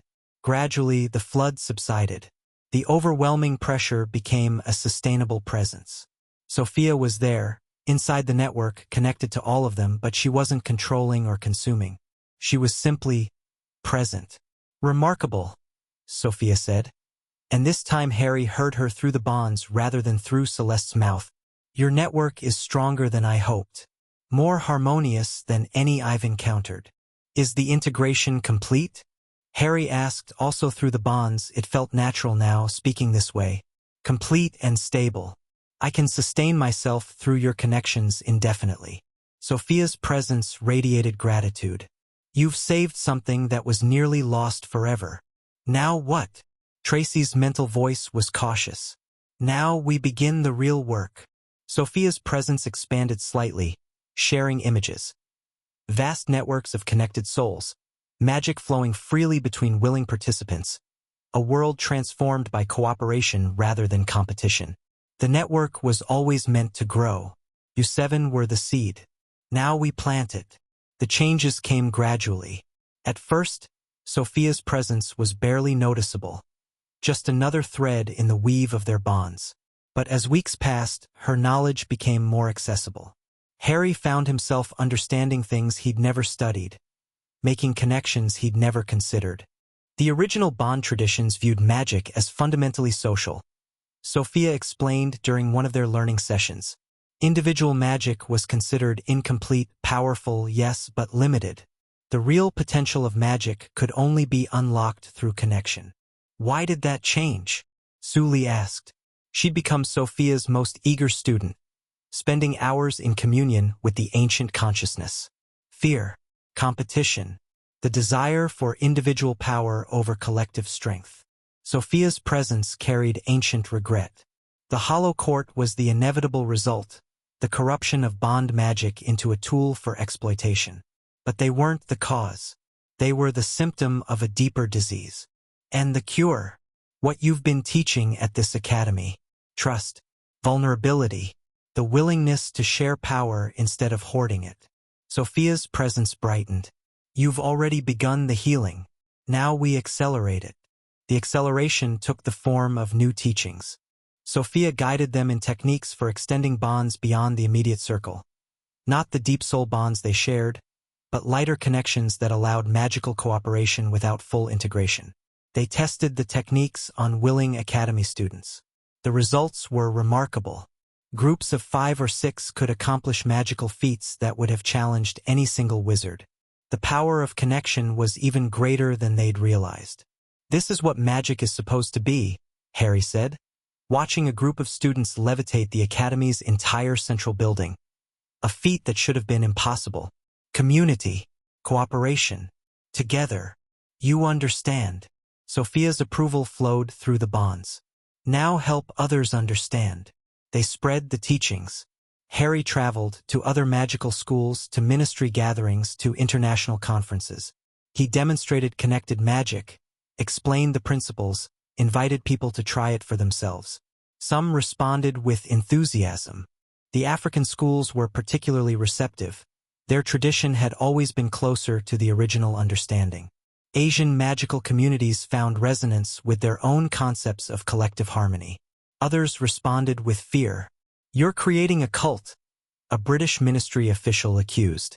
"Recruiting people into your bond network, absorbing them into some kind of hive mind." "It's voluntary," Harry replied calmly. "Every connection requires consent. No one is absorbed, they remain individuals, just connected individuals." That's what they always say at first. The resistance was predictable but frustrating. People who had spent their lives competing for individual power didn't want to hear that cooperation was more effective. Institutions built on hierarchies didn't want to acknowledge that networks were more resilient. But the message spread anyway. Within a year, connected groups were forming across the magical world. Some were official schools, organizations, ministry departments experimenting with cooperative magic. Others were informal, friends, families, communities choosing to strengthen their bonds. "It's working," Daphne said, reviewing the reports. "Slowly, but it's working." Too slowly. Harry was watching a world map that showed the spread of connected groups. Bright spots appearing across continents, but still scattered, still fragmented. At this rate, it will take decades. Decades might be fast enough. Sophia's presence joined them. "Remember, I've been working toward this for 3,000 years. A few decades is nothing. You have patience. Human lifespans are shorter. Your bonds make you less mortal than you realize." Sophia's tone was gentle. "The connection you share, it stabilizes life force, extends natural spans. You won't live forever, but you'll have more time than you expect." Harry hadn't known that. It should have felt like good news. More time to accomplish things. More years with his bonded. Instead, it felt like wait. More time meant more responsibility. More watching, waiting, hoping. "Is that why you chose us?" he asked. "Because you knew we'd have time?" "I chose you because you were ready. The extended lifespan is a consequence, not a cause." Sophia's presence softened. "Harry, I know the burden feels heavy, but you don't have to carry it alone. That's literally the entire point." She was right. Of course she was right. But knowing something and feeling it were different things. "I need to fly," Harry said, standing abruptly. "Clear my head." His bonded let him go without argument. They understood. They always did. He found Luna on the astronomy tower when he returned. "You're worried about the future," she said without preamble. "About whether all of this will matter. Can you read my mind now?" "I can read your feelings. Through the bonds." Luna smiled. "You're afraid that despite everything, the academy, the teachings, Sophia's knowledge, nothing will really change. That people will keep choosing isolation over connection." "Will they?" "Some will. Most probably, for a long time." Luna's eyes were distant, seeing things Harry couldn't. "But some will choose differently. And those some will choose others. And slowly, gradually, the balance will shift." "How long?" "Generations. Maybe centuries." She turned to face him. "But Harry, the shift has already begun. You began it. Not just with the bonds, not just with the academy. With your choice over and over to trust people. To let them in despite the fear. I had help. Everyone has help. That's the point." Luna took his hand. "You keep thinking you have to see the transformation complete. But that's not your job. Your job is to plant seeds. To teach others to plant seeds. The forest will grow long after we're gone." That's either comforting or depressing. It's both. Most true things are. She squeezed his hand. "Come back inside. The others are worried about you." "I know. I can feel it." "Then come ease their worry. That's what connection is for, carrying each other's burdens." Harry let her lead him back inside. The bonds pulsed with relief from his bonded as he returned. Sophia's presence hummed with approval. He wasn't alone. He'd never be alone again. And maybe that was enough. Maybe it had always been enough. That night, they gathered in their quarters, all 8 of them, if you counted Sophia as a presence rather than a person. The bonds hummed with accumulated warmth. Years of connection deepened by time and trial. "Luna told me something today," Harry said. "About planting seeds. About not needing to see the transformation complete. She told us something similar, Daphne admitted. We've been talking while you were flying about what comes next. And we think it's time to expand. Fleur leaned forward. Not just teaching others to connect, actually extending our network. Finding people ready for deeper bonds. The network was always meant to grow, Sully added. Sophia has been showing me the patterns. How connected circles can link to each other, creating larger structures without losing individual integrity. You want to bond with more people? We want to offer the opportunity to people who are ready, who understand what it means, who choose it freely. Tracy's voice was firm. Not absorption, expansion. The next step in what we started. Harry looked around at his bonded. 7 women who had transformed his life, who had saved him in every way that mattered. And now they were proposing to grow, to let others in, to make the circle larger. Who did you have in mind? We've identified some candidates, Daphne said. Academy graduates who've shown exceptional connection ability. People who've asked about deeper bonds and meant it genuinely. How many? 7 to start. If it works, more later. 7 becoming 14. Then 21. Then more. The network expanding, circles linking, until... This is what Sophia meant, Harry realized. The original vision. Connected groups connecting to other groups. Yes, Sophia's presence bloomed with approval. The seed becomes a grove. The grove becomes a forest. Slowly, but inevitably. And you're all willing? To share what we have with others. We're willing to grow what we have, Gabrielle corrected. Sharing implies loss. This is addition, not division. The bonds don't diminish when they extend, Luna said. They multiply. I've seen it. Harry thought about it.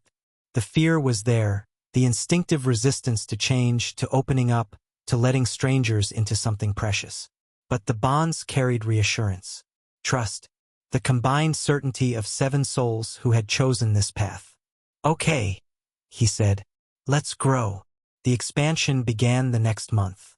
They chose the first 7 carefully, Academy graduates who had demonstrated not just magical ability but emotional maturity. People who understood what bonds required, vulnerability, trust, the willingness to be known completely. The bonding rituals were different from the original 7. Lighter, more structured, based on Sophia's ancient techniques. The new bonds didn't carry the same soul-deep intensity. They were connections rather than fusions. But they were real, and they worked. The network grew to 14. Then the next group joined, making 21. Each expansion was smoother than the last, the patterns becoming clearer, the process becoming more refined. It's beautiful, Sully said, watching a visualization of the network she'd created. Lines of light connecting nodes of consciousness, each node representing a bonded group, each line representing a link between groups. The mathematics are elegant. It's not mathematics, Luna corrected gently. It's love. Just love, expressed in magical form. Can't it be both? It can be everything. Sophia's presence embraced them all. That's what you're learning. That connection isn't limited to one form or one expression. It's the fundamental nature of magic, and of life itself. Harry watched the network visualization, watching it grow, watching it spread. Lights appearing across the globe as new groups formed and connected. The transformation Luna had described, finally becoming visible. How far does it go? He asked. As far as people are willing to take it. Sophia's voice carried millennia of hope. The potential has always been there. You're just helping it realize itself. And when everyone is connected, then magic becomes what it was always meant to be. Not a tool for power, not a source of conflict, but a medium for connection. A way for consciousness to recognize itself across all the divisions that seem to separate it. That sounds almost religious. The best truths always do. Sophia's presence radiated warmth. But it's not about belief, Harry. It's about choice. About choosing over and over to connect instead of isolate. To trust instead of fear. To love instead of hoard.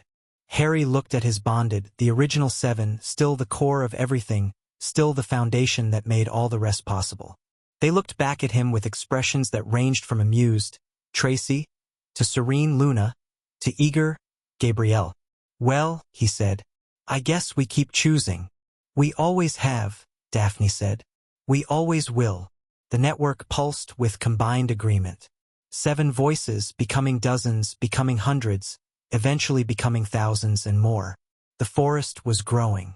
And Harry Potter, the boy who lived, the man who bonded, was finally truly home. Chapter 8 and Chapter 9.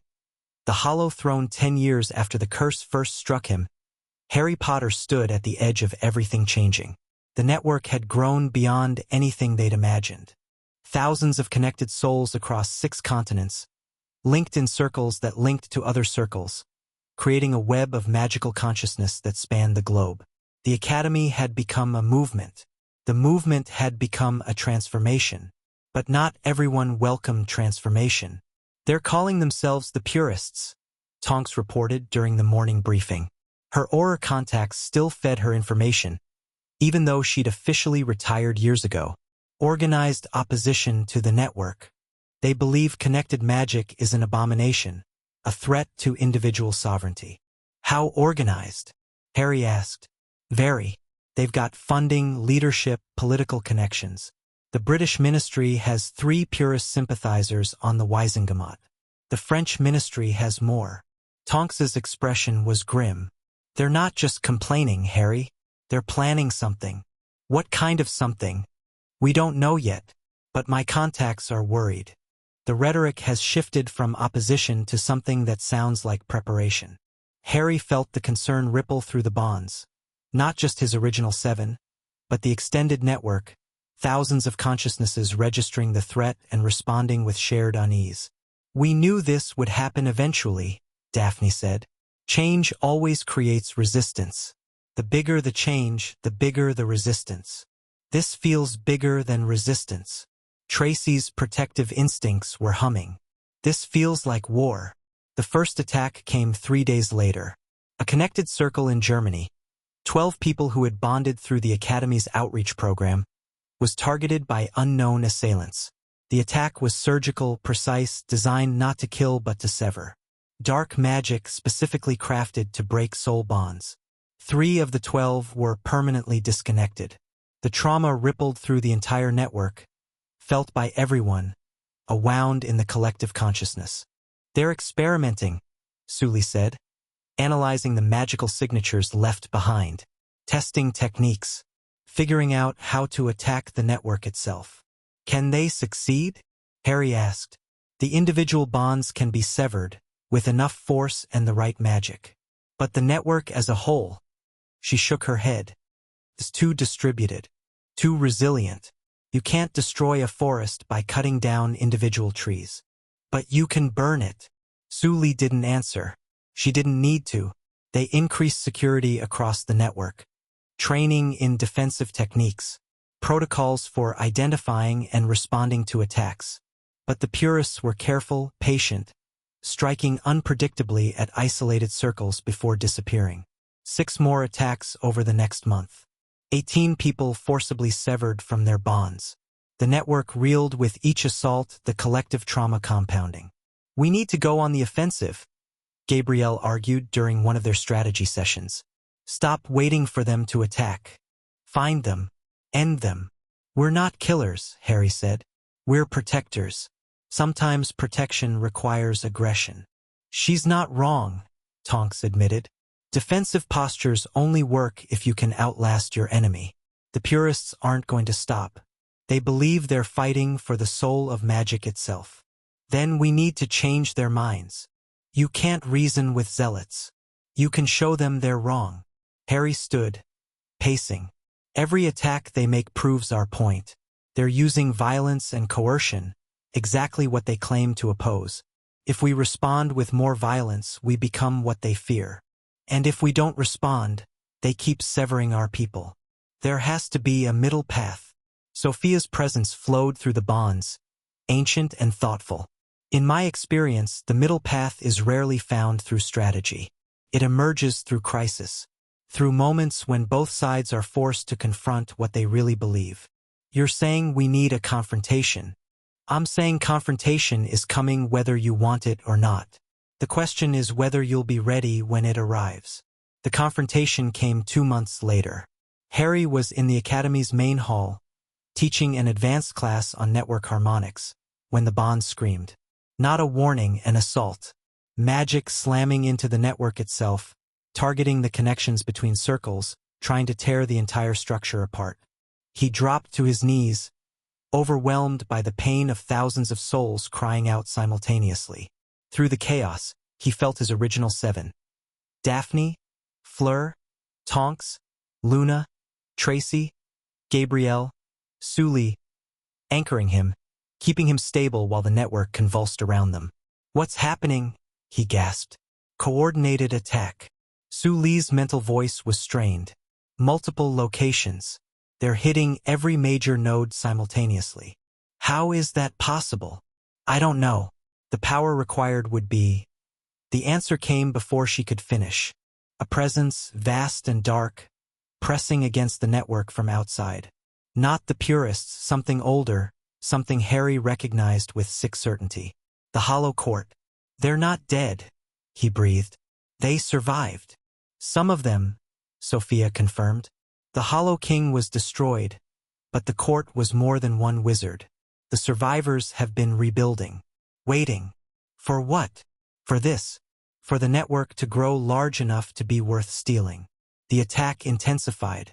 Harry felt connections snapping across the globe. Not the deep soul bonds, but the lighter links between circles. The network was fragmenting, pieces breaking off, isolated groups suddenly alone. "They're cutting us apart," Daphne said. "Dividing us so they can conquer. Then we need to hold together." Harry reached through the bonds, not just to his 7 but to the entire network.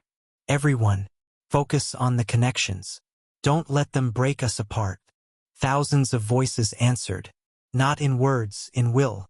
Combined determination to remain connected despite the assault. The fragmenting slowed, then stopped. The network held. But the attack didn't relent. "They're drawing on stolen bonds," Sophia reported. "The court has been collecting souls again, building a new network of corrupted connections." "How many?" "Hundreds, maybe thousands. Enough to challenge what we've built." Harry felt the truth of it. The dark presence pressing against them, equal in size to their own network but twisted, wrong. Forced bonds instead of chosen ones. Exploitation instead of connection. "This is it," Luna said quietly. "The confrontation. Everything has been building to this moment. What do we do? What we've always done. We connect. We trust. We choose each other."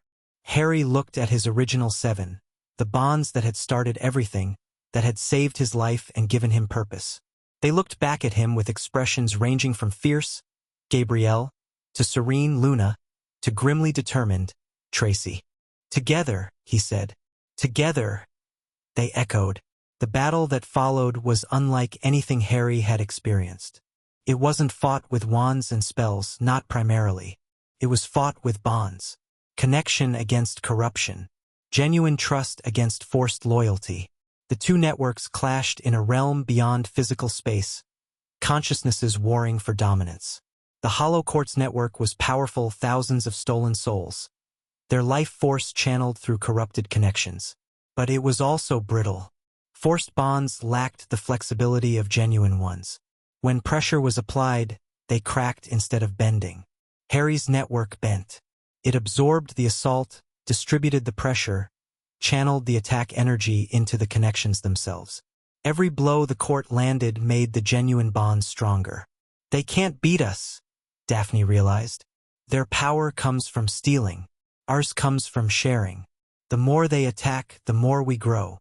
Then we need to outlast them." "No." Sophia's presence expanded.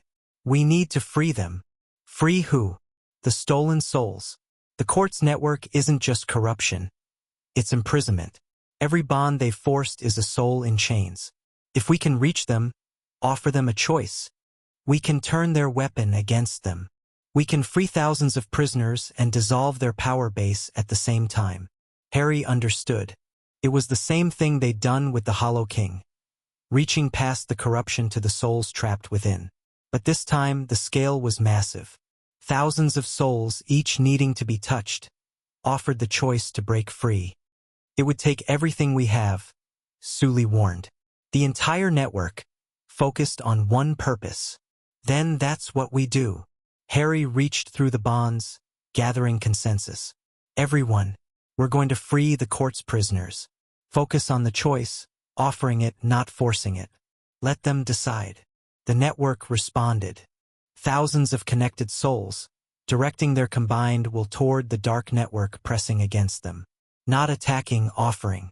Here is another way. Here is freedom. Choose.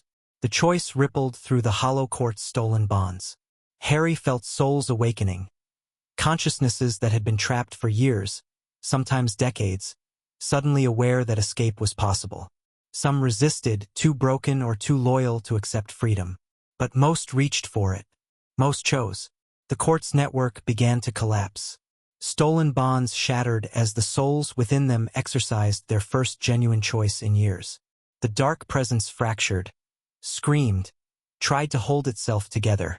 But you can't force loyalty to survive when genuine connection is offered as an alternative. Within minutes, it was over. The hollow court's power base dissolved. Their network of stolen souls became thousands of freed individuals, traumatized but liberated. The purists, who had been coordinating with the court, found themselves suddenly without allies. And the genuine network, Harry's network, emerged stronger than ever. We won, Gabrielle breathed. We freed them, Luna corrected gently. That's different from winning. It's better than winning. Harry felt the network settling, stabilizing, absorbing the freed souls who wanted to remain connected. We proved that genuine connection is stronger than forced loyalty, that choosing each other beats being compelled. The court won't stop, Tracy warned. The organization survived. They'll rebuild. Let them try. Every time they steal, we'll offer freedom. Every time they force, we'll offer choice. Harry's voice was certain. They can't beat what we've built. Not because we're more powerful, because we're more right. The aftermath took months to process. Thousands of freed souls needed support. Healing, integration, the slow process of recovering from years of magical exploitation. The network expanded to accommodate them, genuine bonds forming where forced ones had been broken. The purists fragmented without the court's backing. Some remained opposed to connected magic, but their movement lost momentum. It's hard to argue that soul bonds are dangerous when thousands of liberated victims are testifying to the opposite. And the network kept growing. We've reached critical mass, Sully reported during one of their reviews. The network is now self-sustaining. Even if we stopped actively recruiting, the connections would continue spreading organically. What does that mean practically? It means we've succeeded. The transformation we've been working toward, it's happening. Not because we're pushing it, but because people are choosing it. Harry looked at the network visualization, no longer a scattered collection of bright points, but a web covering the entire globe. Connections everywhere, growing denser every day. Sophia, he said, reaching for the ancient presence. Is this what you saw? 3,000 years ago. This is what I hoped for, she replied. What I worked toward for millennia. The original vision finally manifesting. How does it feel? Like completion. Like purpose fulfilled. Her presence radiated deep satisfaction. Like watching seeds I planted 3,000 years ago finally bear fruit. What happens now? Now? Sophia's voice carried something like laughter. Now you live. You grow. You let the network evolve on its own, guided by the wisdom of thousands instead of the vision of one. You're saying our work is done? I'm saying your work is changed. You planted the forest. Now you tend it. Watch it grow. Trust it to become what it needs to be. That night, Harry gathered his original 7 in their private quarters. The bonds between them were stronger than ever, tested by the battle, deepened by shared victory. 10 years of connection had made them something more than individuals, something less than a single entity. A harmony. Family. We did it, Daphne said. Everything we dreamed about. The network is real. The transformation is happening. It doesn't feel finished, Harry admitted. That's because it isn't. It will never be finished. Fleur's voice was warm. Connection doesn't have an endpoint. It just keeps growing, changing, becoming. Then what do we do? What we've always done. Luna smiled her dreamy smile. We love. We trust. We choose each other. Every day. Forever. That sounds simple. The best things are simple. Luna took his hand. You overthink, Harry. You always have. But the truth isn't complicated. Connection is good. Trust is good. Love is good. Everything else is details. Harry looked at his 7. The bonds that had started everything, that had saved his life and given him purpose and led to a transformation that was reshaping the magical world. They looked back with expressions that carried 10 years of shared history, shared struggle, shared triumph. I love you, he said. All of you. Still. Always. We know. Gabrielle's grin was fierce and fond. You say it every day. Because it's true every day. Sentimental, Tracy accused. Completely. Harry didn't deny it. Is that a problem? No. Tracy's expression softened. It's perfect. They sat together until late, talking and laughing and being present with each other. The network hummed around them. Thousands of souls connected, growing, choosing each other across every distance and difference. Tomorrow would bring new challenges, new growth, new choices, but tonight they were simply together. 7 bonds that had become 8 with Sophia, that had become thousands as the network expanded. All of it starting here with these people, with these choices. Harry Potter had been cursed to die unless 7 witches gave him their magic through soul bonds. Instead, he'd learned to live, to connect, to trust, and in doing so, he'd changed the world. Chapter 9 End Chapter 10. Unmaking 20 years. Harry stood on the balcony of the Academy's main tower, watching the sun rise over grounds that had transformed beyond recognition. What had once been a single estate was now a sprawling campus, buildings rising organically from the landscape, connected by pathways that seemed to grow rather than be built. 20 years since the curse. 20 years since 7 women had tied their souls to his and saved his life. 20 years of building, growing, transforming. The network now encompassed over 50,000 connected souls. Not a majority of the magical world. Not even close, but enough to matter. Enough to change how magic was practiced, how conflicts were resolved, how people understood their relationship to each other. And still, every morning, Harry woke up amazed that any of it was real. You're brooding again. Daphne appeared beside him, 2 cups of tea in hand. 20 years hadn't changed her much. The bonds stabilized aging, Sophia had explained, though none of them fully understood why. She looked perhaps 30, though she was nearing 40. They all did. Reflecting, Harry corrected, accepting the tea. Same thing, but she smiled as she said it. 20 years of the same joke. And it still worked. They stood together in comfortable silence, watching the campus come alive. Students emerging from dormitories, teachers preparing for classes. The daily rhythm of an institution that had grown far beyond what any of them had imagined. Nervous about today? Daphne asked. Should I be? The summit. Representatives from every major magical government, here to discuss the network's future. She raised an eyebrow. Some of them still think we're trying to take over the world. Are we? We're trying to connect the world. Different thing entirely. She sipped her tea. Though I understand why it looks similar from outside. The summit had been years in the making. The network had grown powerful enough that governments couldn't ignore it anymore. Some wanted to regulate it. Some wanted to ban it. Some wanted to understand it well enough to replicate it under their own control. Today, they'd all sit in the same room and try to find a path forward. Whatever happens, Harry said. We've already won. The network exists. It's self-sustaining. They can't destroy it without destroying what makes magic meaningful. They could try. Let them. Harry felt the network humming around him. 50,000 souls, each one connected by choice. We've faced worse. The summit convened at midday. Representatives from 37 magical governments filled the Academy's Great Hall. Ministers, ambassadors, and bureaucrats, all viewing the network with varying degrees of suspicion, curiosity, and fear. Harry stood at the head of the room, his 7 bonded arrayed behind him, not as subordinates, as partners, as proof that connection didn't diminish individuals but enhanced them. "Thank you all for coming," he began. "I know many of you have concerns about what we've built here. I hope today we can address those concerns openly." "The concern is simple," the British minister interrupted. "You've created a magical structure that operates outside government oversight. Thousands of people connected in ways we can't monitor or control." 50,000, Harry corrected mildly. "And the network isn't outside oversight. It's beyond the need for it. Connected people don't require surveillance because they have something better: mutual accountability. That's ideology, not reality. It's both.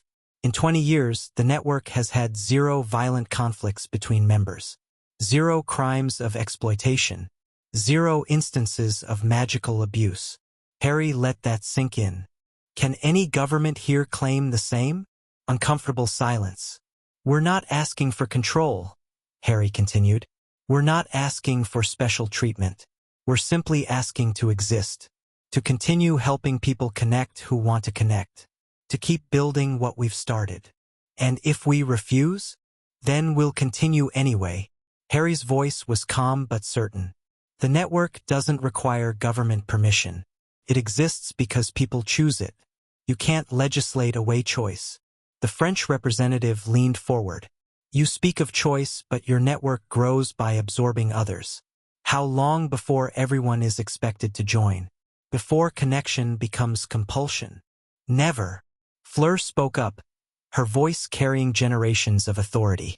"Zay network has always been voluntary. It will always be voluntary.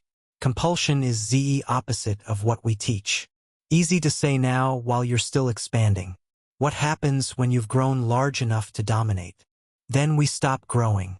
Harry met the representative's eyes. "The network isn't about size. It's about depth. We'd rather have 1,000 deeply connected souls than 1,000,000 superficial links." "You expect us to believe that?" "I expect you to watch and see." Harry spread his hands. "We've been operating openly for 20 years. Our methods are documented. Our results are visible. Judge us by what we've done, not by what you fear we might do." The summit continued for 3 days. It wasn't easy. Decades of magical governance based on individual power and institutional control didn't dissolve in a few conversations. But progress was made. Understandings were reached. Some governments agreed to cautious cooperation. Others maintained opposition but agreed to non-interference. And some unexpectedly asked to learn more. "The African Union delegation is interested in establishing formal ties," Sully reported after the final session. "They see the network as consistent with their traditional magical practices." "The South American bloc as well," Tonks added. "Their indigenous magical communities have always emphasized connection. They view us as validation, not threat." "And the Europeans?" "Mixed. Britain and France remain skeptical. But the Nordic countries are intrigued. Germany is sending observers." Sully smiled. "It's not universal acceptance, but it's progress." Harry felt the weight of 20 years settling into something like satisfaction.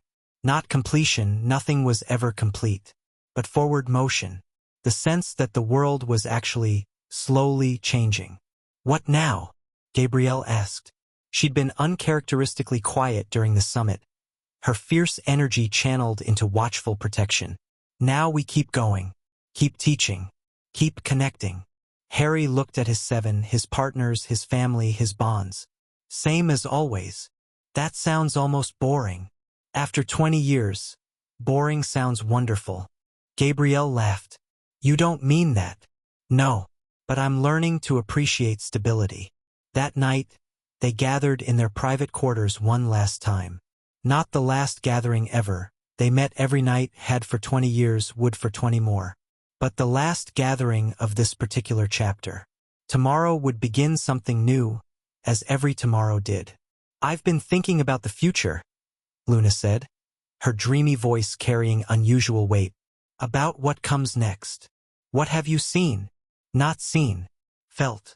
She looked around the room with those pale, penetrating eyes. The network is reaching a transition point. Not a crisis, a transformation. Like a caterpillar becoming a butterfly. What kind of transformation? I'm not sure. But something is coming. Something that will change what the network means, how it operates. She paused.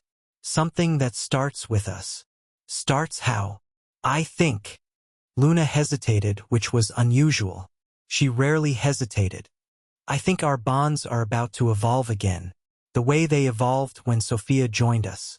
But bigger. Harry felt unease ripple through the connections. Evolution meant change. Change meant the unknown. Is it dangerous? Tracy asked, her protective instincts flaring. Everything is dangerous. Everything is also safe. It depends on how you face it. Luna smiled her enigmatic smile. But I don't think we need to be afraid. We've faced evolution before. And survived, Daphne added. More than survived. Thrived. Luna nodded. Whatever's coming, it's the next step. The one we've been preparing for without knowing it. Sophia's presence flowed through the bonds, ancient and thoughtful. She's right. I felt it too. A stirring in the deep patterns of magical reality. The network has grown large enough to trigger something fundamental. Trigger what? I don't know. In 3,000 years, I've never seen a network reach this scale. We're in uncharted territory. Sophia's voice carried wonder rather than fear. But that's always been true, hasn't it? Every step of this journey has been unprecedented. Harry looked at his bonded 7 women who had tied their souls to his, who had helped him build something that was reshaping the world. They looked back with expressions ranging from curious, Sully, to determined, Gabrielle, to serene Luna. Then we face it the way we've faced everything, he said. Together. Together. They echoed. The bonds hummed with combined agreement, not just their 8 but the entire network. 50,000 souls, all feeling the resonance, all choosing to move forward as one. The transformation began at dawn. Harry woke to a sound that wasn't sound, a resonance that vibrated through every bond in the network simultaneously. It felt like the moment before music, the breath before speech, the pause before creation. It's happening, Luna said, appearing in his doorway. Come. They gathered on the Academy's central green, all 7 of his bonded, surrounded by students and teachers who had felt the resonance and come to witness whatever was unfolding. The network was fully awake, every connected soul attentive. The sky changed, not dramatically, not storm clouds or strange lights, just a subtle shift in quality, as if the air itself had become more alive, more present, more connected. What is this? Daphne breathed. Sophia's presence expanded, her ancient consciousness stretching to perceive what was happening. The network has reached critical density. Enough connected souls to affect magical reality itself. Affected how? Magic is fundamentally relational. It exists in the connections between things, not in things themselves. A network of 50,000 genuine bonds, all resonating together. Sophia's voice carried awe. You're rewriting the rules. Harry felt it, the sense of vast potential, of barriers dissolving, of something new becoming possible. The bonds between his 7 were intensifying, deepening, reaching towards something beyond what they'd been. What do we do? He asked. Nothing. Everything. Luna's voice was distant, seeing things beyond normal sight. Just be present. Let it happen. The transformation washed over them. It wasn't painful. It wasn't overwhelming. It was simply expansion. The bonds that had connected Harry to 7 people stretched, deepened, became capable of holding more. The network that had linked 50,000 souls harmonized, unified, became something greater than the sum of its parts. And at the center of it all, something ancient awakened. Not Sophia, something older even than her. The fundamental pattern of magical connection that had existed since magic itself began. The template that all bonds, all networks, all connections had been echoing without knowing it. Harry saw it for just a moment. A vision of what magic was meant to be. Not power over others, not control of reality, but relationship. Connection. The recognition that everything was already linked, and conscious magic was simply becoming aware of those links. "This is it," Sophia whispered. "What I spent 3,000 years hoping for. The awakening." Awakening of what? Of magic itself. Of its true nature. Her presence radiated joy. "You haven't just built a network, Harry. You've reminded magic what it was always supposed to be." The transformation settled over hours. When it ended, the world looked the same. The academy still stood. The sun still shone. People still walked and talked and lived their lives. But everything had changed. Harry could feel it in the bonds. A new depth, a new capacity. The connections between his 7 were stronger than ever, but also more flexible. The network felt less like a structure and more like a living thing, breathing and growing and adapting. "What now?" Tracy asked. Her voice was hushed, reverent. "Now magic evolves," Sophia said. "Not just for the network, for everyone. What you've done here, the awakening you've triggered, it will spread. Slowly at first, then faster. Until connection becomes the natural state, not the exceptional one. We've changed the default," Sully realized. "Made genuine bonds easier to form. Made isolated magic harder to sustain. Not impossible. People can still choose isolation. But they'll have to choose it actively now, against the grain of reality." Sophia's presence softened. "It's not compulsion. It's invitation. The universe itself, inviting consciousness to connect." Harry looked at his 7, his partners, his family, his bonds. 20 years ago, he'd been dying. 7 women had chosen to tie their souls to his, to save him through connection rather than magic. Now that connection had become the template for reality itself.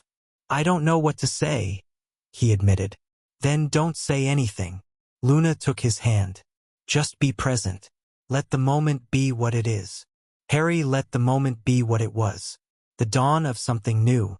The completion of something old. The continuation of everything that mattered.